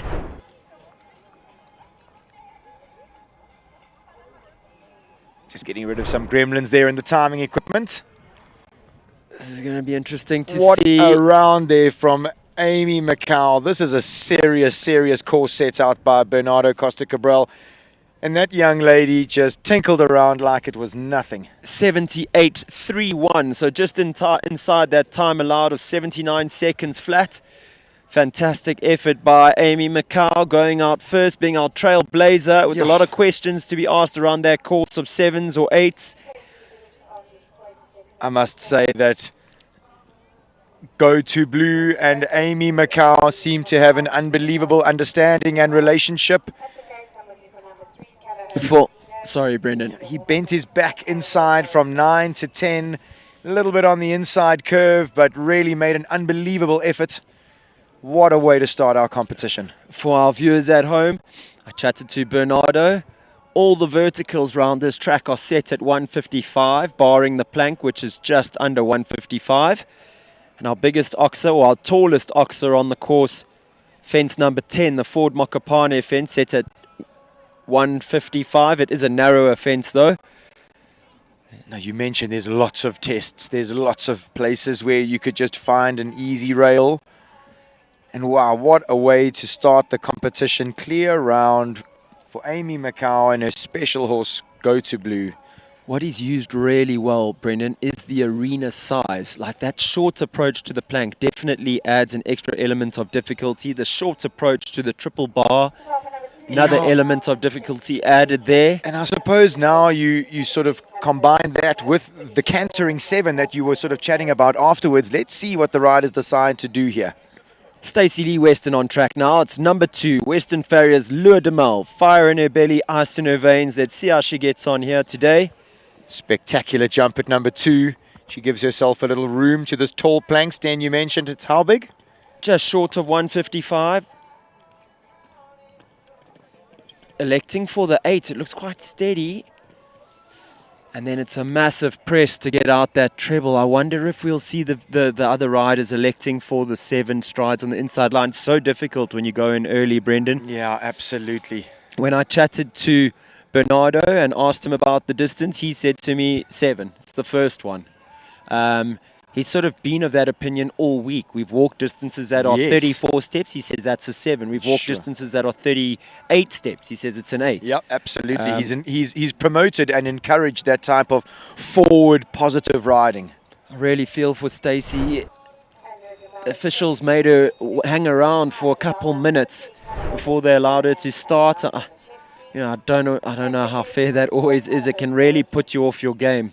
And I wonder if 8 is going to be the go-to that everybody... Let's see. I mean, do you not feel like, although Amy jumped a clear round, you don't feel like it made the treble combination slightly difficult? No, hugely difficult. I mean, that little gelding put in a massive effort to clear the C elements of the 3-3-4 triple combination. Number 3 goes next. It's Alexandra Mazeski, Regenesis vet Callahoo Landino, the second of Liam Stevens' pupils in this class. Just her second attempt at World Cup level on the superstar son of Callahoo Lissabon. 1, 2, 3, 4, 5, 6, 7, 8. She waited early for the 8 there. Let's see if it works for her. Beautifully done. Landino just absolute scope to burn.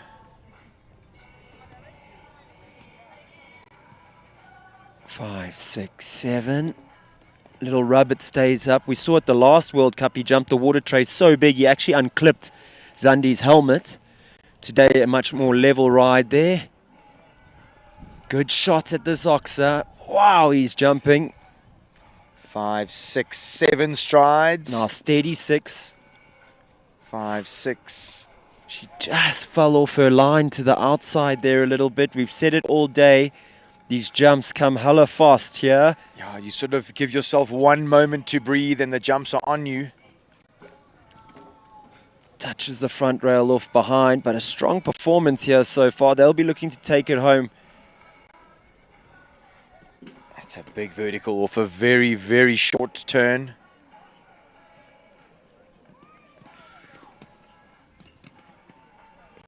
He is an out-and-out jumper, Brendan. He is an acrobat, isn't he? Wow, unfortunately one down at the end there. So finishing up on a score of 30 penalties in a time of 92.44 for Alex and Landino. I'll tell you what, they're piecing it together, and when they get it right, that combination is going to be one to watch in the near future, Brendan. I must say, she's a talented rider, and she's well horsed there. Whenever I see Landino jump, I always think of Tam Rueda's special black gelding. They jump so similarly does Liantos and Landino.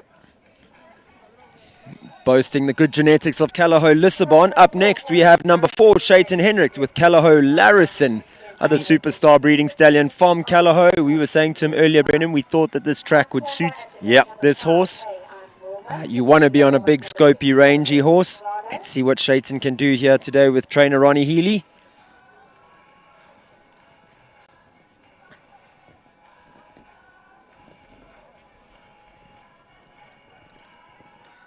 How much step does Larison have? Do you think probably the 7 strides here from the plank? No, Oh, for sure. He rolled that first 7. Yep. 3, 4, 5, 6, 7. Easy as you like. Little press now from Shaitan to get the back bar. And even trusted himself to wait on the 7 at the end. They're really getting an up jump going in. Come on. He said that he's really starting to trust Larry. 4, 5, 6, 7. Often There's lots of oohs and ahs going on from the crowd here next to us. Oh, what an effort there. Show jumping at its very finest on display here at the Ranch Equestrian Center. Shaitan had a fantastic finish in the Grand Prix the other day, and it also says that he feels so much more confidence and more belief in the partnership with him and Larison. 3, 4, 5. He does the 5 strides in that steady 6. Good option for that horse. Will help him get inside the time allowed as well. Just 3 fences. 3, 4, 5, 6, 7, 8, 9, 10. Maybe one more than he wanted. Have a look at the time allowed. Time allowed 79 seconds. He's going to be over the time. 81.95. Spells 3 for time, but Brendan, with 3 for time, you're still better than any 4-faulter in this round. Absolutely. Yeah, top 25% go through in this World Cup qualifier. Listen, in this arena that is slightly smaller, it was always going to be difficult for him. I think he did everything there. He dropped that stride on the way to the treble from the plank. He dropped a stride from 9 to 10. The only thing... Maybe one less, like you were saying. You think one less to this double here? Maybe I don't know. one less. And I mean, Larison was spending a good few seconds in the air. If you see him over the Martin Collins oxer, over the Ford oxer where the water tray is, he was miles in the air there. He really gave an exhibition today. And I must say, I'm sure that Shaitan and trainer Ronnie Healy will be very chuffed with that horse's performance today. Riding for the 334 Sport Horse stud, Leona van der Merwe on track now. The winner of the Grand Prix on Thursday. It's 334 Hayam Vilma. She's elected for the 8 strides to the triple combination. She knows this mare so well. Little rub jumping in, but it stays up.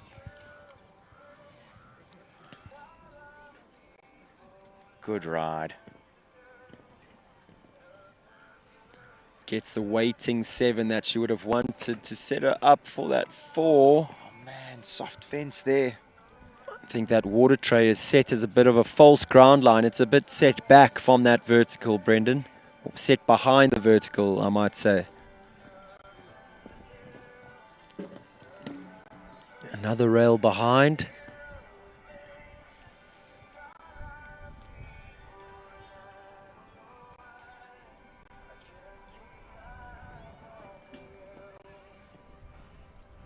Five, 6, 7, 8, 9, 10. Ooh. Vilma putting massive effort here at 12A. Gentle touch on the last. Finishes on a score of 8. Comes home 77, 8-3. The 2 rails down behind. Little Rockstar was the winner of the Grand Prix on Thursday, like I said. So it's been a good outing for her here at the Ranch Equestrian Center. I think always difficult to jump in the Grand Prix, have a big jump in the jump off and string the horses out and ask a fair amount of them and then ask them to come back just one day later, basically. So they all had a day off yesterday. Another lady who had a fantastic performance in the Grand Prix, Brendan. Kayla Nordia and Callahoo Conzano.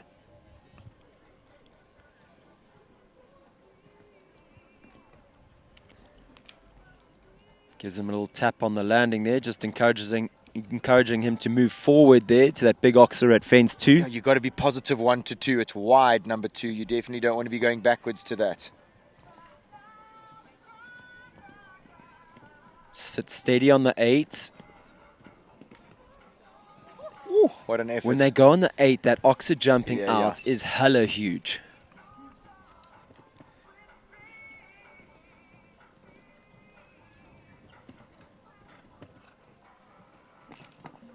Another little tap on the shoulder. It stayed up. Gonzalo really working hard round this big track this afternoon. Spectacular jump over the water tray there at fence 8. 2, 3, 4, 5, 6. Kayla really hands on here, riding hard. Clear so far, leaves that big vertical up. Little cluck jumping in. One left to jump, the time looks good. Absolutely, time is good. Oh, she's had the last. Oh, heartbreak for Kayla, but what a round nonetheless. Let me tell you, I'm pretty sure her coach and trainer, Gonda Beatrix, will be watching on closely from home. I think she'll be very proud of that round. Super effort in the early days of this partnership at 150 level like this. That was a gutsy round from both Kayla and Gonzalo. They dug deep. That was a big test for them, a hard test. The oxes are big and wide. And he really, really gave of his all here this afternoon. Number 7 goes next, Nicola Sam Riley. She brings in Sunny Park Stables in Suggy DB.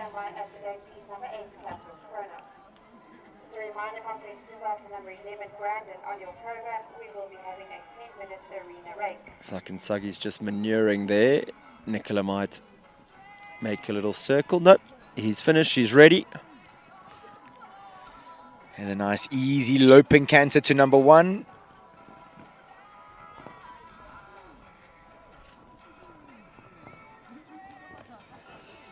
Textbook technique over that wide oxer at fence 2.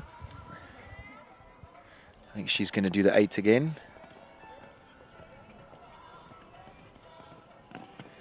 Oh, it's still deep on the 8. She's going to have to press here. Turns himself inside out to clear the back rail there.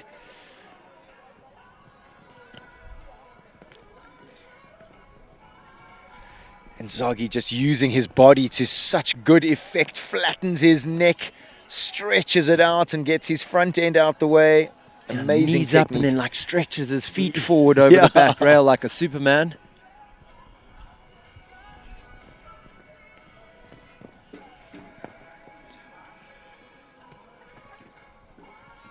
A little rub there at 9 and 10, but leaves them both up. Good space there at 11. 8, 9, 10 strides here. His girth pad touching the back rail. He nearly bellied that, but leaves it up, rubs the last clear round. 75.14, well inside that time allowed, Brendan. Wow, what an effort by Nsagi. Really testing their scope here today is Bernardo. I think there's definitely something that Bernardo's testing today, and that's the guts and grit of these horses and riders. They got to dig deep to get round this track. Nicola Sam Riley and Nsagi showing really what they made of. Impressive riding here this afternoon. Look at the effort there through the triple combination stand. You mentioned turning himself inside out to leave the poles up. Yeah, his hooves up by his eyeballs there, jumping to clear the back rail. Amazing effort. Super, super round by Nicola Sam Riley. Number 8 goes next. It's Tamar Glicksman. She brings in Farnham's Capital Kronos. Looking very smart in her new Western Shop sponsored jacket. Tamar, a recent winner of a World Cup qualifier and the indoor Grand Prix of South Africa this year. Brendan, we mentioned a major scope test here today for these athletes. Someone that's got scope and bucket loads is Farnham's Capital Kronos. Let's see what she plans here. For me, this horse would be comfortable on 7. There you go. Easy as you like. Oops. I wonder then if a bit with the 7, if the momentum that they're carrying is a lot in that double. There's so many tests. Bernardo is an absolute master at what he does. You can hear Tamar getting really involved here in this round, using her voice a lot. Kronos grunting and groaning as he gets to the back rail. He's also putting in a huge effort here.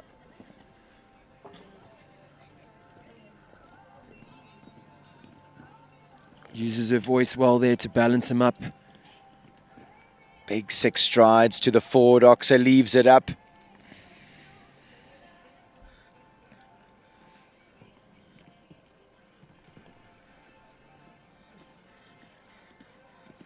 8, 9, 10 strides. It did walk 44 steps on the nose, Brendan. 6 to the last. Super riding from Tamar. Amazing Finishes jumping from Capital Kronos. Wow. just outside that time allowed, 81.11. So 3 for time to add to the single rail, finishing on a score of 7. Sten, just going back a little bit up the leaderboard there, you mentioned that Callahow's Larison, Shaitan, Hendricks on those 3 time penalties, obviously always going to be better than anybody having one down.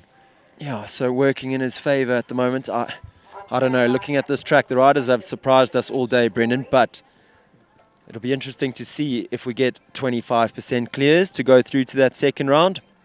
Jean Corber looking to do just that. Up next, she brings in number 9, another striking son of Callaho Lissabon. It's Callaho Lexington.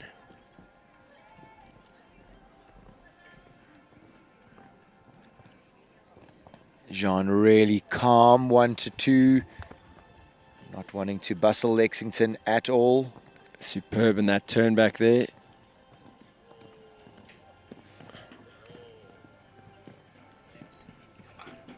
Oh, leaves it up there on the 7. Jean's husband Ray just behind us here using his voice. He knew that Lexington needed to back up in the middle of that triple combination. I was wondering who it was riding every fence with her. It's looking good here so far. Jean's been really good as well in her sweeps, Brendan. Great shot at the water tray there. 5, 6, 7 strides. 4, 5, 6. Tricky Oxa out the way. It walked really steady, that line, but it's ridden. They've had to ride up in the Press 6 up, there. I agree with you. Come on, Lexington. 3, 4, 5, 6, 7, 8, 9. She's good on the 9. Flows. Holds her shoulders. 1 to go. Time looking good. Come on, Lexington. There you Big have cheer it. from husband Ray as she goes through the finish. Fantastic riding from Jean. Is she inside the time? Well inside the time allowed, 76.39. Some super riding there by Jean Corber. Fantastic effort by Callaho Lexington. She judged that to perfection. She didn't bustle him through the turns. She set him up when he needed to get set up. She gave him room when he needed room.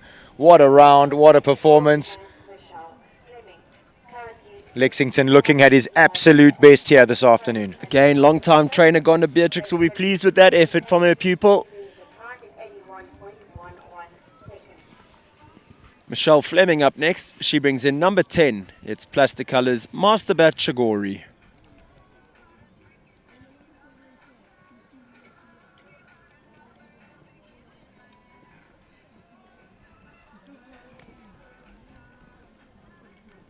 Shigori's got a huge jump and big step. Still sort of making his way back to full fitness, Brendan.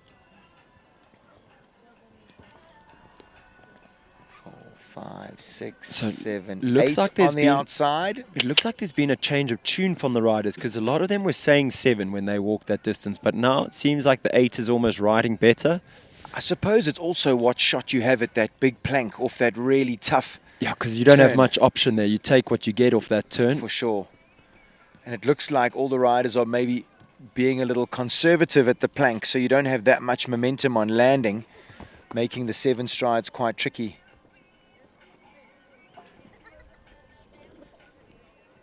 Six, 7. Rode the 6 beautifully there, really used the curve, kept the tempo.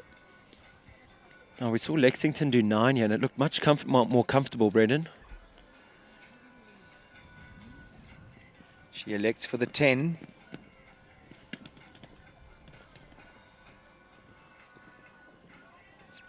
Six to the last, leaves it up, finishes really strong, I mean, just a single rail down. Jumps all the difficult parts really well and maybe under-jumped number 2 fractionally, and he definitely realized that he'd made a little error there and put in a massive performance after that. One thing worth mentioning, Brendan, just 3 rails there in that front of the Oxa there. No filler, no water tray, nothing really to it's get really the horses big and off gappy, the isn't it? ground. Yeah. It's a very empty fence and pretty wide too.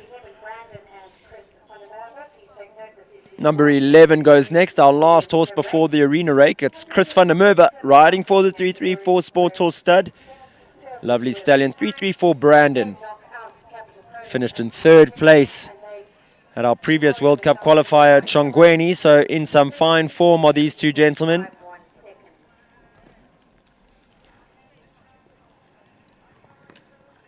Wow, Brandon looking playful here this afternoon. Unbelievable technique over number 2. He's got an amazing way of jumping, or style of jumping. He almost pushes his knees to the jump and then flicks his forearm away. Chris rode that 8 beautifully. Get an example of it here. Oh, scope to burn. Waited so early in that distance that he got there still moving forward to the treble. I think that's the name of the game, Sten. I think you've nailed it. I think if you're going to do the 8, you got to wait early so you've got the momentum. Always nice to watch someone like Chris to see how it should be done. That was magnificently ridden down that line as well. Horse jumping over the top of the wings of that Peter Morrison oxer. Oh, lays the lightest toe on the back rail.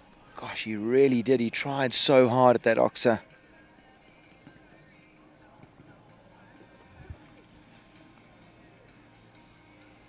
I mean, Sten, you mentioned that he only jumped his first World Cup 2 weeks ago at Shongweni Club, where he finished on the podium. Still a very young horse. How is that technique? Incredible. What an unlucky fence and an amazing round for that young stallion. It's a question of millimeters when it comes to the back rail like that. Barely laid a toe on it. That horse gave an exhibition. I would be very, very proud of that if I was the owner, Mr. Govert Triggle. There's a beautiful shot of Brandon just showing off his incredible technique in and out of that bespoke by Kate double, which has ridden big the whole weekend. That vertical at 155 jumping out, Brendan. The horse cleared it by 3 holes. Incredible. Absolutely incredible. So it looks like, viewers, we're going to have a short break as Peter Morrison and his team come back into the arena and do a little bit of watering and raking and prepping the surface for the next few horses that are going to test their skill around this FEI World Cup qualifier. Guys, this class is by no means done. Please don't go anywhere. Join us shortly for the rest of this, the 150 World Cup qualifier here at the Ranch Equestrian Center.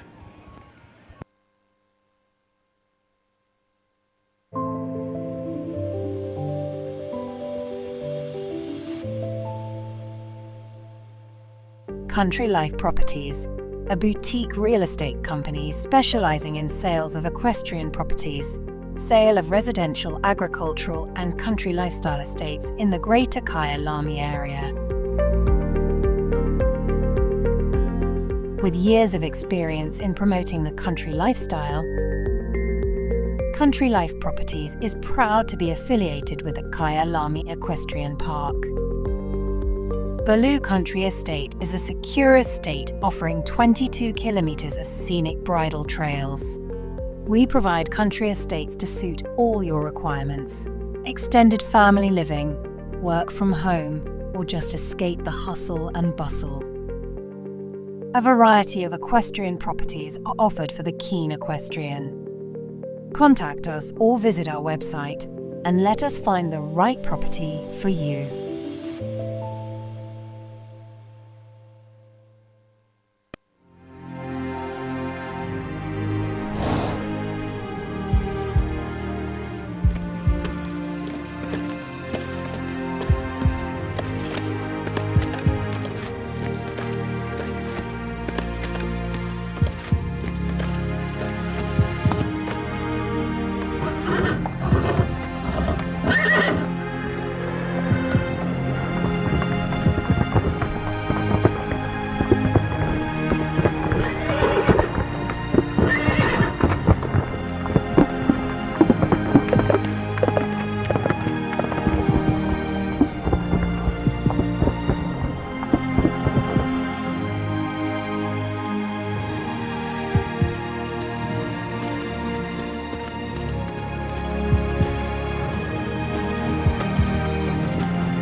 It started with a stride in 1998. For over 2 decades, riders, trainers, and veterinarians have trusted our name.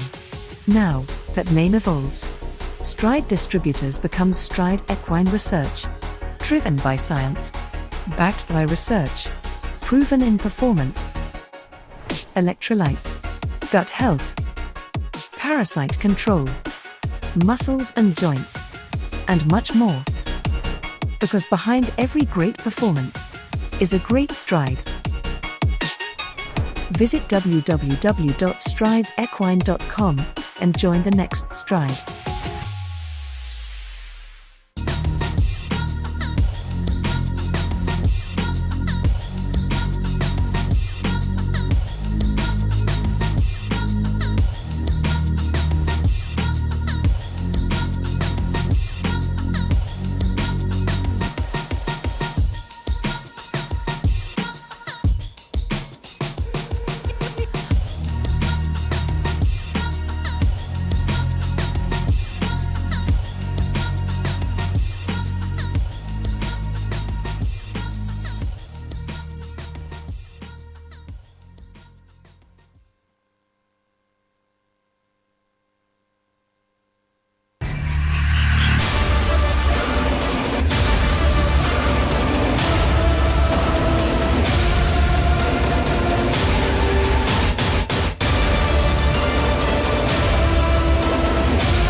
Vos chevaux pensent qu'ils participent au Paris-Dakar à chaque trajet?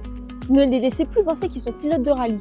Inspirée de l'automobile, la suspension Pullman 2, innovée par Cheval Liberté, propose une véritable technologie de pointe. Avec un centre de gravité au plus proche de la route grâce à un châssis surbaissé, les vibrations sont ainsi considérablement réduites. Votre vent épouse la route et offre alors à votre cheval un confort inégalé.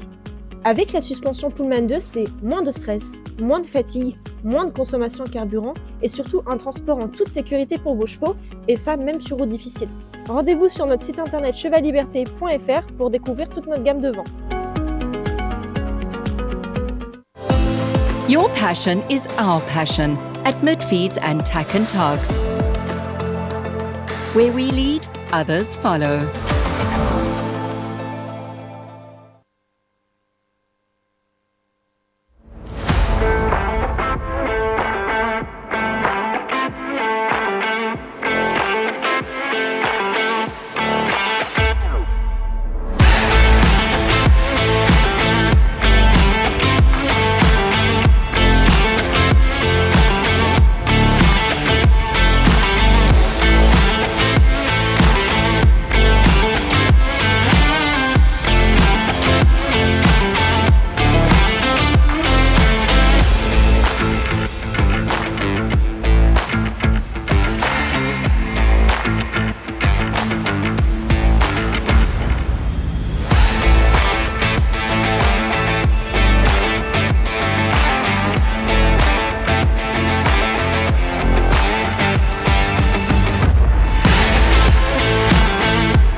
Lock me up 'cause I've been bad and I know I'll do it again. You're the best I ever had, I'm guilty, I confess. Blue lights, red lights, we gon' get real wild tonight. Blue lights, red lights, with you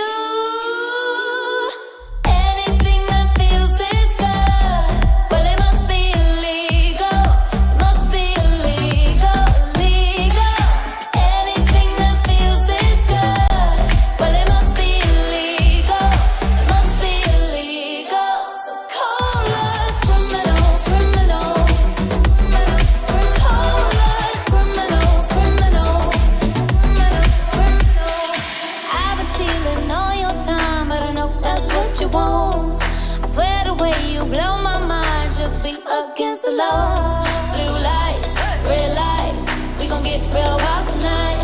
Blue lights, red lights, with you. Anything that feels this good, well it must be illegal. Must be illegal, illegal. Anything that feels this good, well it must be illegal. Yeah. Bet you're wondering what it is. Bet you're asking how. Come on. Check this out.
Liantos.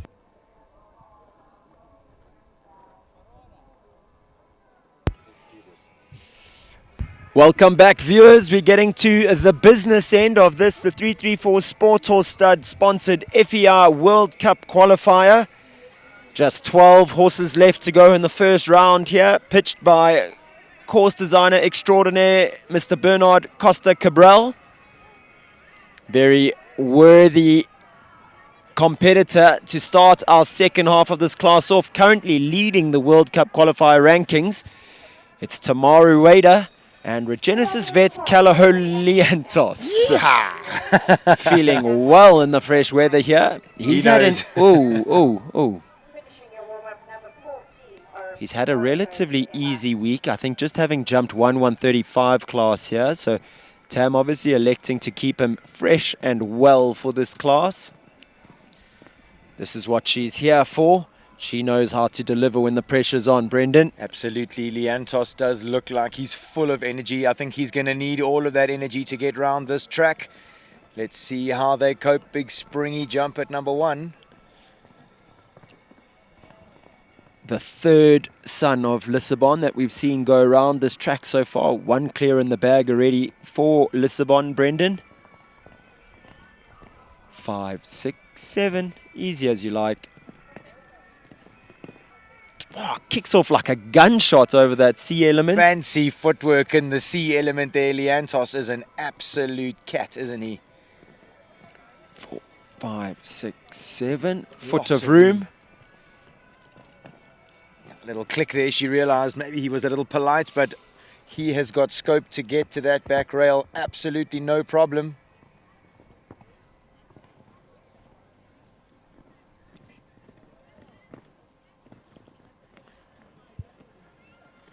That 6 definitely riding more forward than what the riders had anticipated. Exceptional riding there from Tamara. Pulled the trigger at the right time.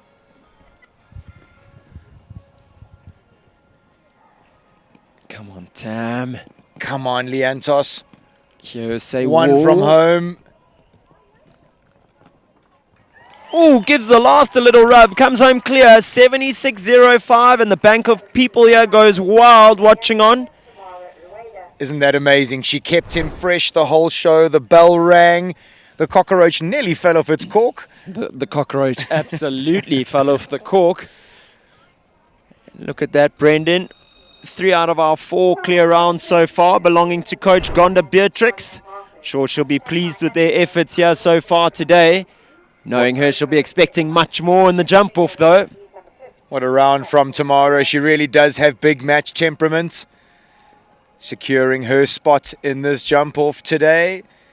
Number 13 up next, Charlie Ann Barford, the winner of the 145 Gold Tour that we've just seen, first and third. So she knows her way around this arena, that's for sure. She brings in her fantastic mare, Odiena van Berrymar. They were second in the most recent World Cup qualifier at Shongweni in their first appearance at World Cup level. Let's see what she does here, 8 or 7. 7. Oh. And I think that is the ride that Bernardo was referring to when he told us it's a 7. He said it's the first one. Well, it's amazing. We've seen 2 riders come out after the break and nail that 7 strides down to the treble. A big release over the oxer by Charlie, helping the mare stretch for the back rail.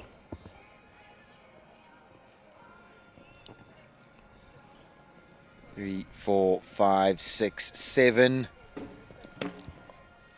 Touches it off behind. Like we've seen before in this course, one little mistake really puts you.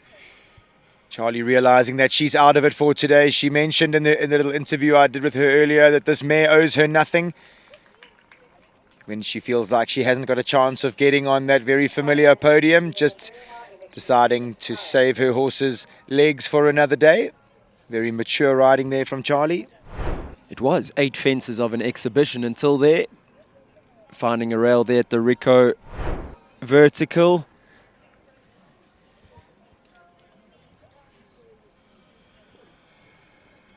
Lorette Knowles-Taylor goes next. It's number 14, Oripo de Emma.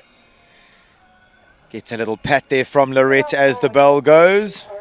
Skipped around their first World Cup appearance with just 1 time fault recently. So Lorette riding a wave of confidence at the moment. This is a big test here today. Brennan, we've sat in the commentary box together many a time when we've said, I don't think you can build a jump big enough for this horse. Today is definitely going to be one of those tests. She obviously wants the 8 as she jumps to the outside line, ramps him in. Beautifully ridden. Big press out now. Like we said, not a jump big enough for this horse. Looking super there.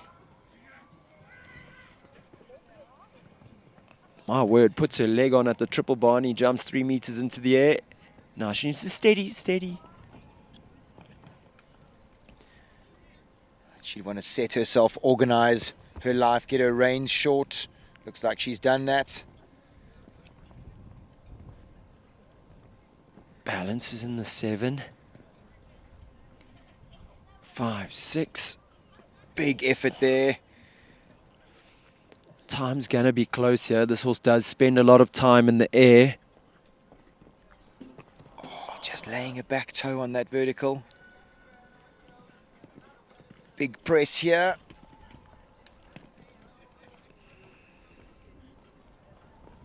She'll be over the moon with that round. Clears Unfortunate 4 penalties, but I know Lorette, and she's been working so hard at her relationship with dear Ori. Finishing just outside that time allowed, 79.31. So score of 5 for Lorette and Oripo de Emma. But my word, they have really made the step up to World Cup level and look to be shining.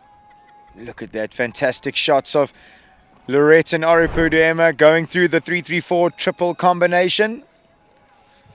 A big scopy horse up next who definitely has what it takes to jump around this big testing track. Number 15, Dominic Alexander. He brings in Capital Collier, son of Kronos, who we saw jumping earlier on in the class.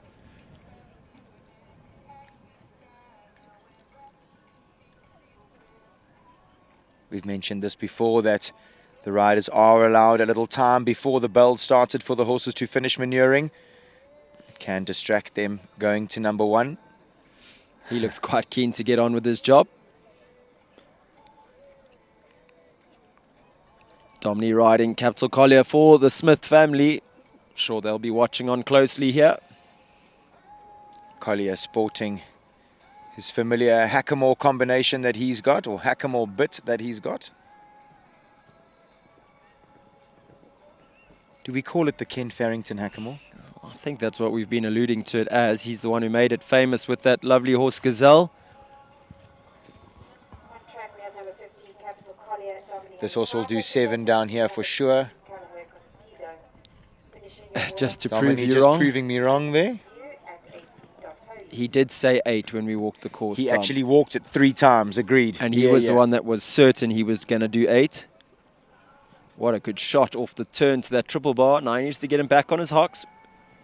He's got an up jump here. Domini trains the up jump religiously at home. Jumping again over the top of the wings there of the Peter Morrison fence. He's kept a good rhythm throughout this course. I don't think time's going to be a factor here for Dom. Whoa.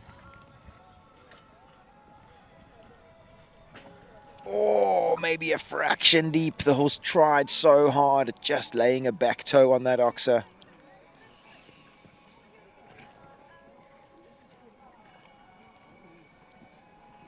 Nine, 10, 11. Really got straight and square to that double. Leaves the last up. Again, unfortunately, just outside that time allowed. Comes home 5 faults in a time of 79.68. But it's a big pat there for Collier. I think the riders have taken note that this is a serious track. This is a whopper, viewers. I mean, I was saying to you off air, Brendan, I think maybe not the biggest track that we've seen, but it is riding massive. We've heard many horses grunt around here. For sure. I think just the nature and the position in which Bernardo has set these jumps. I think the equipment is very distracting. Most of the jumps has got fillers or boxes or boards underneath them, which can detract the horse's attention from the top rail. Number 16 goes next. It's Oscar Nube. He brings in natural Calaho Consigo. This horse again new at World Cup level. I was about to say one of the biggest tests that he would have faced in his early career. Yeah, beautifully ridden there by Oscar. Oh, that was unlucky. I thought he did everything right. You know, we mentioned this horse wouldn't have jumped too many tracks of this magnitude.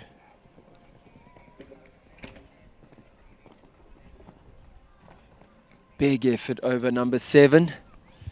The son of Concoriano, really looking like he's understanding his job these days.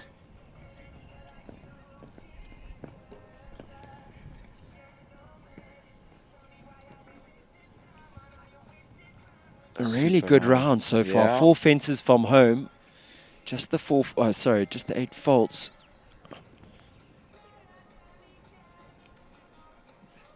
Keeps it on the 10. Super riding, Oscar.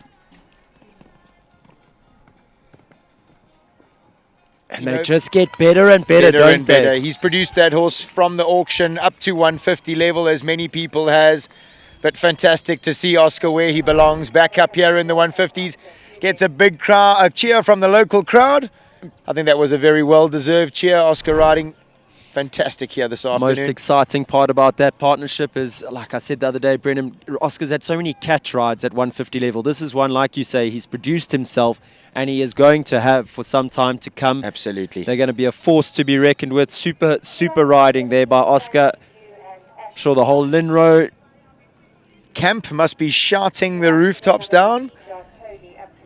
Their fearless leader there doing a really, really sterling job in this FEI World Cup qualifier this afternoon. Another lady in a big camp of riders, Ashley Fox. She brings in for the 334 Sport or Stud 334 Franzi U, number 17 on our programs. Any young riders out there wanting to look at body control, you don't have to look any further than this young lady.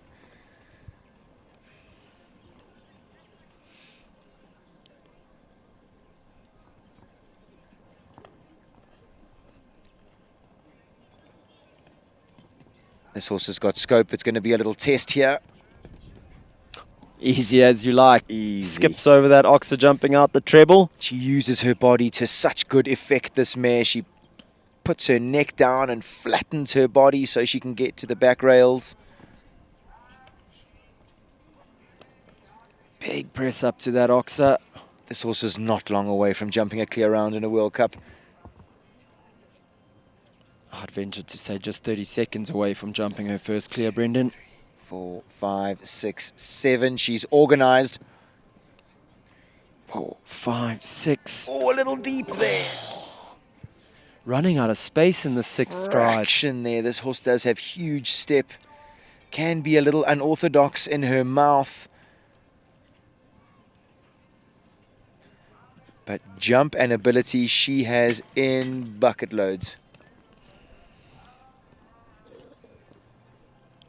Skips Mark down. my words, viewers, that horse is going to jump a clear round in a World Cup in the not too distant future under the amazing instruction of Ashley Fox. She really has improved, kept on improving at the 334 camp. You mentioned that they're really busy in the production of horses at shows. Look at that, viewers, using her body to amazing effect. Knees up, back end out the way. Amazing ride from Ashley. Moving on to a slightly more experienced rider up next. Gareth Neal. He brings in Dartoli, number 18. This mare jumped a peach of a round at Shongweni in the World Cup. That first round was cleared, was foot perfect. Mentioned Gareth looking very comfortable on this lovely mare, who has come back to full fitness at 17 years old and is looking an absolute picture. Now, Gareth will be absolutely thrilled to have her back at her best.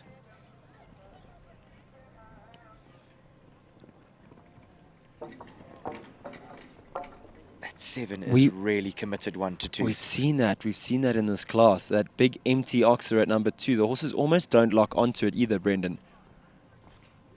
It's a long landing at the back of number 1 and then a short approach to 2. Dartoli not really locking on there either, but makes it happen.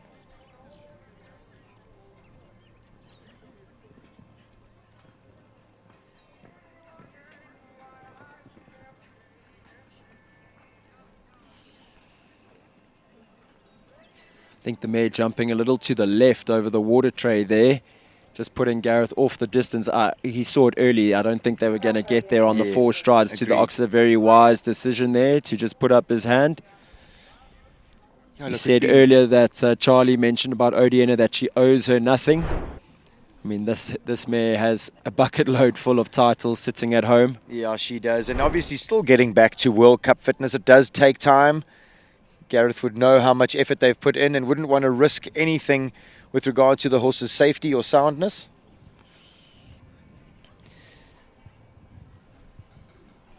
The godfather of South African show jumping up next. It's number 19, Barry Taylor. He brings in Jeep Largo S.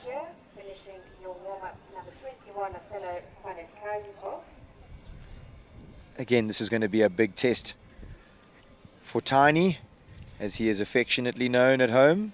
14-year-old son of Cicero, out of a poor boy mare.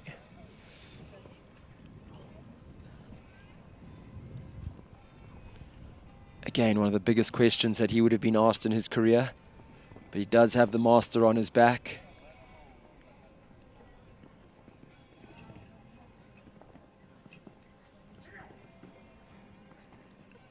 Skips through the treble. We hear Barry's trademark jigger when he wants him to go higher. Flap of the elbows, leaves it up. Steadies on the 7 here. We want to keep going on the 4. Turns himself inside out to clear the back rail. He's got a little time to get organised and shortens his reins as Lorette encourages him from the sideline. Keep going. There's a lot of growling and shouting coming from the sideline there.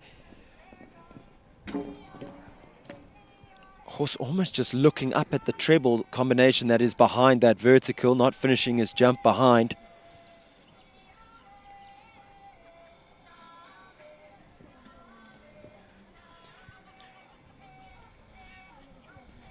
Good on the 10.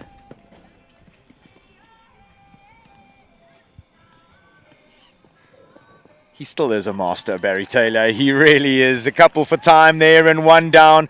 Fantastic riding. Unbelievable job that he's done. You can see how upset he is with himself. Yeah, he looks irritated there. He thinks maybe he could have been a little bit more organized for that vertical. The improvement in this horse in the last few shows with Barry has just been mind-blowing, Brendan. Mind-blowing. Absolutely. What a partnership. Great to see Barry in the World Cups again. Leona van der Merwe goes next, riding for the 334 Sport Horse stud. It's her new ride, 334 Bacure. They go at number 20. Just as the sun decides to come out and shine on Leona for her round. Gonna hold our hands out into the sun and hopefully they de-thaw a little. Very exciting new partnership. Bacure, a 9-year-old stallion by Brunsau out of a Cassini mare. Chris van der Merwe did a fantastic production job with this horse. Leona van der Merwe recently took over the reins just a few weeks back. Wow, good cool head there from Leona. Horse didn't really lock on to that plank from a short approach. That was impressive riding from Leona. The stallion wasn't sure where she wanted him to go, and she had to remind him that it was the massive plank right in front of him that she wanted him to jump. Big press to that Oxer at 7. Come on, Lee. Must say the riders are really having to work around this track here, and nothing is given. Lovely to see Leona's parents there sitting front and center on the side of the arena. 4, 5, 6. Come on, Lee. She's going to have to be aware of the time, Brendan. And she's almost given herself a fraction space there too. Oh, as that rail goes down.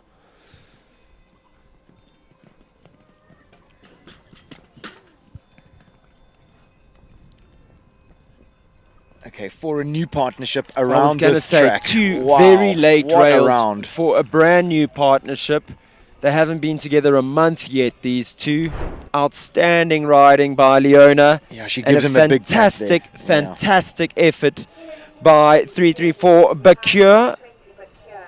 That was a gutsy effort by that stallion. I must agree with you, Sten. He really tried of his best. I think that maybe just getting caught out by the technicality of this track, and he will be back better than that for his next round, having learned one or two things, I'm sure. I'm sure even from Leona's perspective, she'll start to believe now after getting him around this big testing track. Yeah, I think just learning the horse's buttons, Brendan. Number 21 goes next. Amy Hay, a horse with plenty buttons, is Othello van het Kaiserhof. I think the biggest test for this pair here today will be just to keep a lid on it, keep the rideability in check.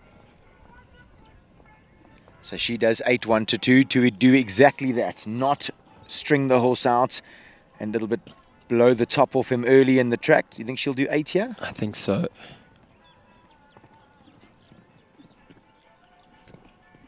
He is a fireball, isn't he? Look at that. Wow. An absolute acrobat is Othello.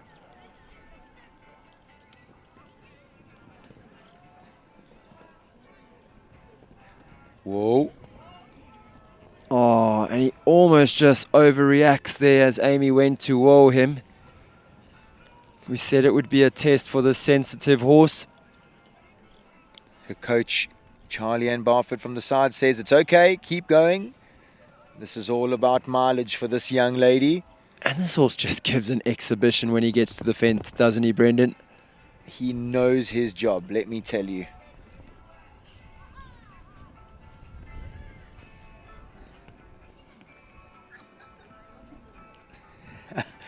This is Speeds incredible. off. I mean, so far, barring one little miscommunication, this horse has not breathed on a rail, Brendan. She's given herself a little bit of space here.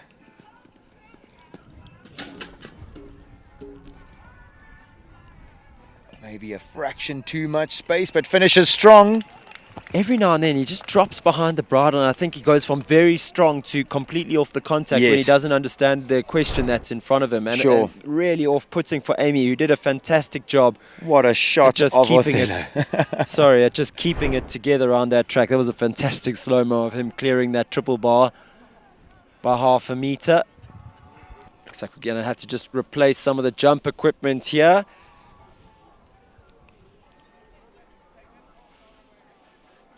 While we have a moment, just a quick thanks to our sponsors for bringing this to our viewers at home. 334 Sport Tour Stud back on track. Top Bet, Mark White Nissan, Country Life, Cheval Liberté, Epol, Talkcraft, Stride Equine Research, Midfeeds, Equestrian Affair, Action Ford Mokopane, and Western Shop. Thank you so much for making the live stream possible. All those sponsors heavily involved in bringing this show jumping to our viewers at home. So a big shout out and a big thank you to them.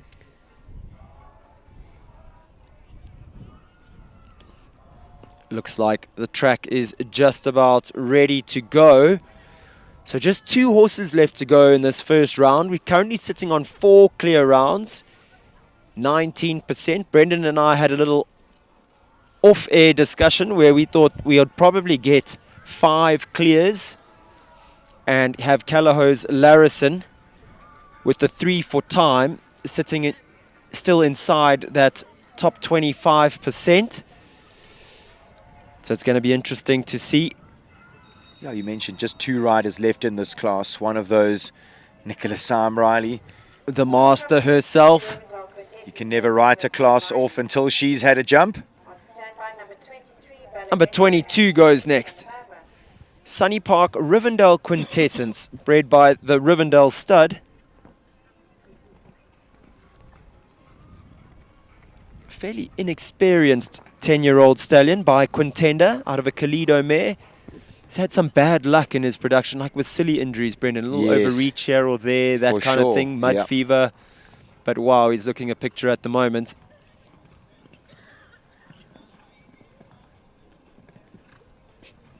Textbook through the triple combination. She just makes it look so easy.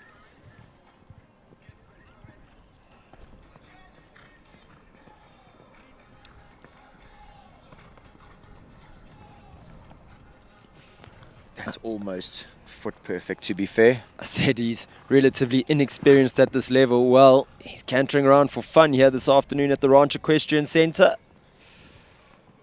Benefiting from all of Nicola's knowledge. Timing and balance. She really is a class act, is Nicola.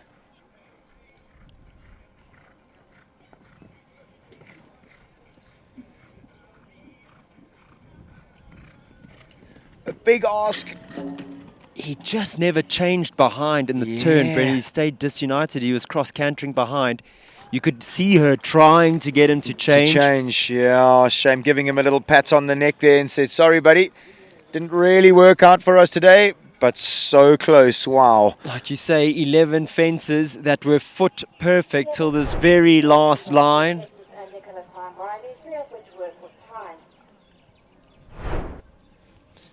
So with just 1 horse left to go, we were predicting 5 clear rounds, Brendan. Can our good friend Chris van der Merwe give us our 5th clear round? This time he returns with 334 Bellabetto, number 23, our last horse of this first round. This 8-year-old son of Belou Durouet out of a Diorado mare.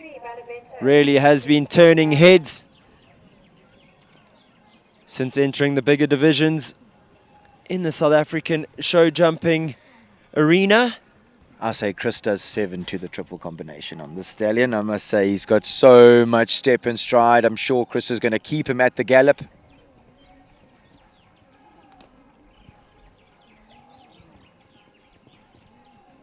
Eats up the 7 strides, 1 to 2.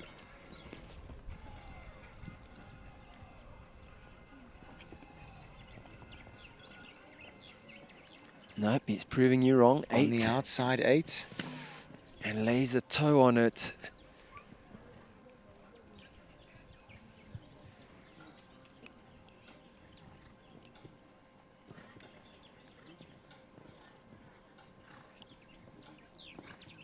How well did he use his body there at the water tray? Tried almost too hard in From front the to front clear it, rail, yeah. from the front rail, and laid a toe on the back. Massive effort there at the water tray.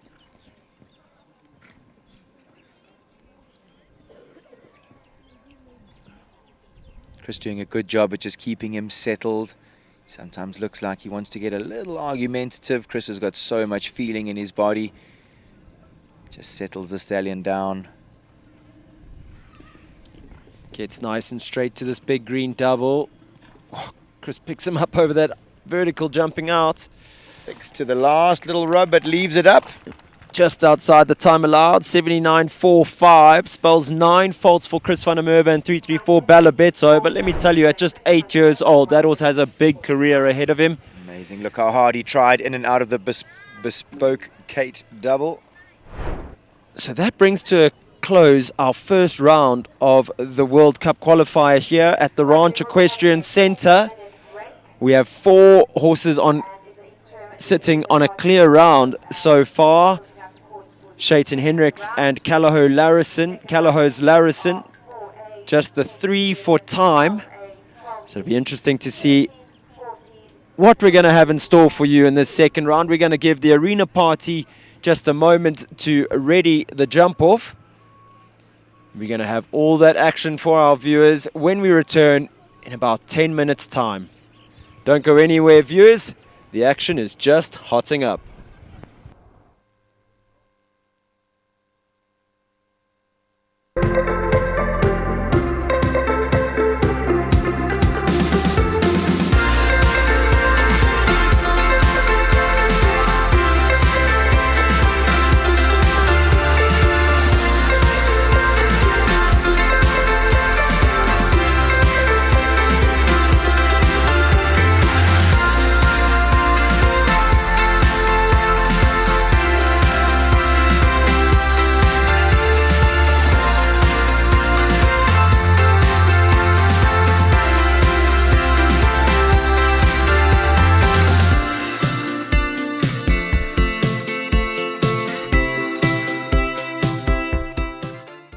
Lock me up 'cause I've been bad and I know I'll do it again. You're the best I ever had, I'm guilty, I confess. Blue lights, red lights, we gon' get real wild tonight.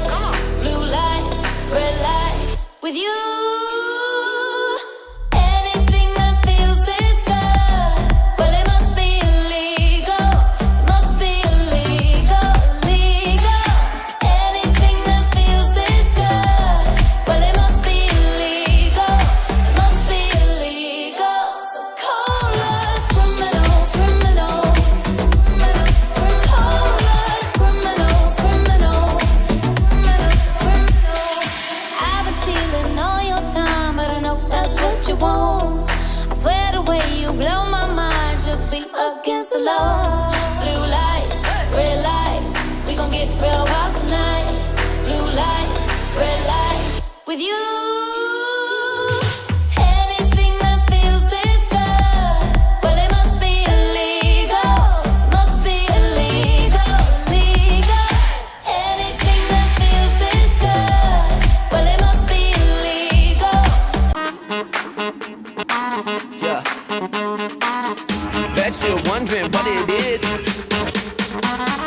Bet you're asking how. Come on. Check this out.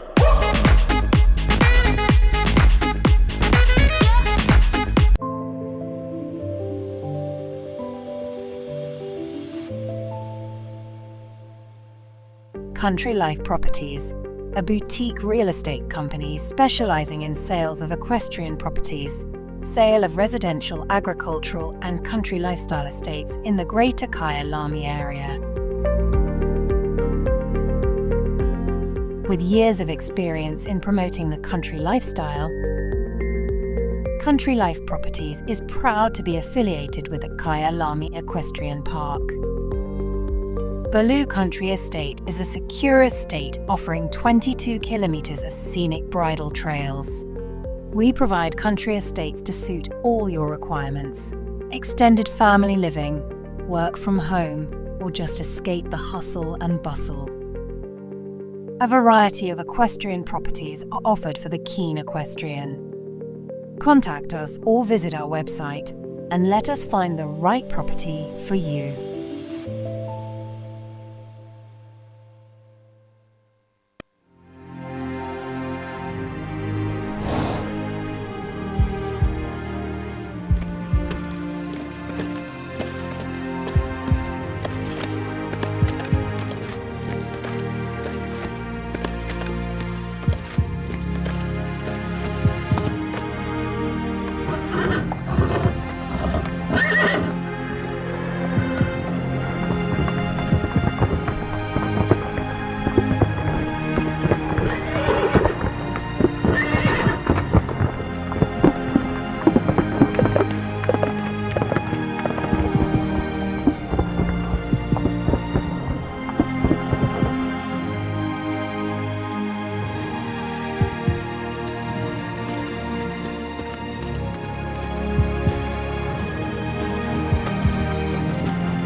It started with a stride in 1998.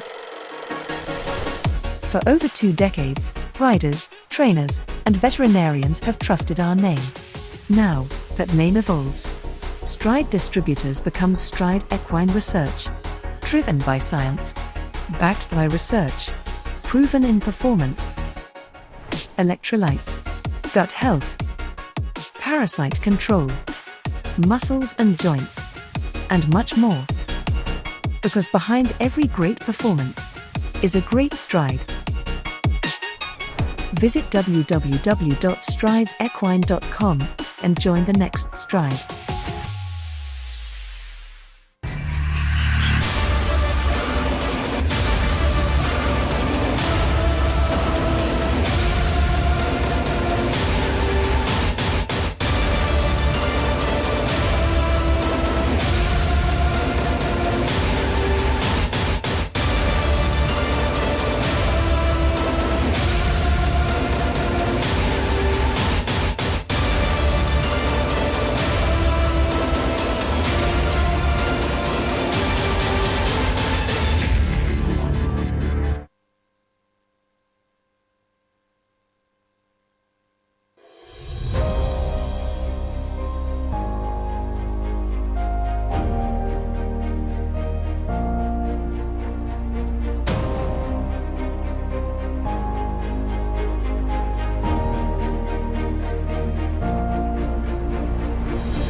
passion is our passion at Midfeeds and Tack and Togs.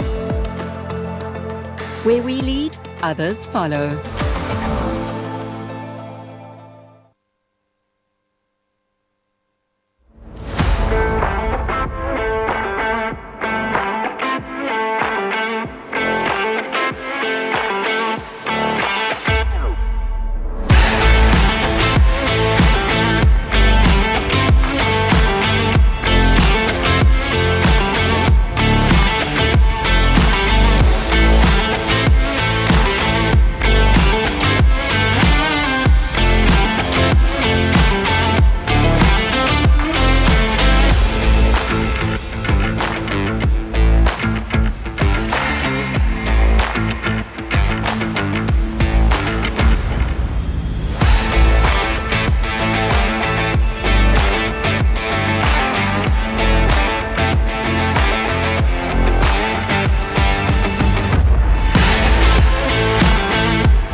Welcome back, viewers.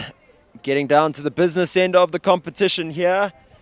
In this, the 334 Sport Horse Stud sponsored FEI World Cup Qualifier.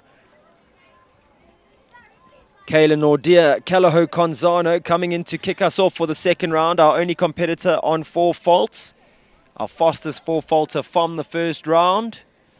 We'll then move on to Shayton Hendricks and Calaho's Larison, who sit on 3 for time.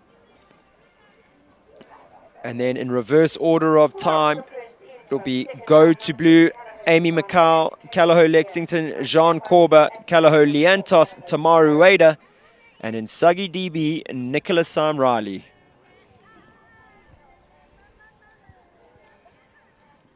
Kayla's going to be our trailblazer for the second round. Lovely son of Calaho Concoriano. Positive 6-1 to 2. Turns back tight. 5, 6, 7, 8. 4, 5, 6.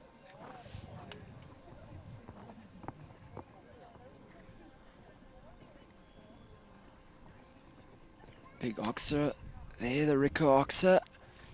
Now this tight turn back to the ranch fence. 2, 3, 4, 5, 6, 7, 8 strides. Lovely clear round to start the way in the second round. Carrying the 4 faults from the first round. Finishes on a score of 4 in a time of 44.72. She really threw caution to the wind there, Brendan. Yeah, amazing riding. Really gutsy performance once again from that pair. Starting off at the gallop from number 1.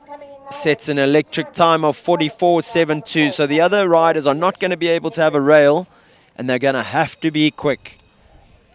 Currently sitting on 3 for time. Calaho's Larison and Shayton Hendricks. They go next. There'll be a definite plan here from the brains trust of Ronnie Healy. No one better to execute a good plan than Shayton Hendricks. 4, 5, 6. Now, Kayla did 8 strides in this next distance. Let's see what Shayton can do. For sure, Shayton as well. 5, 6, 7. One less. Balances for the 6. This horse drops strides like it's no one's business. moves up here. It's a long galloping jump off. It's going to suit this guy. Beautifully ridden there. He's going to want 7 to the last for sure. Come on. 2, 3, 4, 5, 6, 7. And leaves it up. Look at the time, 44.66. Just 600ths of a second faster than Kayla Nordier. More importantly, it's clear. So just carrying the 3 for time from the first round. But a fantastic effort there by Callahose Larison and Shayton Henricks. Time 44.66.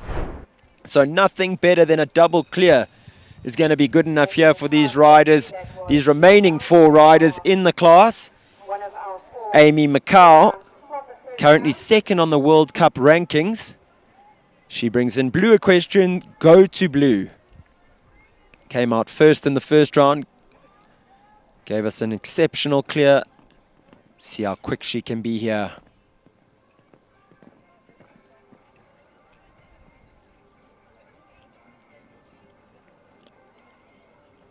Yeah, she's quick.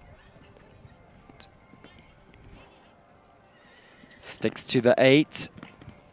Wow, this horse looks like he is jumping this afternoon. Here, her instructor, Liam Stevens, shouting from the side, just, whoa, wait. She's really moved up to that red oxer. She's quick. Good ride at the ranch vertical. Little rub, but it stays.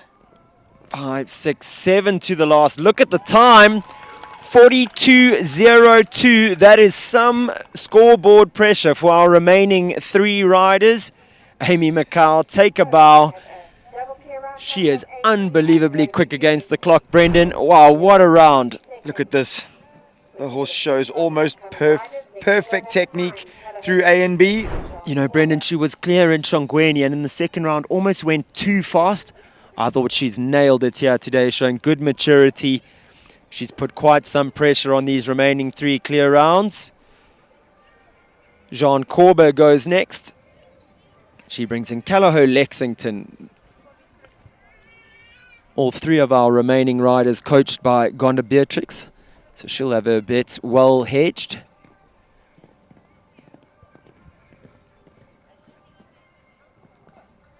Slick and smooth, 1 to 2. Let's count how many she does here to the double. 8 strides. 5, 6. Patient on the 6. Now she moves.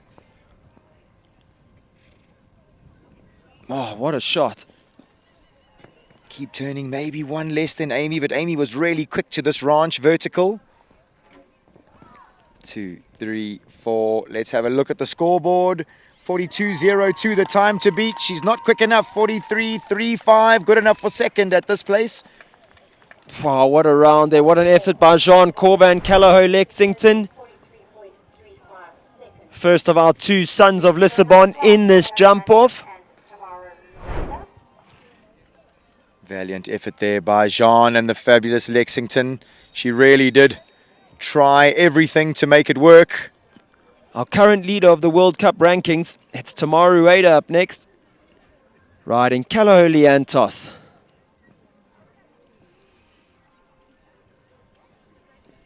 Looking quite keen to get on with the business here is Liantos.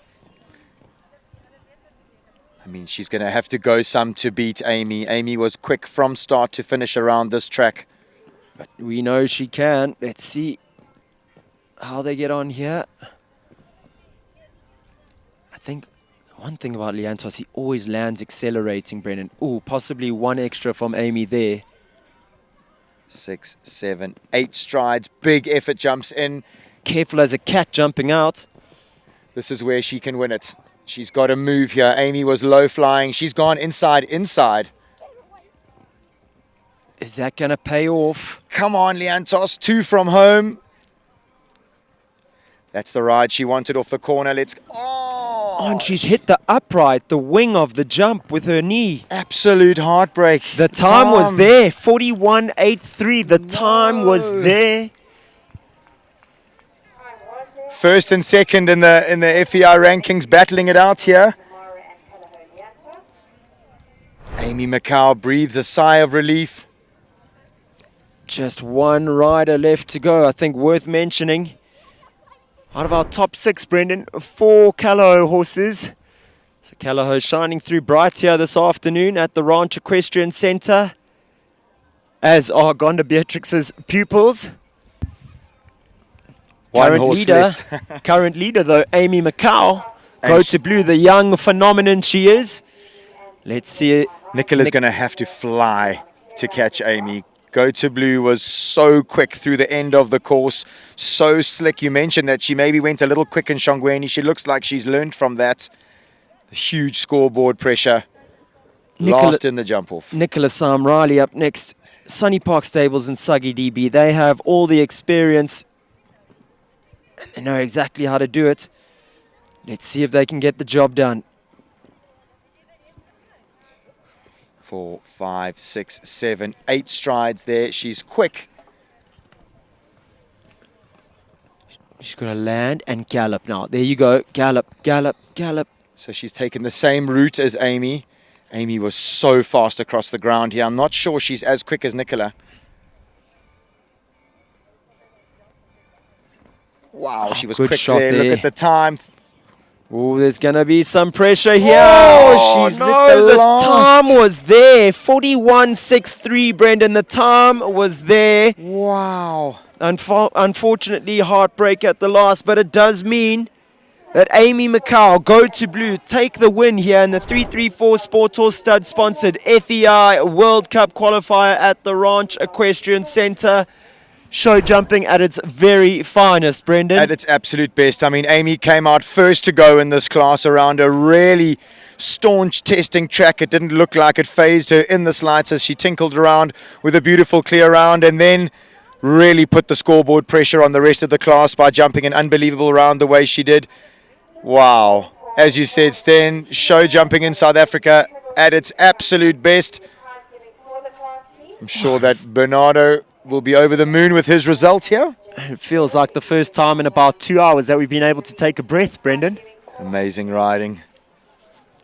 So let's just round out our top 3 here in the World Cup qualifier. Go to Blue.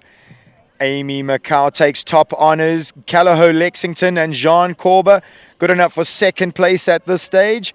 And Callaho's Larison, Shayton Hendricks, another step on the podium for him at this show. He finishes with those 3 time penalties. Nicola Syme Riley, oh man, both of those, Nicola and Tamara, were a little quicker than Amy, but unfortunately collecting 4 penalties along the way pushes them down to 4th and 5th respectively. Kaylin Nordia in 6th there with Callao Conzano, first off in the jump off. And then our minor placings in this World Cup qualifier, 7th place to Brandon and Chris van der Merwe.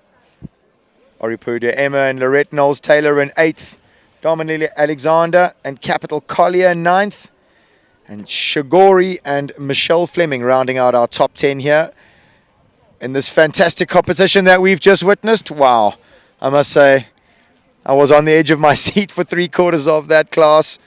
Fantastic show jumping. Only 3/4 of the class. I hope you viewers have enjoyed this as much as Sten and I have. Big shout out to all of our sponsors for bringing the live streaming to our viewers in the comfort of their own homes. To the 334 Sport Horse Stud, Back on Track, Top Bet, Mark White Nissan, Country Life, Cheval Liberté, Epol, Torcraft, Stride Equine Research, Midfeeds, Equestrian Affair, Action Ford Mokopane, and Western Shop. Massive shout out to all those sponsors for bringing us all the action here with the team from EquiLive. A lot of the spectators there have been enjoying their time at the Graham Beck stand this afternoon. Real family affair here. Lots of the kids getting busy there on the bank. On our screens, Mrs. Rita van Deventer, hard working to make this show the event that it has been. She's been behind the scenes, making sure everything runs smoothly, so a big shout out to her. Brendan, there we have Bernie from Denton, or Barney from Denford. and Paul Shearer. I must say, Paul's been really hands-on this week too. He is the owner of the Ranch Hotel and of course Equestrian Center incorporated in that, and he really does take it upon himself to make sure that everything runs smoothly this entire week that we've been here at the Ranch Equestrian Center. There we have it, our riders making their way in for the prize giving. We saw some shots of Timothy Koch and Ryan Cochran sporting some shorts in this weather. They didn't get the memo that it's about -5 The only thing worse than shorts was the slops they were wearing with them. Again, lovely to have our backdrops with all the sponsors on them there at the prize giving.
Amy McCall and Go to Blue soaking up the moment here at the Ranch Equestrian Center. Saw her sporting at lovely Dyser Stables, Numna, trained by Damien Stevens and Liam Stevens. Great efforts by her here today, just making her way out the arena to put on her winning day sheet. I think the horses will appreciate a little winning day sheet in this weather. Yeah, keeping them out of the warmer, I should say, yes, is right.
there we have it, viewers. Our judge for the class, and Jay Lee,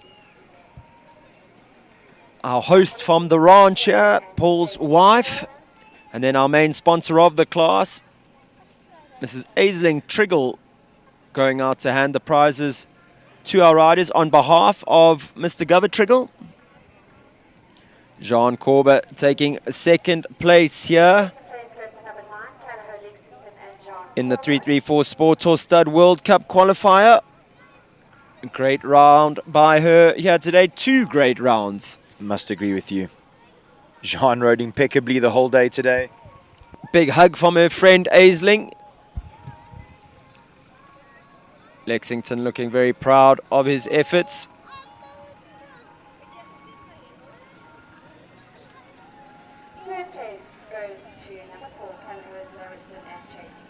Shaitan Hendricks receiving his very well-deserved 3rd place here. And the fabulous Callahose Larison. It's been a good week for him, Brendan, here at the Ranch Equestrian Center. Bought 1 horse to jump 2 classes, finished on the podium twice. Yeah, job well done for Shaitan. Look, I think that was the plan when he came here. He looked pretty focused. He looked pretty serious that he was here to do a job. And definitely job well done this afternoon. Nicholas Sam Riley in 4th there. So close, but yet so far the winning time. But unfortunately, leaving a little bit too much space at that last oxer. A little bit too much jump. Take nothing away from the way she rode today, actually, and this whole week. It's been amazing to watch all her young horses looking so mileage, her older horses looking so comfortable in the bigger grades. Tam Rueda there in 5th. Another valiant effort from that pair, another fantastic time. Unfortunately, jumping a little right over the last vertical, and looked like Tamara's foot or knee may have lodged the poles. Definitely no fault of Leantos's. And Kayla Nordia rounding up our prize giving in the arena there. Fantastic 6th place for Calaho Conzano. Brendan, I think well worth mentioning, out of our top 6, Gonda Beatrix, 4 of her pupils shining bright here today. Just reminding us all that she's definitely not retired yet, is Gonda.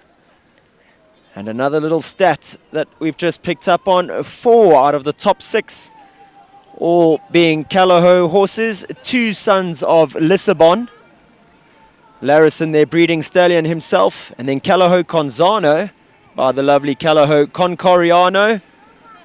So a few of our teams shining through bright here this afternoon at the Ranch Equestrian Center. See Amy jogging her way to the podium that she's so well deserved today. The thorn amongst the roses is Shaitan Hendricks. Absolutely. He's in good company.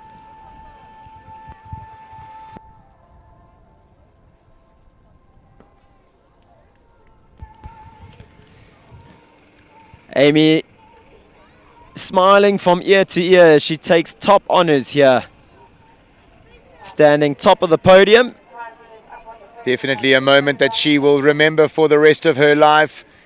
First World Cup qualifier, double clear, beating the best in South Africa.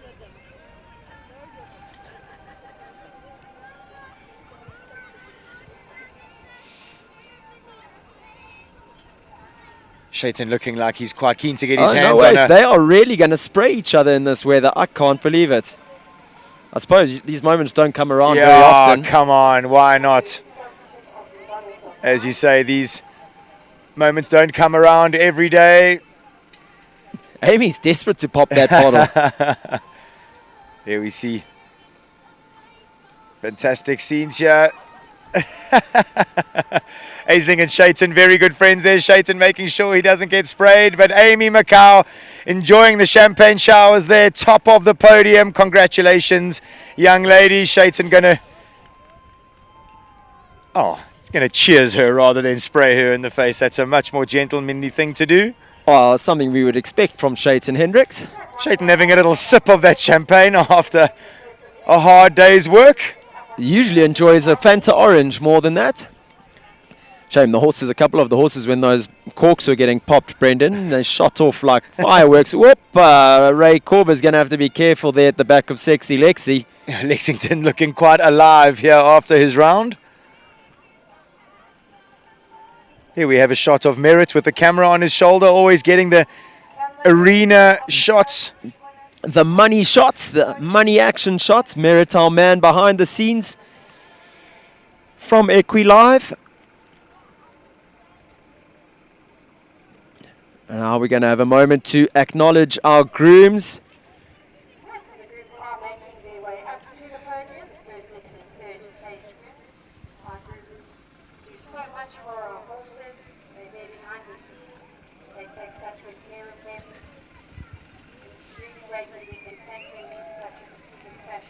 Lovely for them to be acknowledged for their efforts.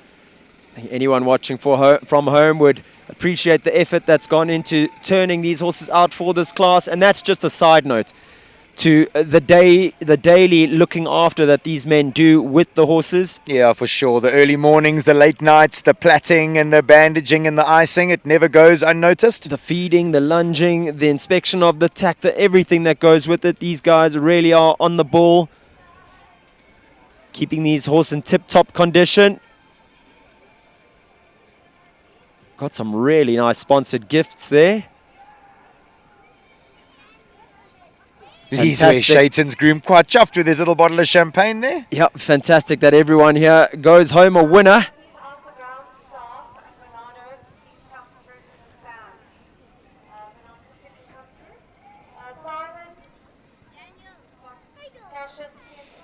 Looks like we're going to take a moment to acknowledge our course designer and some of the arena party that have been involved here this week and making it the spectacle that it has been. Brendan, I mean, you've mentioned it on many occasions. There's been world-class course design here this week. Yeah, I must say he really is a master, is Bernardo. I love chatting to him and hearing what goes on in his head. He, look, I mean, he travels the world. He's influenced by all the best course builders around the world. And I think when you rub shoulders with the best like that, I'm sure that he gets a little influenced by those guys. There we see Bernardo with the blue puffer jacket on, alongside Brett Weber and the other team members of the Ranch Equestrian. And a great team they've been this show as well, headed up by the man himself, Bernardo. That's a cool picture. There we go, all the people that really work hard behind the scenes.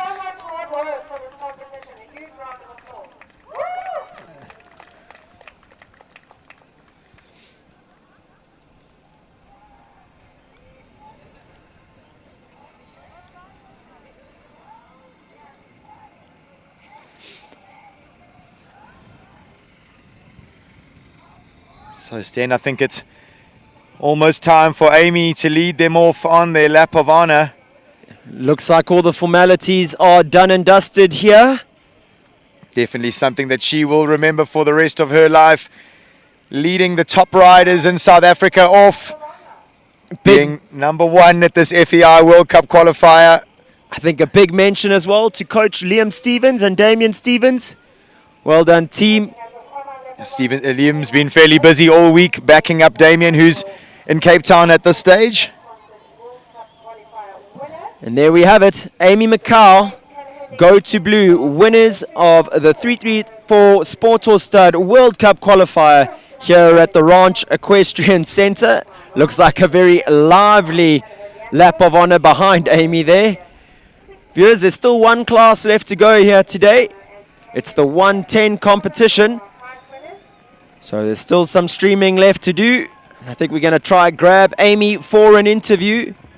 So don't go too far. Still lots of action on the cards here from the Ranch Equestrian Center.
It started with a stride in 1998.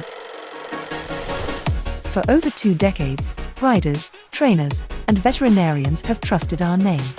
Now that name evolves, Stride Distributors becomes Stride Equine Research, driven by science, backed by research, proven in performance, electrolytes, gut health, parasite control, muscles and joints, and much more.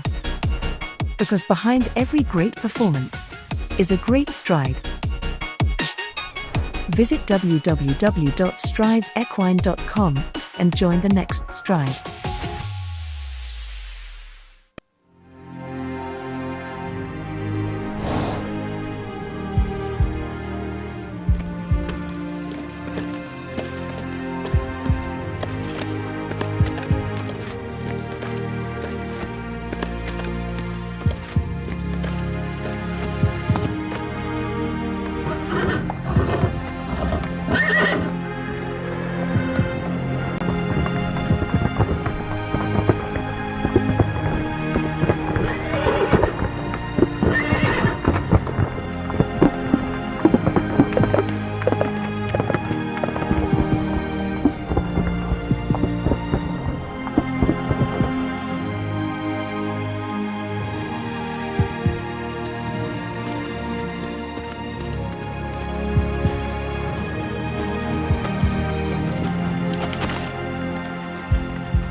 Welcome to the world of mid-feeds and tack and togs. South Africa's largest animal feed retailer and a haven for equestrian enthusiasts and animal lovers. Friendly and knowledgeable staff are at your service. We pride ourselves in offering a vast range of premium products that we know and trust. Your passion is our passion at Midfeeds and Tack and Togs. Where we lead, others follow.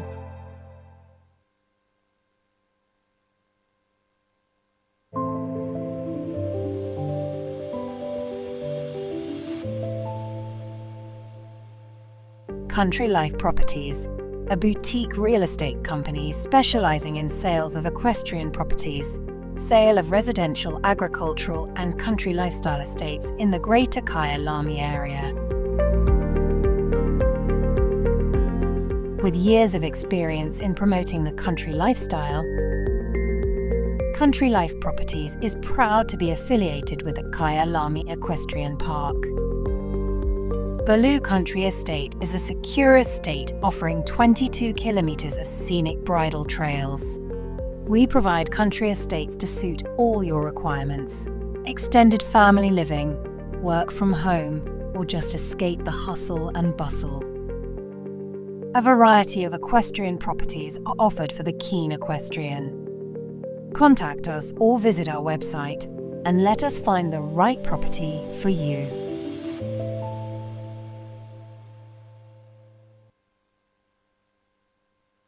Here in the arena at the Ranch Equestrian Center, I'm with the winner of the 150 World Cup qualifier, Amy Macau, and your fabulous horse, Go to Blue. Wow, what an amazing performance today. Exceptional riding all round. Amy, why don't you tell the viewers a little bit about the history of this horse and where he came from? Okay, so I got him a couple years ago. He was 8, he's 14 now. I bought him in the Netherlands. I tried him out. He hadn't jumped anything. I think he'd maybe done like a training show or something. Brought him in. We struggled a bit in the beginning. He's very quirky, very naughty. Eventually got it right. We even had some cowboys come and help us sort him out because I couldn't get on him. The first day he arrived, I decided to get on him and he completely just chucked me off straight away. Wow. So then I was like hanging on for like a couple rounds around the arena. But he was really good. I could feel he had scope and everything, but he was just tricky. Yeah. But I think the good ones like have some quirkiness in them. And then because he was a bit older, I think we could go up a bit quicker. He was 8, he hadn't done anything, so yes. I think his brain was a bit better to come up. Sure. And then we've been in the 150s for a while. won a couple Grand Prix. Yes. This year we got our first clear round in a World Cup, and I've been waiting for my double clear, and today that was all the goal, is getting the double clear. And yeah, so I think let's go back a moment if we can. Going back to our last World Cup qualifier, you jumped a clear round in Shongweni. I'm sure you had a little bit of adrenaline in your ears and you were trying to go maybe a little quick back then. But I mean, you definitely learnt from your mistakes there and you pieced together an absolutely incredible jump off today. Thank you. Yeah, so the last show I went a bit too fast. We dropped a couple strides to number 2, dropped strides to number 4, and then I think I was getting a bit eager and then I didn't get them back enough, and then I got told you win by split seconds, you don't win by 4 seconds. So today I just try to be a bit more cautious and not rush them at everything and get too competitive. Yes. And I think that worked a lot better. We did a few things in the warm-up as well just to bring them up, because this arena is quite small and we kind of used to going at the jumps. Yes. And we can't really do that in here. So we worked a bit in the warm-up and turned out to work perfectly for today. So. And we were just chatting a little off air. You wanted to go first. You wanted to draw number 1. Is there any reason behind that? I like going early. He's naughty in the warm-up. He's scared of all the other horses. And going number 1, I get nervous when I watch everyone, because then someone will put 7 strides, someone will put 8 strides instead, and then I don't know what I'm going to do. So I'd rather walk the course, stick to a plan, whatever Liam tells me, come in there, do what you've been told. And especially the warm-up, there's less people in there, so I can jump a few jumps. It's much calmer. If there's another horse going wild, then he goes wild, and it just blows us completely for coming in here. So I was very excited to get number 1. I said I want number 1 when I was walking up to go draw. Got it, so I was very happy. So. Well, not only were you drawn number 1, you are in first position today. Amy McCall, Go to Blue, absolutely scintillating right here from the Ranch Equestrian Center. I'm going to let you go and enjoy the festivities. Congratulations, young lady. Guys, we've got the 110 class up next. We're still not done here. Join us shortly for the 110 two-phase competition.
To me, horse riding is more than a sport.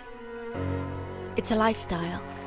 It's the passion I feel every time I'm with my horse. It's a partnership, a shared performance, and a bond rooted in trust. It's not me, it's us. 2 bodies, 2 souls, and a saddle that move in unison. It's an extraordinary combination, nourished by respect and sensitivity for the planet.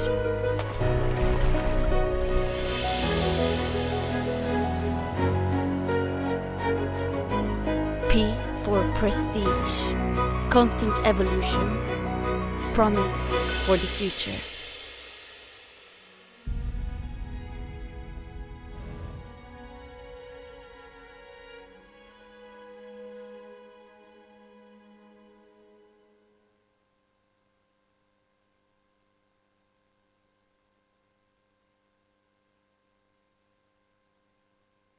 Lock me up 'cause I've been bad and I know I'll do it again. You're the best I ever had, I'm guilty, I confess. Blue lights, red lights, we gon' get real wild tonight.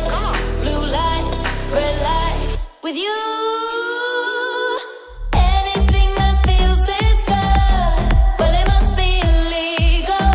Must be illegal, illegal. Anything that feels this good, well it must be illegal. It must be illegal. So call us criminals, criminals. Call us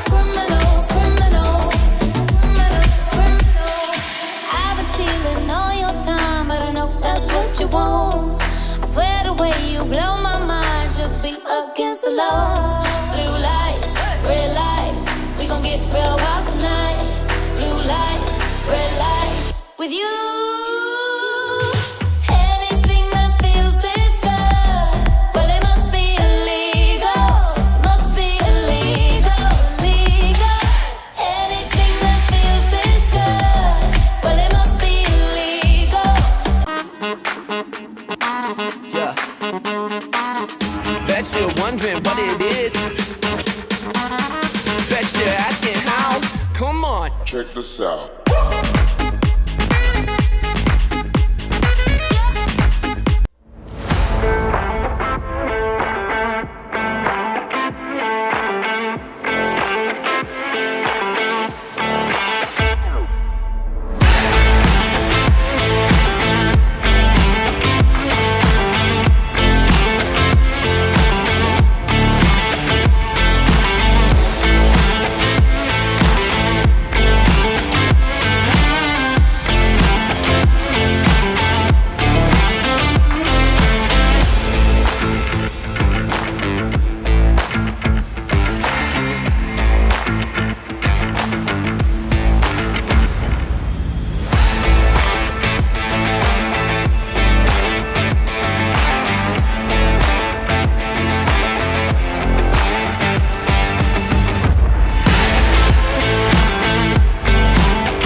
Welcome back, viewers. It's the final class of the day, the 110 competition. And you may be mistaking this pair for Ronnie Healy and Magic Boy, but it is nearly that. This is Ronnie Healy riding one of Magic Boy's sons, the aptly named Blue Turtles HH Mummy's Soldier.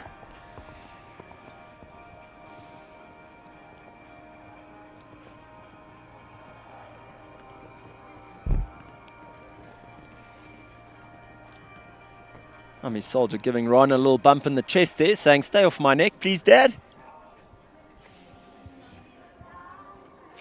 Ron looked quite keen to get the show on the road here. It's been an action-packed day of show jumping here at the Ranch Equestrian Center, and looks like we're going to be finishing the day off with a game with the Springboks against the Barbarians for all the people here at the horse show. Oh, it's a rail down at the E-pole vertical, number 5.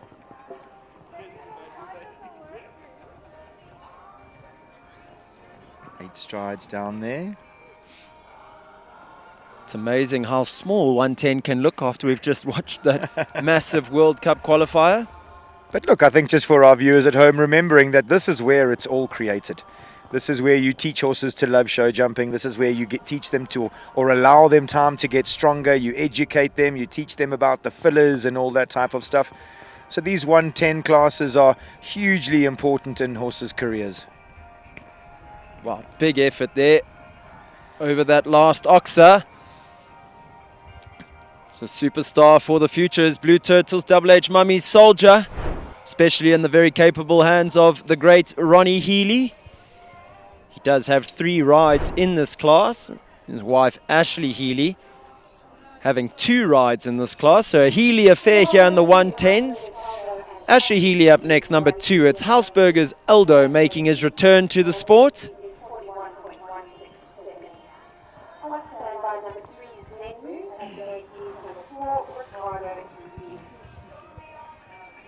Oh, a little trot on the way to number 1. Eldo looking extremely relaxed. Ash even has a little smile there as he started trotting. I think no one will ever forget that inside turn that she did at Stocky's Nobody again will remember or by forget mistake, that and turn. I think she started giggling when he did it as well. I think it was a nervous giggle though when he did that. I even remember an unbelievable photograph on like the front of the HQ magazine or something like that with Eldo like contorting his body, like really getting out to his job.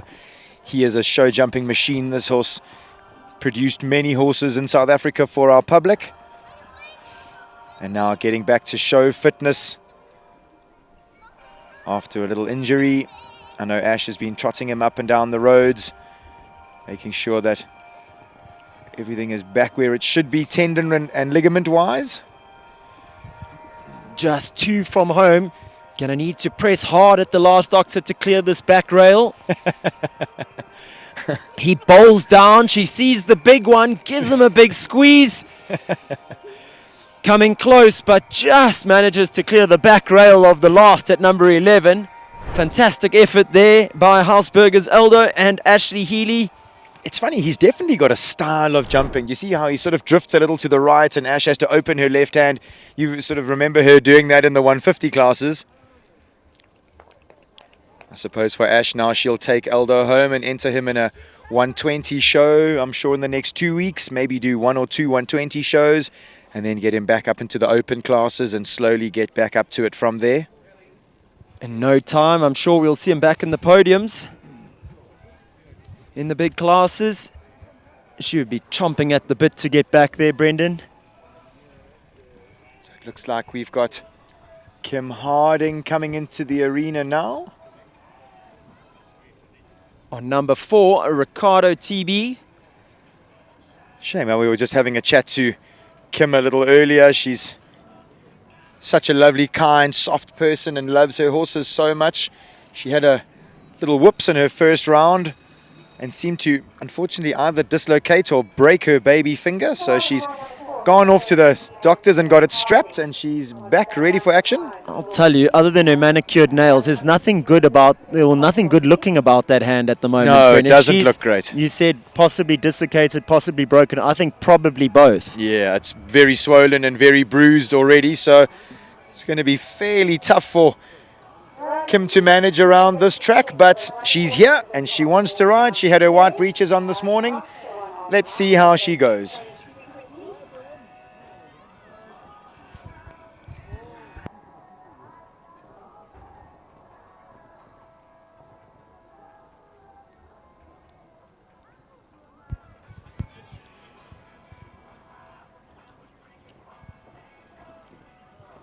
Wow, big expressive jump by Ricciardo there.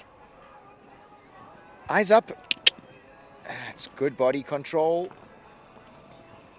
The Media Colada team have been enjoying some success this week here at the Ranch Equestrian Center. Take their jobs very seriously and know how to have a good time too. She's keeping it together here. Rolls up to number 8. Soft fence there, unfortunately. Big press up there to fence 9, just 2 from home, sitting on the 4 faults. He's looking way more settled, this horse, today. Sometimes looking like he can get a little strong and lock on to the jumps.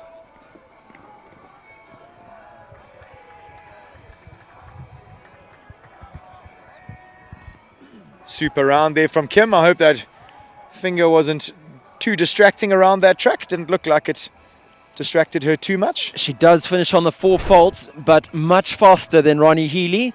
So puts herself into second place in the early stages of this class. 4 faults in a time of 40.65. Serena Wolf goes next on Zenbu.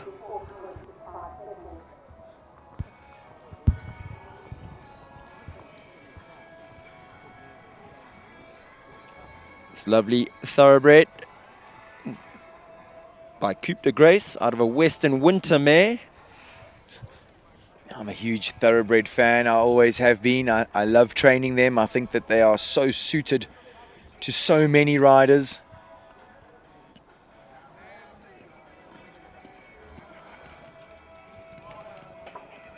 Thoroughbreds have an ability to bounce but keep moving. It's amazing how they do it. Very athletic in their build and in their way of thinking, Brendan.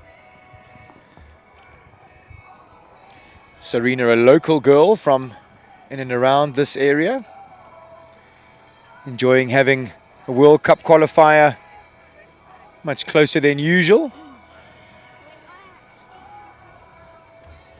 Serena says she sometimes gets a little help from Shirley Scriven, otherwise known as Shirley Kemp.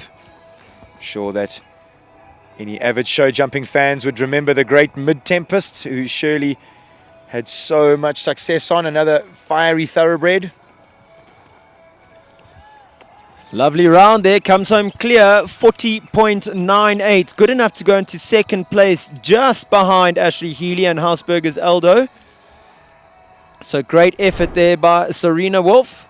I think any time that you get to share a podium with the great Eldo and Ashley Healy, Job good well outing. done. Yeah, absolutely. From what I was speaking about Ashley, Aisling Triggle has just walked behind our commentary booth with a whole arm full of horse treats for her horses. Alexandra Wexler-Snow will be looking in to cash in on those horse treats. She brings in number 4, it's Ample Ideas, Farnham Elite Rhythm.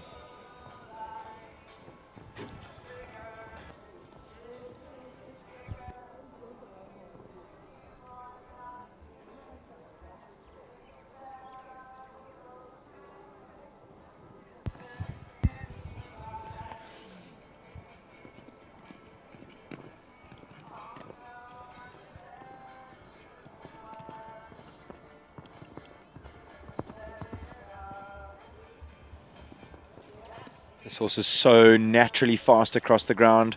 If she leaves them up, it will be difficult to beat just by the nature and how she does her job. Hunting down that time set by Hausberger's Eldo, 37.19. She looks well on track to do that.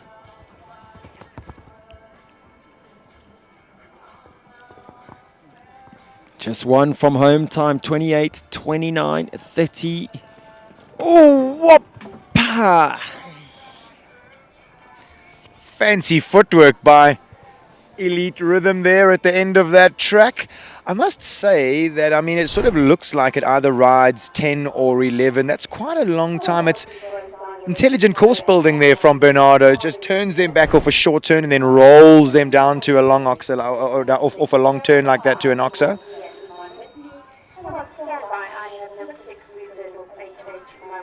Utman Minty goes next. He brings in number 5. It's Igor Z. This horse was looking fairly excited in the warm-up arena earlier. I'm sure enjoying the icy wind that's been howling here the whole day. I think still just a young horse, Brendan, at 5 years old. You'll find all of this activity here at the horse show quite exciting. Son of I Am Codex out of a Cassini 2 mare. Very smart looking youngster. Utman now training out of the RH Equestrian Camp. Look how beautifully that horse has turned out. Plats for days going up that neck.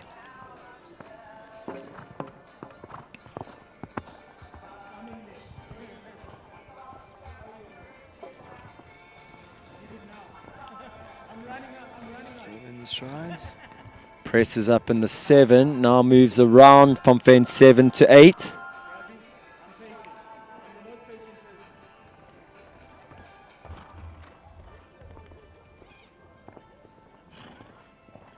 Sticks to the 8 strides from 8 to 9. Now that roll back. And like you said, that big bowling canter down here to the last, Brendan. It's very typical of young horses to get stuck in the turn back. It's why we train and practice them so much at home. It is difficult as you were saying yesterday, carrying on in that 270-degree angle and then getting the horses to push off two hind legs is definitely a knack or an art that we have to teach horses. So finishing on a score of 12 and a time of 42.32, Igor Z and Utman Minty. Ronnie Healy returns. This time he brings in Don Sinner. Donald, as he's affectionately known at home.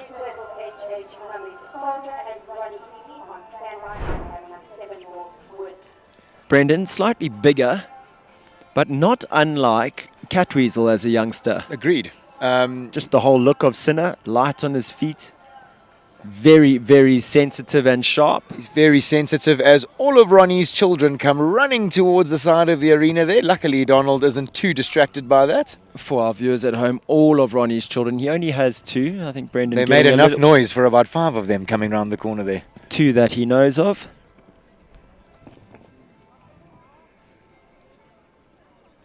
I must say, though, interesting times for Ron having a new, exciting young horse like this. 3 new exciting young horses to produce as he's about to venture off on his European journey with his 2 World Cup horses, Cornet de Miro. Cornet Mandarino. It's been a long day here in the cold. Sorry, folks. Cornet Mandarino. And Magic Boy. And Capital Magic Boy. This horse really kicks off the ground in front of the fences, Brendan. He's like got a Cornetto Weasel look about him. Yeah, there's a You're mix. right. There's a mix. There's a mix to him there. Definitely. He reefs a little bit the same like Cornetto. Yeah. And then there's a lot of Catweasel in his look. Look at that there, just how he canters in front, pricks his ears. Ronnie gives him a foot of room at the last and he explodes. Comes home. Clear for jumping. A time 39.28. So just not quick enough to catch his wife Ashley Healy on her horse Hausberger's Eldo. Oh, sorry, Ronnie having 1 down. I'm going to rein it in a little bit here this afternoon. Let Brendan take over. It's been a long day. It has been a long, cold day here in the commentary box. The wind has howled.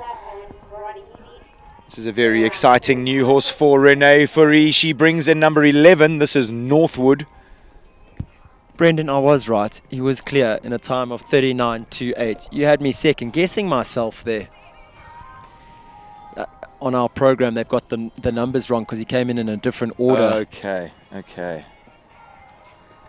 Next up on track, Renee Fourie, her lovely Northwood, number 7 on our program. Wow, he's putting in some effort here today. Giving the fences some air.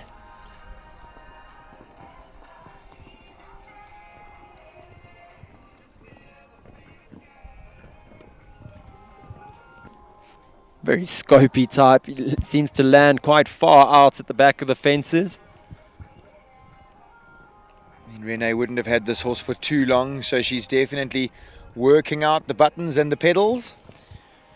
Northwood, a 7-year-old, so still a youngster by Zambezi, out of a Singapore mare.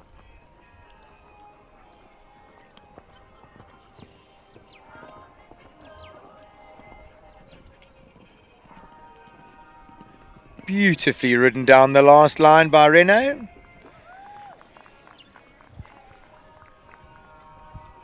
So it does look like just 3 horses left to go here in this class. First of which we're going to be taking Ashley Healy, our current leader of the class. She returns on number 10, Hausberger's Capital Karanos Z. Ash still looking quite chirpy this afternoon after a pretty freezing cold day at the horse show. I think with 2 young boys here, she's been on her toes all day, Brendan. This lovely 7-year-old gelding by Carrera VDL out of a Christo mare. Really impressed on day 1. Yeah, I think the name of the game for Ash and Karanos this round is maybe just to not jump over the wings. As we see him put in a hard effort trying there at number 1. I know he's quite happy to jump over the wings, this horse. Oh, a fancy little flying change there for the youngster around the turn. See Ashley really looking towards the next jump. I think it's a trademark of her riding, Brendan. You always see her once she's picked up her distance, eyes up to the next fence. Puts her in good standing to go down on a good distance or get to each fence on a good distance. Karanos definitely looking like he needed a round the other day just to settle into his jumping and help him think a little bit better. Gosh, he has such big stride, this horse.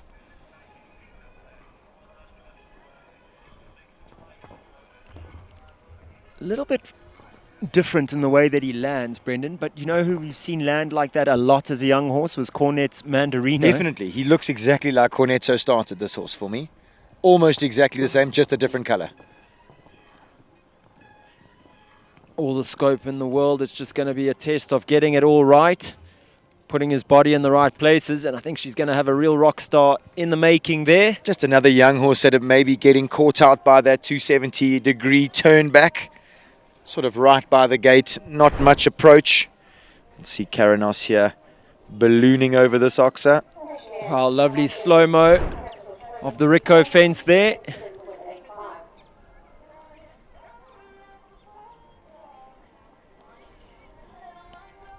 So for some reason it looks like Ronnie Healy taking a little longer to change horses this afternoon. Let me give him just a moment, and it looks like young Philip Duplessis, a little bit more on the ball. Number 12, Assegai Quantum, will be going next. Just the 2 riders left to go. We currently have 4 clear rounds in the bag. Hausberger's Eldo Ashley Healy leading the way from husband Ronnie Healy and Don Sinner JBZ.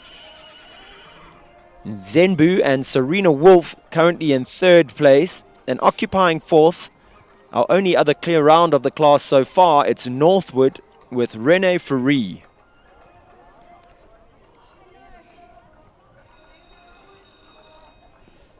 Doesn't look like Tamar is here with Los Pepes. Funny that you noticed that now after she came past just now. 3 glasses of champagne down. She hadn't been drinking, had she? She had. Did you just realize that now? I suppose she had been hanging out with A's for the afternoon. A little bit of a rubber arm story going on there. Philip Duplessis, Assegai Quantum on track now. Let's see what they have to say here this afternoon. Can they pip the Heelys at the top of the log here? Unfortunately, Assegai Quantum having a little look there at number 2, jumping into the corner, that spooky wide plank.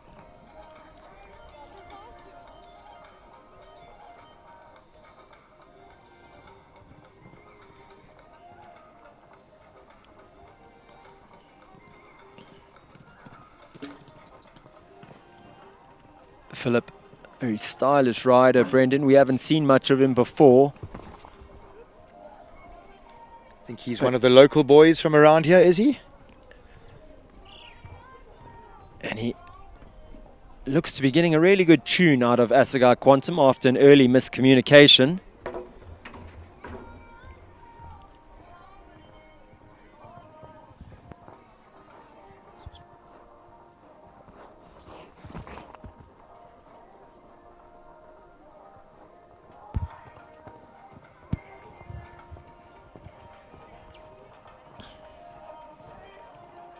Balances to the last, leaves it up. Comes home with a few down and a few for time. But their championship class is tomorrow, so that'll be where they'll be looking to finish on that podium. So 1 left to go. Can Ronnie Healy make it a Healy affair on the podium here today? He'll be hunting down that time of Ashley Healy and Hausberger's Eldo, 37.19. He really does think the world of Doris, does Ronnie. Next in, Blue Turtles, Como Sava. Lovely daughter of Cornet de Miro.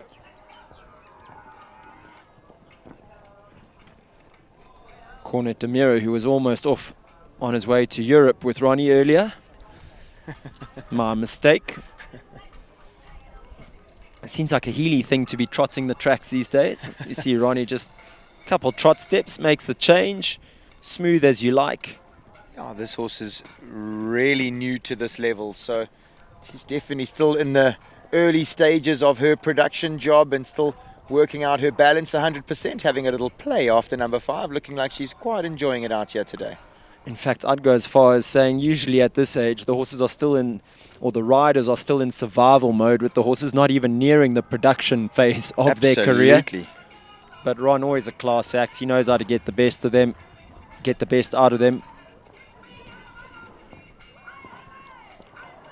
Body control for days there. 2 jumps from home. Let's see how Doris handles the turn back. Easy as you like. He rolls down. Ashley's time, 37.19. He's not going to beat Aldo. Ooh, but he might beat himself, and he does. It's a Healy affair on the podium here this afternoon in the 110s. Ashley Healy, Hausberger's Aldo take the win. Blue Turtles, Comme Ça Va in second place. And rounding out our top 3, it's Don Sinner, JBZ, and Ronnie Healy. Job well done there by the Healy clan this afternoon. Yeah, Ron's young horse is looking great. Fantastic to have Aldo back for Ash. That brings to an end our show jumping for the day, viewers. We're going to be kicking off tomorrow at 8 a.m. It's an earlier start. Kicking us off with the 110s, the 110 Championship, followed by the 120 Championship, the Bronze Tour Grand Prix, and rounding out the day with the Silver Tour Grand Prix. So by no means all the show jumping still left to come, that's for sure. A lot still to come. Wishing the Springboks all the very best for this evening. I think we're going to get going here. Viewers, thank you so much for joining us for the day. Like we say, a lot of show jumping left to go tomorrow. So you can tune in on a Sunday morning and enjoy some show jumping of the very finest level here at the Ranch Equestrian Center. For myself and Brendan McNiven, it's a goodbye for us. Enjoy your evening, and we'll see you here 8 o'clock tomorrow morning.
Ron, we're going to do the winner's photograph here. You facing that way, Ash facing you.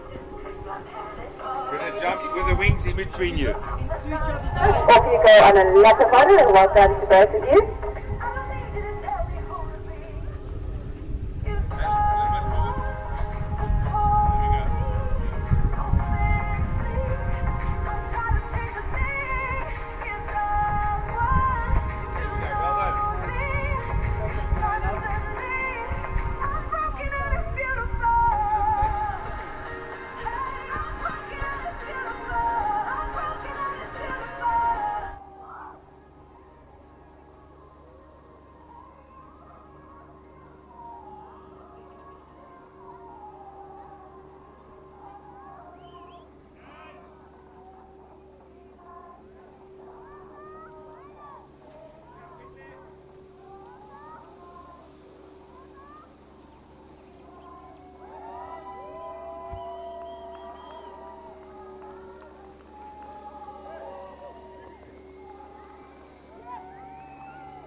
It started with a stride in 1998.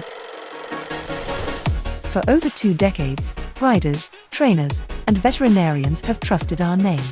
Now that name evolves, Stride Distributors becomes Stride Equine Research, driven by science, backed by research, proven in performance, electrolytes, gut health, parasite control, muscles and joints, and much more.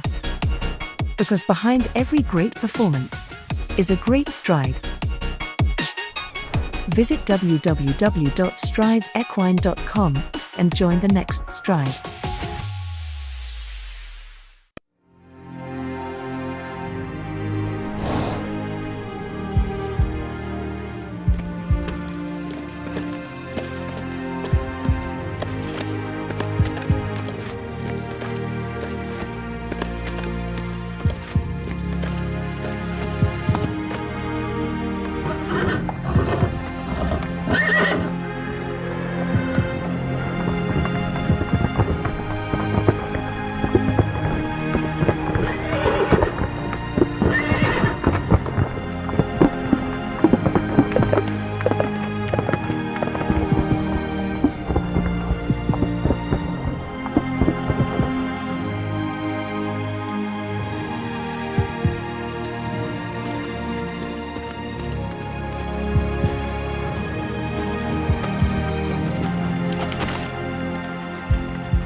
Your passion is our passion at Midfeeds and Tack and Togs.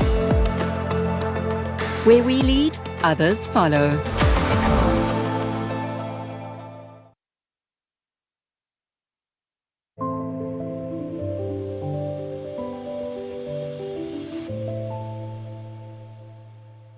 Country Life Properties, a boutique real estate company specializing in sales of equestrian properties, sale of residential, agricultural, and country lifestyle estates in the Greater Kyalami area. With years of experience in promoting the country lifestyle, Country Life Properties is proud to be affiliated with the Kyalami Equestrian Park. Baloo Country Estate is a secure estate offering 22 kilometers of scenic bridle trails. We provide country estates to suit all your requirements. Extended family living, work from home, or just escape the hustle and bustle. A variety of equestrian properties are offered for the keen equestrian. Contact us or visit our website and let us find the right property for you.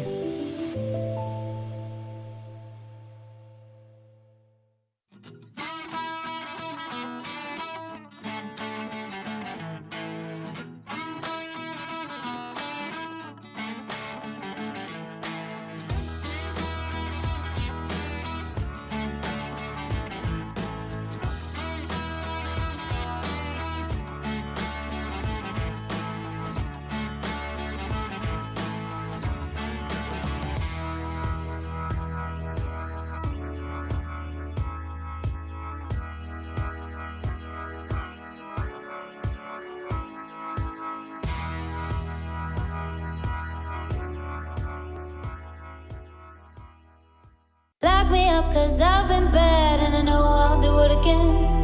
You're the best I ever had, I'm guilty, I confess. Blue lights, red lights, we gon' get real wild tonight. Blue lights, red lights, with you. Anything that feels this good, well it must be illegal. It must be illegal, illegal. Anything that feels this good, well it must be illegal. It must be illegal. So call us criminals, criminals. Call us criminals, criminals. I've been stealing all your time, but I know that's what you want. I swear the way you blow my mind should be against the law. Blue lights, red lights, we gon' get real wild tonight. Blue lights, red lights, with you. Anything that feels this good, well it must be illegal. It must be illegal.